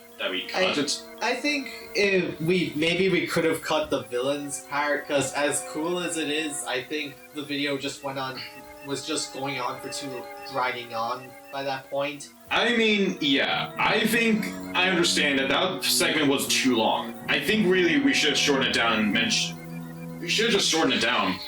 I feel like, I want to make clear, I felt like I feel like we could have kept it, but made it shorter, like, say... but there are other villains out there that are just that better, and not really go too far in depth. We just make it short, and then up sweet, and then get back to the topic. We could have done that. Which actually, in a way, another part of it, when I was explaining what Mortal Kombat was in the story context of the tournament, it might have been too long.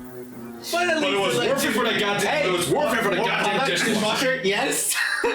It was. I mean, look. As much as I would like to shorten that, the dishwasher segment was possibly the only thing worth it to keep around. This game blows.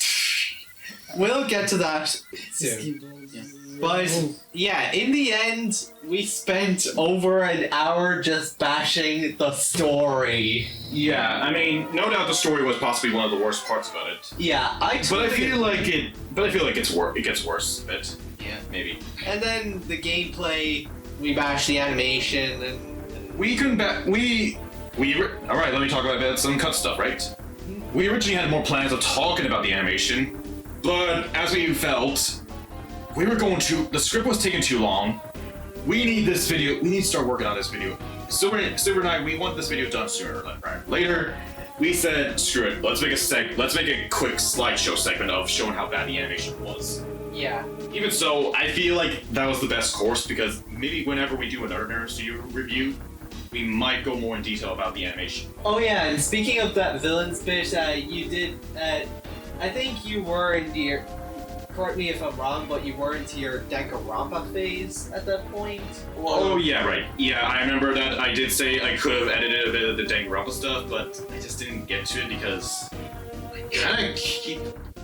kind of just was trying to find footage that worked better to Yeah, go because with it. that But was I felt really. I couldn't really find any footage that was real, that fit the scene, and it didn't help that You didn't I know know. much, and I was hoping that I could find something, but I just couldn't, so a bit of a shame, but I think, again, that segment should have just been shortened down or just really removed a bit. Yeah.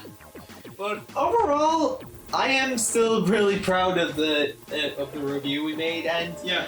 and honestly, another thing I would have liked to have changed is, now that I've actually played through a good amount of the God of War games, I would have liked to have delved deeper into how how Kratos was represented in Mortal Kombat 9, because I noticed a lot of his weapons were weapons he used in God of War 3, like the bow and arrow and the golden fleece shoulder pad thing, and Yeah. and Hermes' shoes. It would have been, I guess it would have been nice, but we have. And I would have noticed if I had played God of War 3 before we did the review, I would have noticed off the bat that they just reused T.C. Carson's lines from God of War 3. They didn't bring him into the recording booth to do some lines for Kratos. They just ripped lines from God of War 3. The only thing I'm really wondering about is, like, did they ask him to do any screams or not? But I feel like even then, that probably would be worth their money. I mean, either way, the thing is, more or less, I think we're mostly happy with what we have. there are maybe one. There's not many segments we think we really would change too much, aside from a few. Other than that, I think we're pretty proud of the video. Yeah. And the thumbnail is definitely good. Yeah, I just slapped a bunch of Mortal Kombat characters together, and I guess it was inspired by Sonic Hat XD, but Yeah. yeah. But there is Remember how we finished off the video? Yeah. We destroyed the game. You are not Spyro. That was possibly one of the best parts about it as well. This game blows. That was actual footage. That was actual part of us actually destroying it. No Yeah. jokes. Yeah. And not to mention Silver bought Mortal Kombat 9 again. Kind of. Yeah, He I kind of got. bought the complete edition. Yeah, Because at the time, I had the complete edition on Xbox, but he had the PS3 version of the original edition. yeah, and then I got the complete edition, but hey, it was still worth it for the just for the content. I mean, Scott Yeah. the Woz does abuse his game collection, but Hey, yeah, guys. honestly, I don't think I'll ever destroy a game again, but it was pretty fun. I will say, though, before we go on to your next one thing worth noting. A few quick bits of content that was actually cut. Let's Let's start off with what actually was able to come back in light. the Riddler thing that was inspired by Solid JJ. Quick little note, earlier there was a bit of a talk, we had, like, here's the thing. In the review, we had a moment where Silver was saying in the crypt, like, this looks like riddles! And then it would have actually originally cut to that moment that actually, if I'm right. Yeah. But I think it was cut, but I believe, if I'm right, it was cut because it was blocked in a certain region or two. Yeah. And it's hence why you had to cut that and Yeah. make it separate. Which, Yeah. thankfully, at least we made it separate. Mhm. I'm so proud of that, at least. Mhm. He's happy with that. Yeah. Anyway, as for a few more cut segments, aside from the biggest thing I think was definitely cut was a bit of a storyline of sorts, kind of, right? Uh-huh. We kind of had a storyline of sorts, though you did save a few of the Gmod images left in to be used in the review. I think so. Yeah, but there was a bit of an idea where I would have animated. Yeah. I would have animated a bit of it, but kind of just took a bit too long. There was only one animated joke. There was only 2 animated segments in that review. Yeah. Where I go like, so moving on after nothing happens, and the ending, which was actually I added in last minute. Yeah. But other than that, the intro and outro were more or less the only things that were changed. I think Yeah. they were cut, but I think for the best. Probably might have made the review too long. Maybe just a little bit long. Yeah. So anyway, your next Yeah, reviews. When we get to Injustice, it'll probably be a little while until we do that, because I'm kind But of... I think we might still try and animate them, but I'll try and keep them to a few seconds long. And it certainly won't... I'll try not to make it as long as this one. Hopefully not, but I feel it'll still be an hour long. So my next 3 reviews were Mario Kart reviews that I did with Retrominimii. Who? The guy whose channel we are on right now. Who? Just continue on. So the first one we did was Super Mario Kart, and we're kind of marathoning through the series, I guess. Yeah. And the Super Mario Kart review, I think, was pretty good, and I did take the audio from... It was around the time when you made that 3DS eShop April Fool's joke, and I did. Oh yeah. And I just decided to add that sound effect in when I threw the 7-Up can at the wardrobe that had all the Mario games in it. And I just came up with the idea that Doug Bowser erased them from existence or some crap like that. I don't know, something like that. Yeah. Yeah, I guess that's officially the plot. Doug Bowser erased all the Mario games. Yeah, I'll figure it out. Yeah. And the review itself was, I'd say it was alright. Super Mario Kart is honestly not the greatest in the series. It has the first game syndrome, I guess. Oh yeah, but nothing can compare to that "Who Needs a Planet" joke. Who needs a planet? I mean, honestly, I kind of think I like my little. I think honestly, the cameos that me and X did were kind of good, actually. Yeah. A bit short. I think actually, if I remember right, I think you almost forgot to credit us actually originally back then. Yeah, you almost forgot to credit us, but I pointed it out. Yeah. Yeah, I believe I pointed out to you that you didn't credit us. Just. Well, Probably you might had have speed smaller us up as roles well. in this one. I have speeded up actually a little bit. Anyway, sorry, I just had to mention that fact. Remember when we got to the Shrek joke and you just lost it and left the room? Hey, this is my channel. Yeah. Next meme. I'm trying to remember that. Hey, remember the clip from Shrek Forever After where Shrek is like, hey, that's my wife you're talking about. Yeah, I think. Yeah. Yes. So, 64? 64. Let me think if there's anything else to mention for Super. The thumbnail, I guess I just took a screenshot from the game and just slapped some text on there. Yeah, I didn't really have much ideas on what to do for the thumbnail. I'm not gonna lie, I wasn't really enjoying going through the game, and I did kinda cheat since I was playing on the Switch version. I honestly started cheating once I got to Rainbow Road. I was falling off it over and over I just again. don't think I really enjoyed it. But the multiplayer was good. Yeah, the multiplayer was good. It's the best part of Mario Kart. So, then comes 64. Definitely improving on the thumbnail. Yep. I'm definitely more prouder of this. I think it was an image that I found, a promotional image for the game, I think I should give myself a promotion! yeah, and I just put the text on the bottom that said an age classic, and it was an interesting one to go into, especially for retro. It just didn't like me. I knew I wouldn't like it that much, but it really did not like me. And Why? did me and X showed up again in 64, right? Yep. What were we cameoing exactly then for again? Don't really know. I can't remember how did we. No, I don't. Oh, think wait, I think maybe X it was me. not in this one. Now I remember. Oh, yeah, It was I the came up- voice. Yeah. The deep dark lair. Yeah, Oh, and yeah. you actually did have a skit at the beginning where you where you stole my copy of more. Oh yeah, that's right. That's how I became I'm Netflix. about to eat it. Yeah.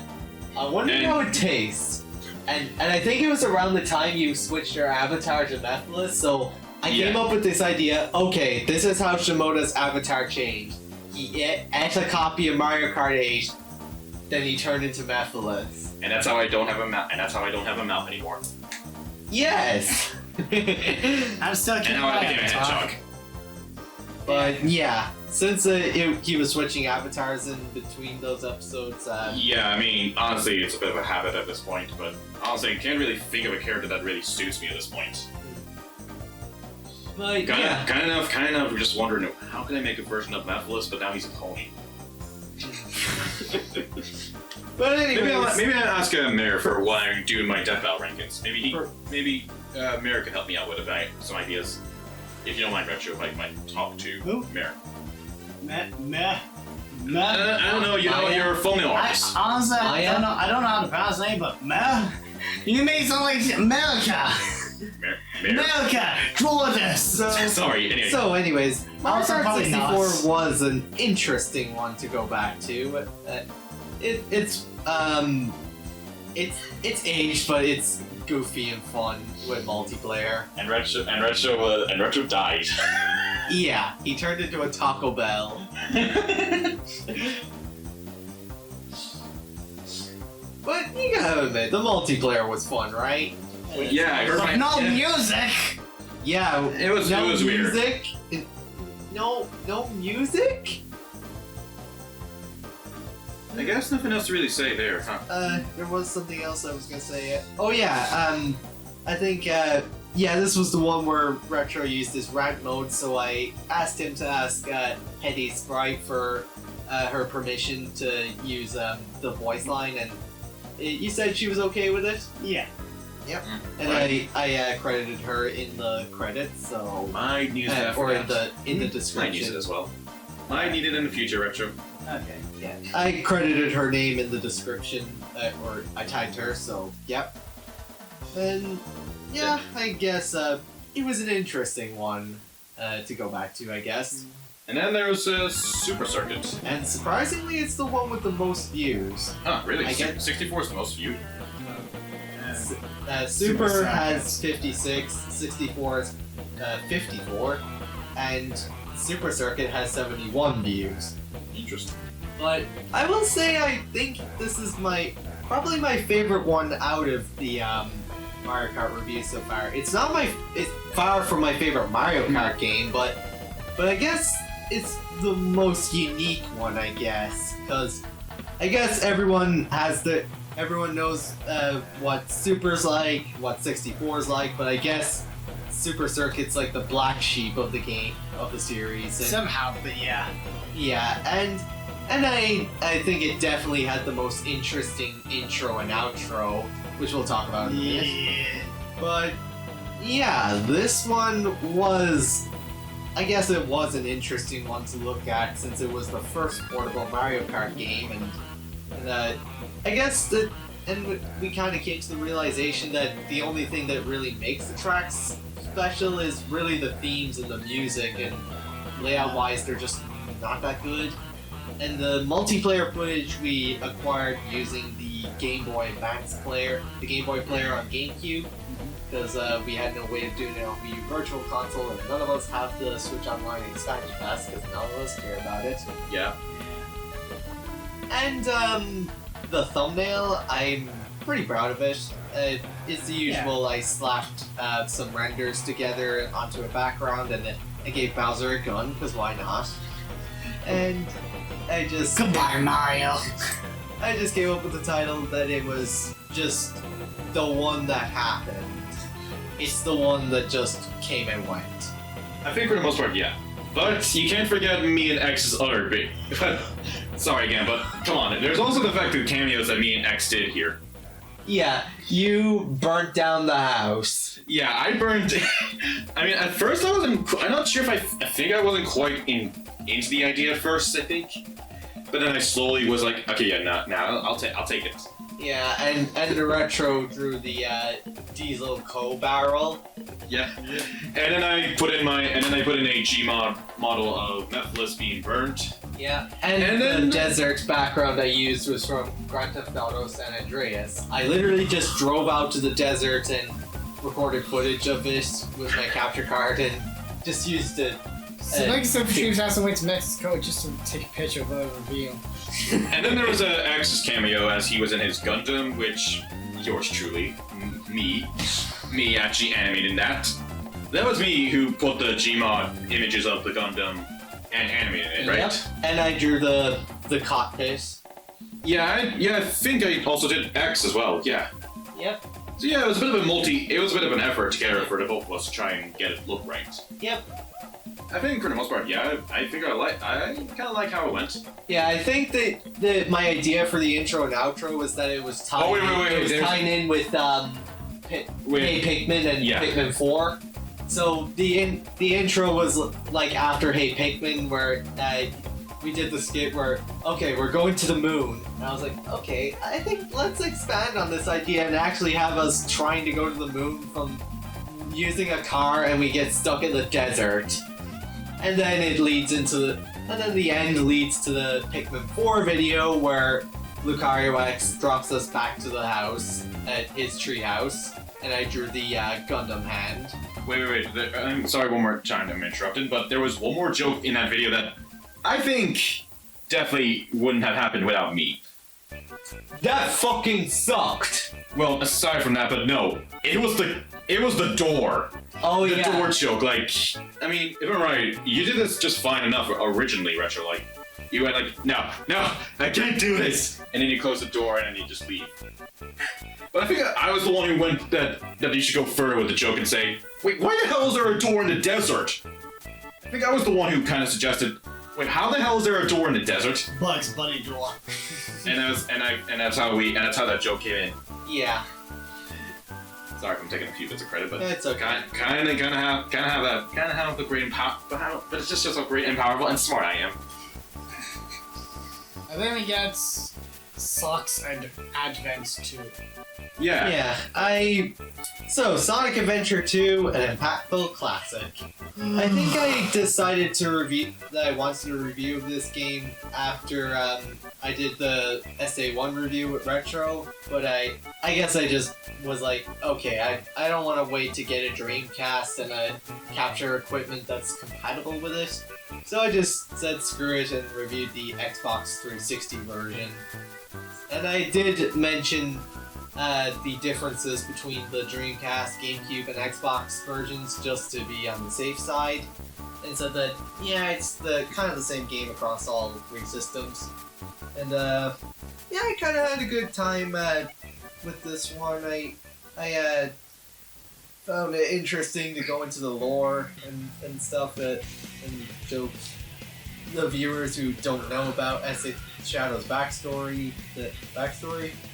And and I think another reason is because of Sonic 3 mostly probably going to be taking inspiration from SA2, and I just had a good time going back to SA2. I enjoyed the Sonic and Shadow stages, and the rest I find alright, and I enjoy the music And the thumbnail was pretty good.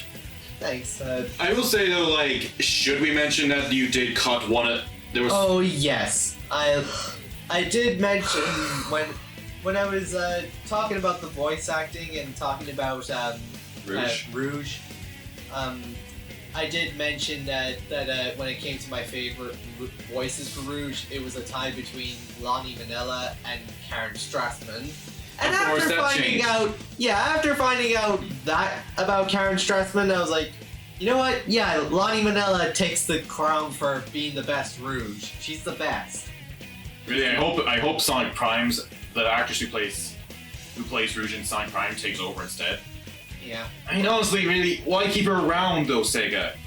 I can understand with the latest Tails Tube, that had to have been the case because it probably was done a bit too fat, a bit before that thing was found out about her. Although it's also questionable they actually hired Roger Craig Smith to do Omega. Yeah, anyway, but there is one more thing I think we forgot to mention. It's another fan project, but I think worth mentioning. Project Shadow.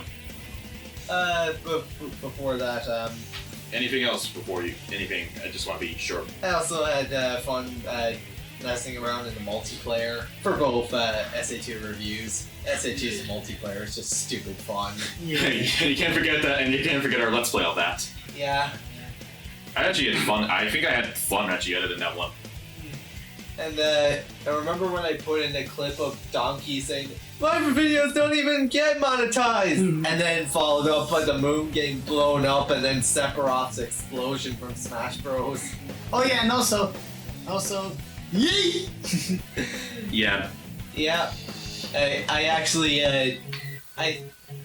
Retro, you told me that I showed you that image before, but I honestly don't remember showing it to you. I think I was actually planning to keep it a surprise, but I think it was I think you went to my house at one point and showed me it then. but Maybe it was on maybe I don't. I mean, regardless of such, it was a good way to end off the year. Yeah. For your channel. Yeah, and I hope it gets more attention in the future. And I'm thinking about making up a new profile picture because I feel like some people get turned off by my profile picture. It's not hot enough. Well, anything else? I also what else? What else was I gonna say?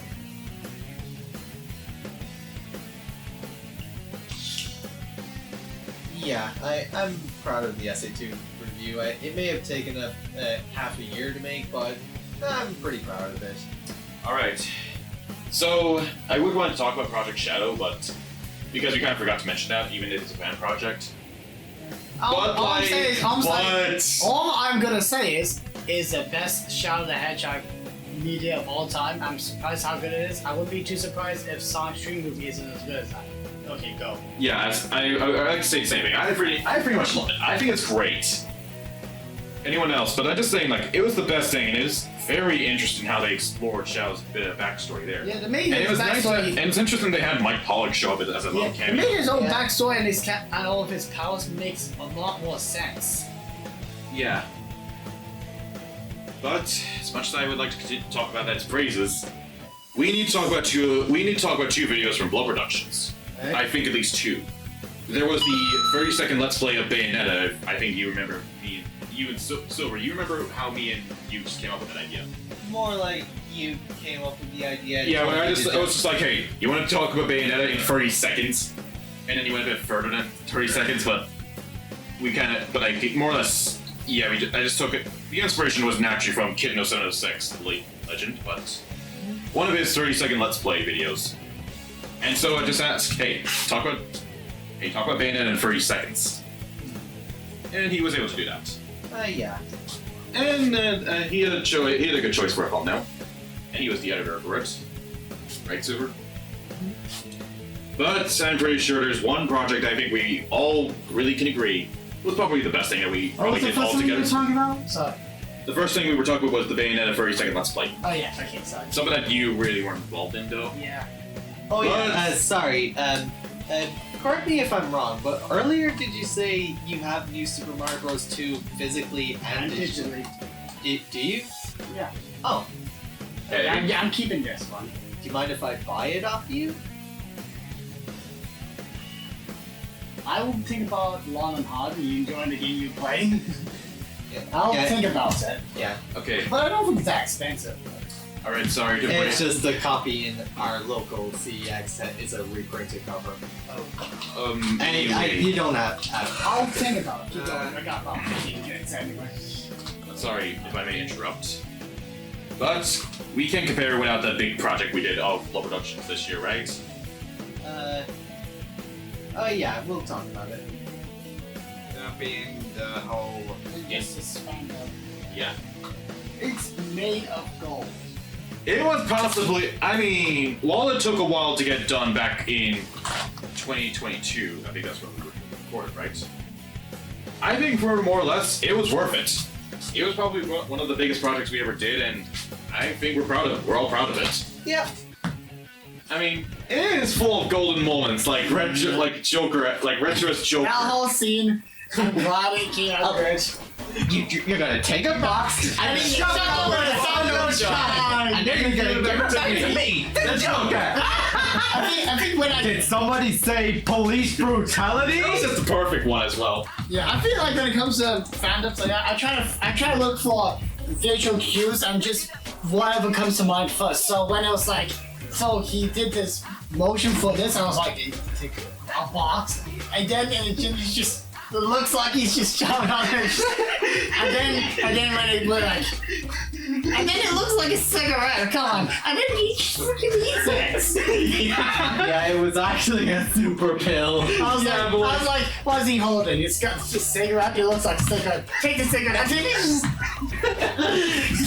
Yeah, it's just like there were so many moments. I mean, I could also tell you just my favorite, the best part. Like when I was, maybe not the best part, but like we can't forget Aquaman's that he. Dumbass moment. Hey, Thomas, you really don't touch floor. And then I go like, stop! Oh my god, stop time! Yeah, that was unintentional, wasn't it? I mean, I knew what was about to happen because I already played the game and the cutscenes, but I just thought I needed to do something funny. I remember when the two Jakes fought as Batman. Yeah, that was just perfect. you! Oh wait, I'm 10 there's- years younger than you. There's someone there, idiot! and let's not forget. This is not Dick. This is Damian Wayne. And they go, no, I am Dick Grayson. And that's how we met the greatest character, Identity Thief. Damien the Identity Thief. Like honestly, just watch it. It is full of golden moments that you probably won't regret. And there is no other Injustice fandom out there. So watch it. So we're the only And I'm ones. pretty proud of the thumbnail as well, which I also made. I mean, we all give our suggestions, didn't we? Yeah. So anyway, I feel like we should probably wrap this up. I feel we should do a rapid fire of what we're If you looking don't mind first. Okay, well, got me right now. Where's there we go. I'm really proud of the Batman head edit. It's the meme of Batman being shocked, like, Yeah. no, I just. No! It's a Spider-Man. And then bottom of lasers of Superman. And of course, we can't forget Among Us. Yep. Anyway, let's do a rapid fire for what we're looking for next year. And literally go quick. I'm just hoping to do better, make better videos, and hope to do better. I honestly the first half of this year, probably the whole year probably be a whole mess. That I hope to get all done and everything. I'll be doing another marathon. So anyway, all the people who are promised for collabs, I apologize. This is taking a long while. I am sorry.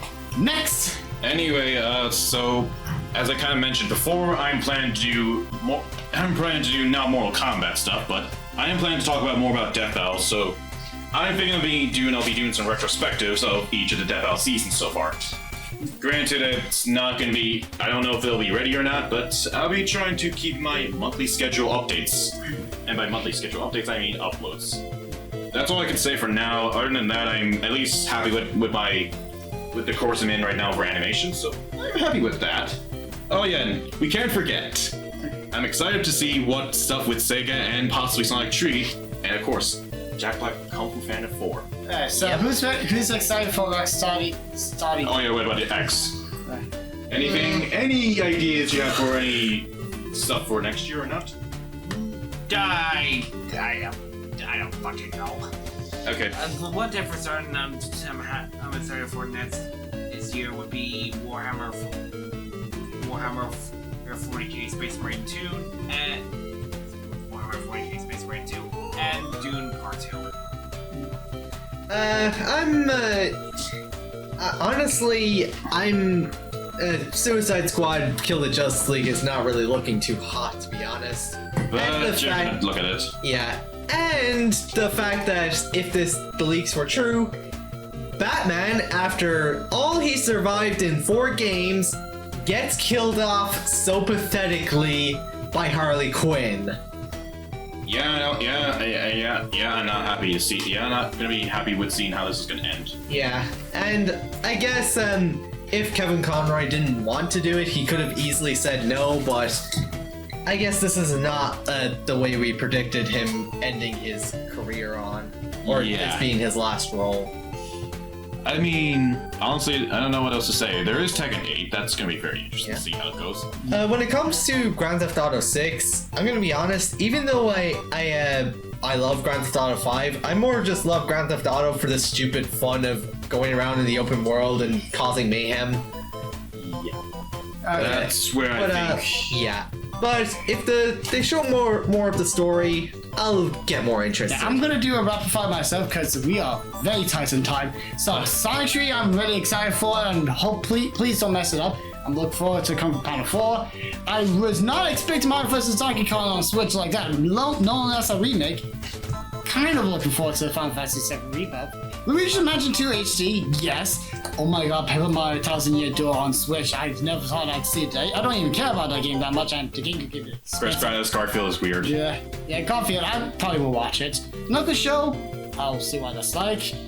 There's gonna be a freaking Minecraft movie. 3DS and Wii is losing the internet, which I'm sad. And the 360 store is closed on us. Well, I've nearly got all the stuff I got anyway. There wasn't that much for me to get, so that's all I can say. And while we could mention what we got into this year, I think we're wrapping it up. Yeah. I think it's time we finish this segment up all now. Yeah, so this is probably the longest one we've done. How long has this been going on for? Dick, I'm scared. 5 hours! Jesus. Honestly, I'm not too surprised. Not really, but like, I need to make sure I can play that. But honestly, yeah, I guess there's nothing else to say. So, alright, this year. Thank you for listening.